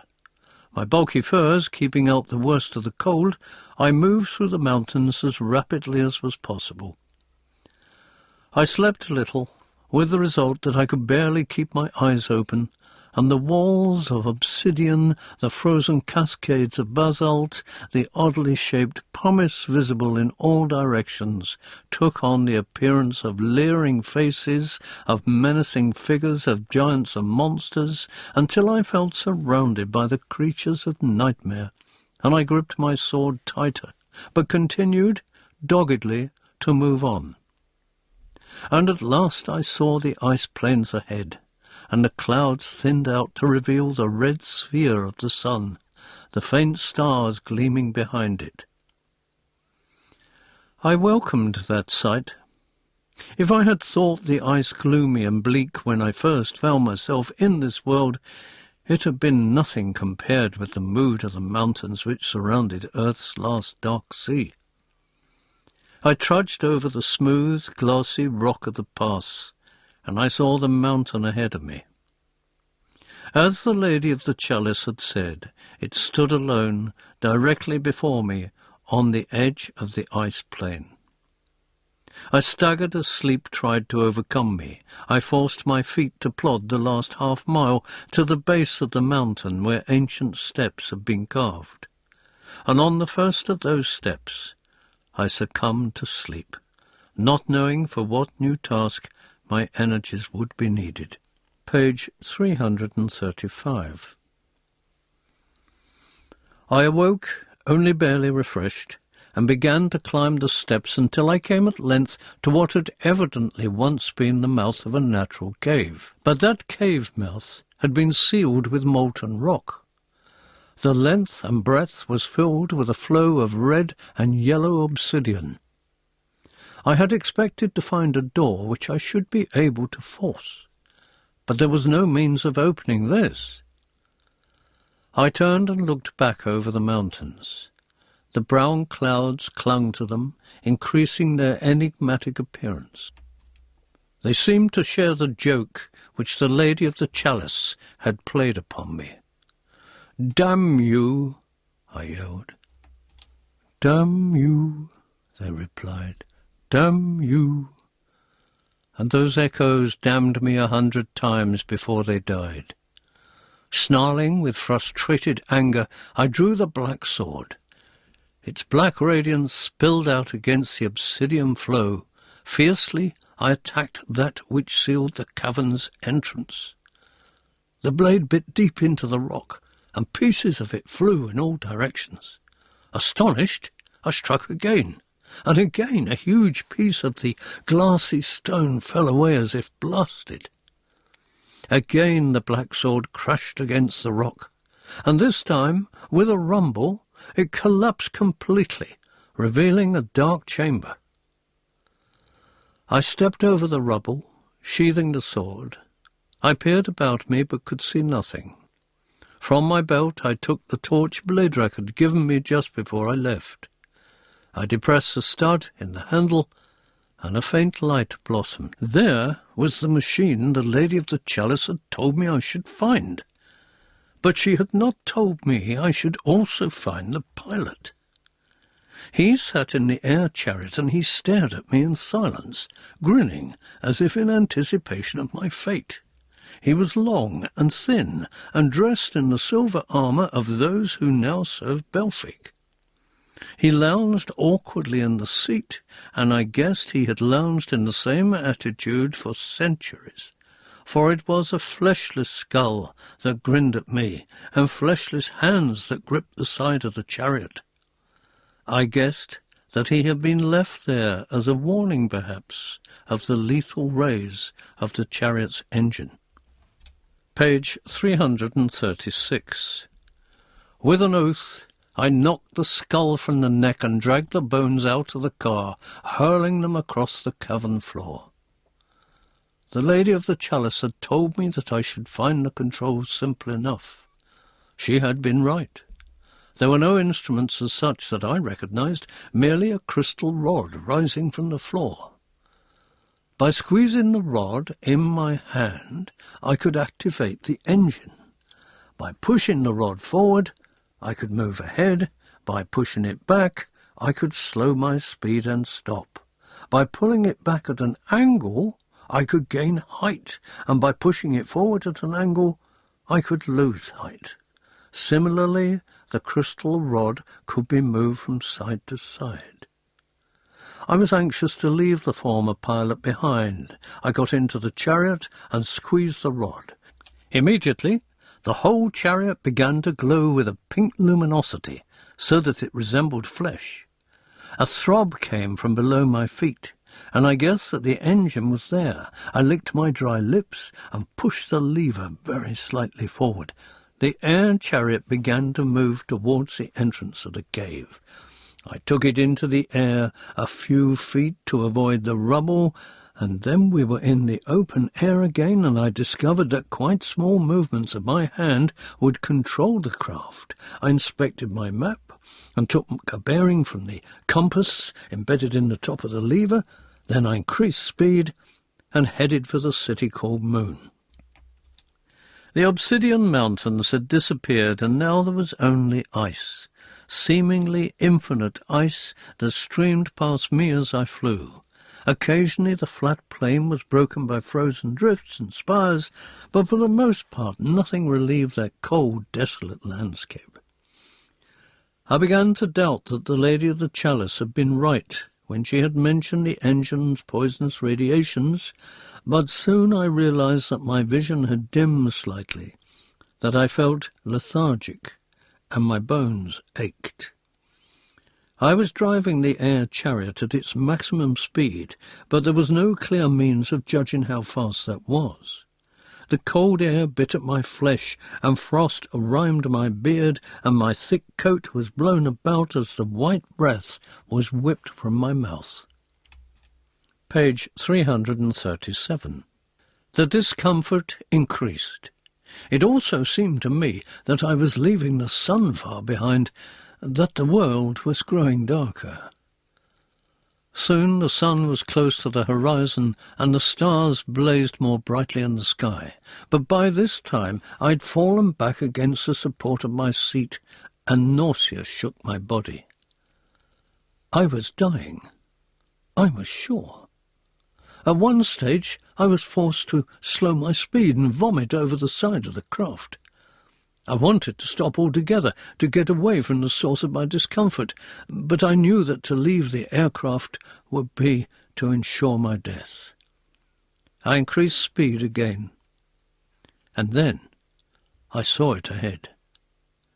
It was a huge white mountain, pitted with great craters, rising out of the ice.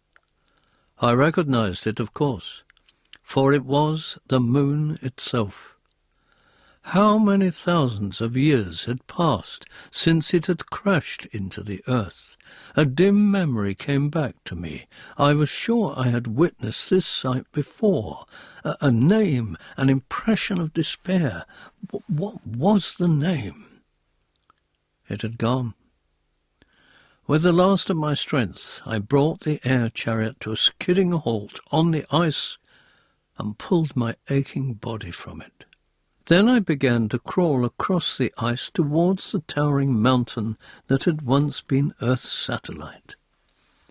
The farther from the air chariot I crawled, the more my strength began to return.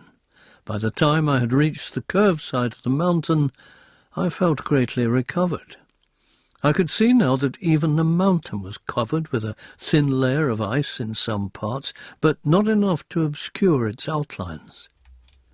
Above me I could see a light gleaming, and wondered if this was an entrance to the city the Silver Warriors had been forced to desert when they joined Belfic in his war against us. There was nothing for it but to begin to climb. The ice and the rock were rough enough to make climbing fairly easy, but I was forced to rest several times, and had by no means regained my full strength when I neared the top and saw fierce light suddenly burst out from the centre of a crater, and a dozen riders, mounted on seal beasts, framed against it. Page 338. I had been seen. Perhaps Belfic had even been prepared for my coming. I slid down the walls of the crater, put my back against the rock, drew out the black sword in both hands, and awaited the riders. They charged me with the long, barbed harpoons I'd last seen when we had hunted the sea stag. One of them would rip me from chin to stomach if it pierced my armour. But the black sword itself seemed to be lending me energy. With a single movement I swung it so that it sheared through the head of every harpoon. They clattered to the rock, and the useless shafts thudded into the stone as the astonished riders pulled their beasts up short. I plunged the blade into the throat of the nearest seal beast, and it coughed and collapsed, tumbling its rider forward so that I could bring the sword crashing down to shear into his back as he fell. The laughter began to bubble from my lips now. I jeered at them as I slew them. They milled in confusion, drawing axes and swords from their scabbards, shouting to each other. An axe struck my mailed shoulder, but did not cut through the links. I killed my antagonist with a stroke that cut his face in half, and the impetus of my swing clove the body of the man beside him. They tried to press in, to hamper my movement so that they could cut me down, but the black sword would not let them. It moved so rapidly that it opened their ranks every time they managed to close them. A hand, still clutching a sword, flew away into the shadows. A head dropped to the ground. A body spilled entrails over the high saddle. Everywhere the black sword swept it left red ruin in its wake.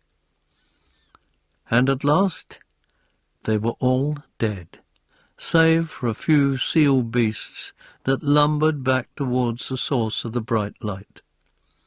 I followed them, still laughing. Page 339. Instead of exhausting me, the slaughter seemed to have filled me with extra power. I felt light-headed, and light-footed too. I raced after the seal beasts, blinking in the light, and saw them moving down a long metal ramp which curved into the bowels of the fallen sphere. More cautiously now I began to move down the ramp. I was just in time, for 2 doors began to move across the opening, and met. I prayed that I had not entered a trap. Down and down I went until I could see a floor below me. It seemed made of molten silver, and it rippled like water, but as I reached it and set a wary foot upon it, it felt solid enough. From out of a doorway in the far wall 3 more men came running. They too were dressed in the bulbous armour of Moorcock, but they carried the double-bladed halberds I had until now only seen in the hands of the silver warriors. These men were more skilled with the weapons. They spread out and began to swing the things around their heads. I watched them all warily, seeking an opening. Then one released his, and it whistled through the air at me. I flung up my sword to block it, and just managed to hurl it aside as the next halberd flew, and then the next. I dodged one, and was caught a glancing blow by the other. I was flung to the ground, the black sword leaving my hand and skidding across that floor of rippling silver. Weaponless, I rose to my feet as Belfing's men drew their swords. They were grinning. They knew I was doomed. I looked for the sword, but it was too far away to reach in time. I backed away from the warriors, and my foot struck something. I glanced down. It was the haft of one of the fallen hauberks. They saw it at the same time and began to run towards me. I picked up the halberd, knocked one swordsman in the face with the butt, and rammed the spike into another's throat. Then I burst through them and ran for the sword. But they closed with me before I could reach it.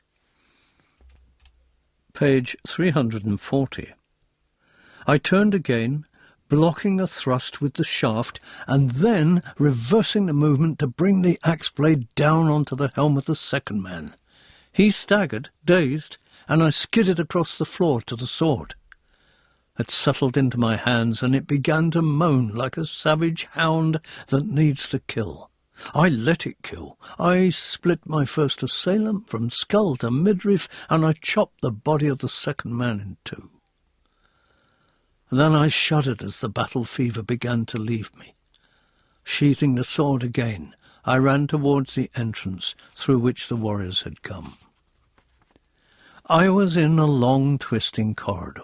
It was more like a tube, for it was completely round, and the floor curved steeply upwards on both sides. Down this I ran, and emerged at length into a spherical chamber.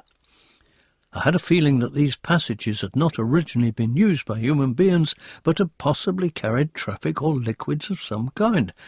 Steps led up to the domed roof of the chamber. I climbed them, and emerged in a circular room which had a roof like frosted glass. I peered through the glass, and realized that it formed the floor of the chamber above me. But I could see no means of reaching that chamber. Then I thought I saw something move in the room above. I drew my sword. An opening suddenly appeared in the smooth ceiling. A perfectly round opening in the exact centre of the circle. Then a kind of clear tube descended until it was only a few feet above the floor of the lower chamber. There were handholds on the inside of the tube. Still wary, I approached the tube and began to climb, the black sword balanced in my right hand. I poked my head over the top, and there was a sparsely furnished room of great size. Walls and floor were of the same rippling silver. A white bed was there, and various chairs and objects whose use I could not guess. And standing near the bed was a woman whose skin was silver, whose eyes were deep black, and whose dress was blood red. Her hair was nearly white, and her beauty was ethereal. She smiled at me, and she moved her lips, but I could not hear her. Page 341. I advanced across the transparent floor towards her, and suddenly my face struck something cold and hard, and I recoiled. I put out my hand and felt smoothness. I was separated from the Silver Queen by an invisible wall. She gestured, trying to tell me something, but I could not understand her. What kind of enchantment had Belfic put upon her? His scientific powers were either much greater than he had led me to suspect, or else, more likely, he had borrowed them from the Silver Warriors, whose ancestors, I now guessed, were the same scientists who had originally occupied the place I knew as the Scarlet Field. Desperation now consumed me. I took the black sword, and I struck a mighty blow against the invisible wall. A dreadful shrieking filled the air. A shock ran through the length of my body, and I was hurled backward. My senses swam. I'd grown to rely too much on the power of the black sword, I thought, as I collapsed into oblivion. Chapter 3. The Phoenix and the Queen. There was a chanting in my ears. Black sword, black sword, black sword. The blade of the sword has the blood of the sun. I opened my eyes and saw the stars in the dark sky. I turned my head, realizing that I was in the air chariot again. At the wheel sat a man in silver armor. This must be a dream. I was dreaming that the skeleton was piloting the chariot. If not, then I was a prisoner of the Silver Warriors. I straightened my back and felt the pommel of my sword. I was not tied, and had not been disarmed. The pilot in silver armour turned his head, and I saw that it was no man at all, but the woman I had seen just before I lost consciousness. She had a sardonic look in her black eyes. "I thank you for your valour in saving me," she said. I knew the voice. "Your sword shattered the barrier. Now we return to the Scarlet Fjord, so that I may tell my warriors I am free, and they need do Belfic's work no longer." "You are the Lady of the Chalice," I said incredulously. "That is what Bledrek's people call me." "Then all my fighting was in vain. You were already free." She smiled. "No. What you saw was only a manifestation. I could not have appeared anywhere else but in that chamber, the chamber of the staff. Belfic did not realize that I had a means of communicating with his enemies." Page 343. "But I saw the chalice at sea." "The image of the chalice could be projected to a few other places, true, but I could not transfer my own image there." I looked at her with deep suspicion. "And how came you by the black sword?" "The folk of Moon have much wisdom, Sir Champion. We were great once. There was a prophecy that you would come again, awakening from your frozen keep. It seemed nothing but a legend, but I studied it, for I needed to hope. I discovered a great deal. And you promised to tell me everything you learned. I did. First, you could inform me what Belfig's ambition is. Belfig is a fool, though cunning. He knew of Moon, and he found it eventually, having trekked for weeks across the ice with his men, having forgotten that war existed. We trusted him. He learned many of our secrets, and then one day imprisoned me as you found me. He then forced the Silver Warriors to serve him, as you know. But why? The Silver Queen swayed in her seat, and I realized that the rays of the craft's engine were affecting us both. He had a scheme, but it needed more labor than the warriors themselves could supply. Ultimately, he desired to build a vessel that would travel through space. He wished to find a new sun that had not grown old. It was a stupid scheme. We have the knowledge for building such a ship, but we do not know how to power it or how long it would take to travel to another sun. Belfig would believe none of this.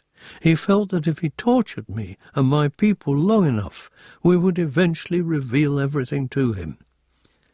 He is insane. Aye, I said, and his insanity has caused much grief on this already grieving planet.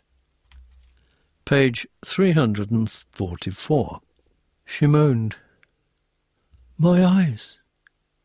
I cannot see. I hauled her out of the seat and climbed in myself, grasping the crystal rod and keeping the craft on course.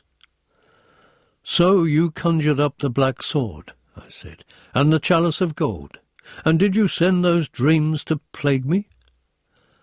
I sent no dreams. I thought not. I do not believe you understand everything you have been doing, my lady. You used the legend and you used me, but I believe that the black sword, or whatever power controls it, has used us both. Do you know of Tanalorn? I know where it is said to be. Where is that? At the centre of what we call the multiverse, the infinite matrices, universe upon universe, each divided from the other. But there is a centre, it is said, a hub about which these universes revolve. The hub is a planet, some think, and that planet is mirrored in many of the other worlds. This Earth is one version. The Earth you came from is another, and so on. And Tanalorn is mirrored elsewhere, but with one difference. It does not change. It does not decay as the other worlds decay. Tanalorn, like you, Sahiro, is eternal. And how may I find Tanalorn and the powers who rule there? I know not. You must seek that information elsewhere. I may never find it. The conversation had exhausted her, and I too was seriously feeling the effects of the poison radiation. I was bitterly disappointed, for, though I had discovered something more, I still had not all the information I had hoped for. "Tell me what the chalice is," I said weakly. But she had fainted. Unless we reached the Scarlet Fjord soon, there would be little point in seeking more information.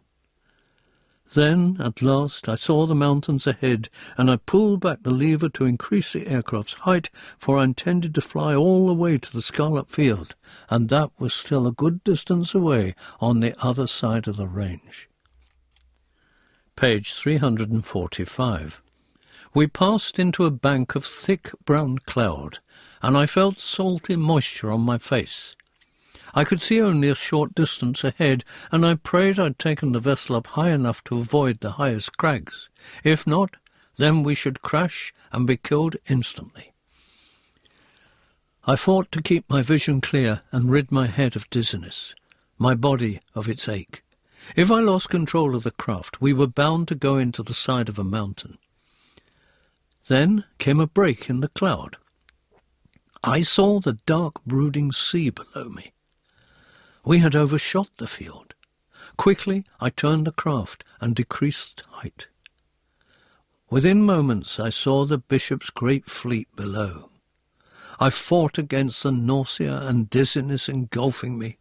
I circled down and saw that Belfig stood on the top deck of the largest ship. He was talking to two tall silver warriors, but looked up in astonishment when he saw my craft. "Erlik!" he screamed. Then he laughed. "Do you think you can save your friends with that little flying boat? A third of them are dead of starvation already. The rest are too weak to resist us. We are just about to sail into the fjord. Bladerak was the last to resist. Now the world is mine." I turned and tried to revive the Silver Queen. She moaned and stirred, but I could not arouse her. I lifted her upright as best I could in my own weakened condition, and showed her to Belfig. Then the air chariot began to lose height, as I could control it no longer. In a moment I knew I would be swallowed by that salt-thick sea. But now a new sound came to my ears, and I forced my head around to see Bladerak's boats emerging from the gap between the cliffs. Page 346. Despairing of my help, Bladerak had decided to die fighting. I tried to call out to tell him there was no need, but the boat had hit the water and was skidding over the surface towards the looming shape of one of the ships of Belfig's fleet. I managed to turn the craft a little, but we smashed into a paddle with a mighty crash. The air chariot overturned, and the Silver Queen and myself were plunged into the thick water. There were other sounds of confusion. I heard a shout and saw something drop from the side of a ship. Then the water entered my mouth, and I knew I was drowning. A moment later something seized me and dragged me from the ocean. I gasped. I was in the hands of one of the silver warriors, but he was smiling at me. He was virtually grinning. He pointed. Nearby, the Silver Queen was reviving. He knew I had rescued her. We were on a raft that must have been flung overboard the moment we struck, and now they were hauling the raft up to the side of the ship. From high above a querulous voice was screaming. We had crashed into Belfig's flagship. I let the silver warriors help me to my feet when we reached the deck. I looked up. Belfig looked down. He knew he was beaten, that the men from Moon would no longer follow him, and he laughed. I found myself laughing back. I drew my black sword, still laughing. He drew his own sword and chuckled. I ducked my head and entered the door and began to climb the staircase that wound through the levels of the deck until I emerged on the top one and faced him. He knew he was going to die. The thought had turned him quite mad. I could not kill him then. I had killed too much. Page 347. But the black sword thought otherwise. As I made to sheathe the blade, it turned in my hand, flung my arm back. Belfig screamed and raised his sword to defend himself from the imminent blow. I tried to stop the black sword from falling. But fall it did. It was inevitable. It sheared through Belfig's sword. Then it paused as the bishop wept and stared at it. Then, my hand still round its hilt, it drew itself back and plunged itself deep into his fat, painted body. Belfig shivered, and his carmined lips fluttered. A strange intelligence entered his eyes. He screwed up his decorated eyes, and tears fell down his rouged cheeks. I think he died then. I hoped that he had. Aboard the big ships, the silver warriors were handing out food to the men who had sailed from the Scarlet Fjord, expecting to be killed. From below, the Silver Queen called to me, and I saw that she had Bledrak aboard. He was thin, but he still had his swagger as he hailed me. "You have saved us all," said Champion. I smiled bitterly. "All but myself," I said. I climbed back down the staircase, and still I stood on the lowest deck. The Silver Queen was talking with her men, whose faces were full of joy now that she was safe. She turned to me. "You have earned the undying loyalty of my people," she said. I was unimpressed. I was weary, and oh, how I needed my Ermizet. I had thought that if I followed my fate, if I took up the black sword, then at least I would have a chance of being reunited with her. But it seemed this was not to be. And still I did not understand all the prophecy concerning the black sword. The blade of the sword has the blood of the sun. Page 348. Bledrak clapped me on the back. "We are going to feast, Count Erlich. We are going to celebrate. The Silver Warriors and their lovely queen are to be our guests in the Scarlet Fjord." I looked hard at the Silver Queen. "What has the chalice to do with me?" I said firmly, not replying to Bledrak. "I am not sure." "You must tell me what you do know," I said, "or I will kill you with the black sword.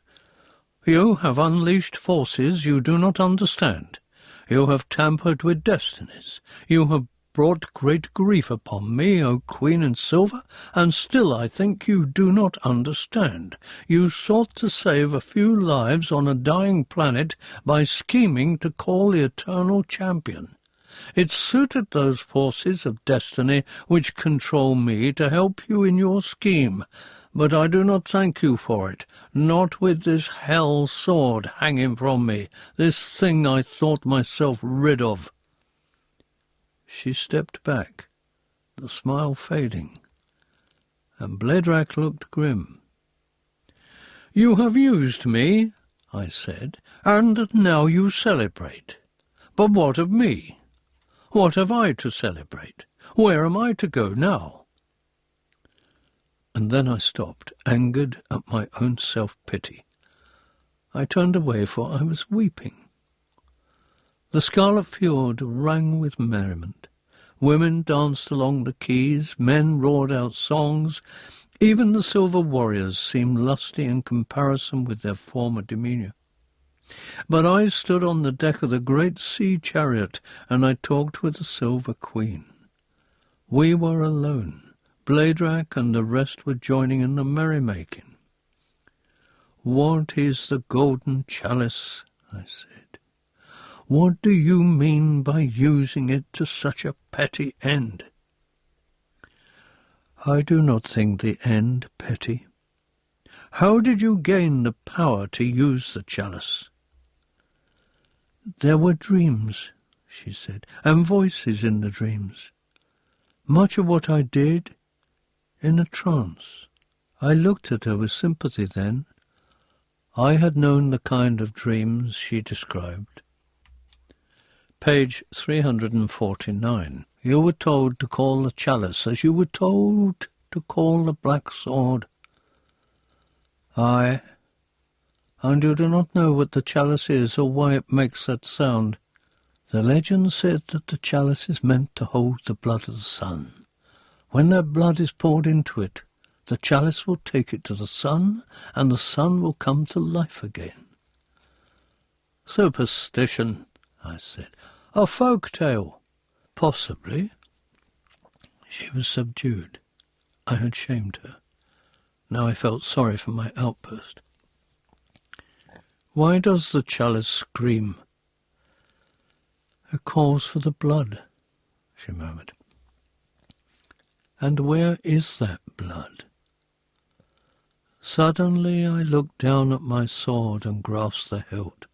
The blade of the sword has the blood of the sun. I frowned. Can you summon the chalice again? Aye, but not here. Where? Out there, she said, pointing beyond the mountains. On the ice? Will you come with me to the ice now? I owe you that, she said. Chapter 4. The Knife and the Cup. The Silver Queen and the Eternal Champion were 2 weeks departed from the Scarlet Fjord. They had gone in a boat which had taken them to deserted Roanoke. They had sought the chariot in which the Eternal Champion had come to Roanoke. They found it, they fed the beasts that pulled the chariot, and then they climbed into it and were borne through the mountains out to the plains of the South Ice. Now the Silver Queen and the Eternal Champion stood surrounded on all sides by ice, and a wind came up. It blew our cloaks about our bodies as we stared up at the small red sun. You affected many destinies when you chose to summon me, I said. She shivered. I know, she said. And now we must fulfill the whole prophecy, I said, the whole of it. If that will free you, champion, it might bring me an inch nearer to that which I desire. I told her. No more. We deal in cosmic matters, Silver Queen. Are we only pawns, said Champion? Can we control nothing of that destiny? Precious little, Queen. She sighed and spread her arms, turning her face to the brooding sky.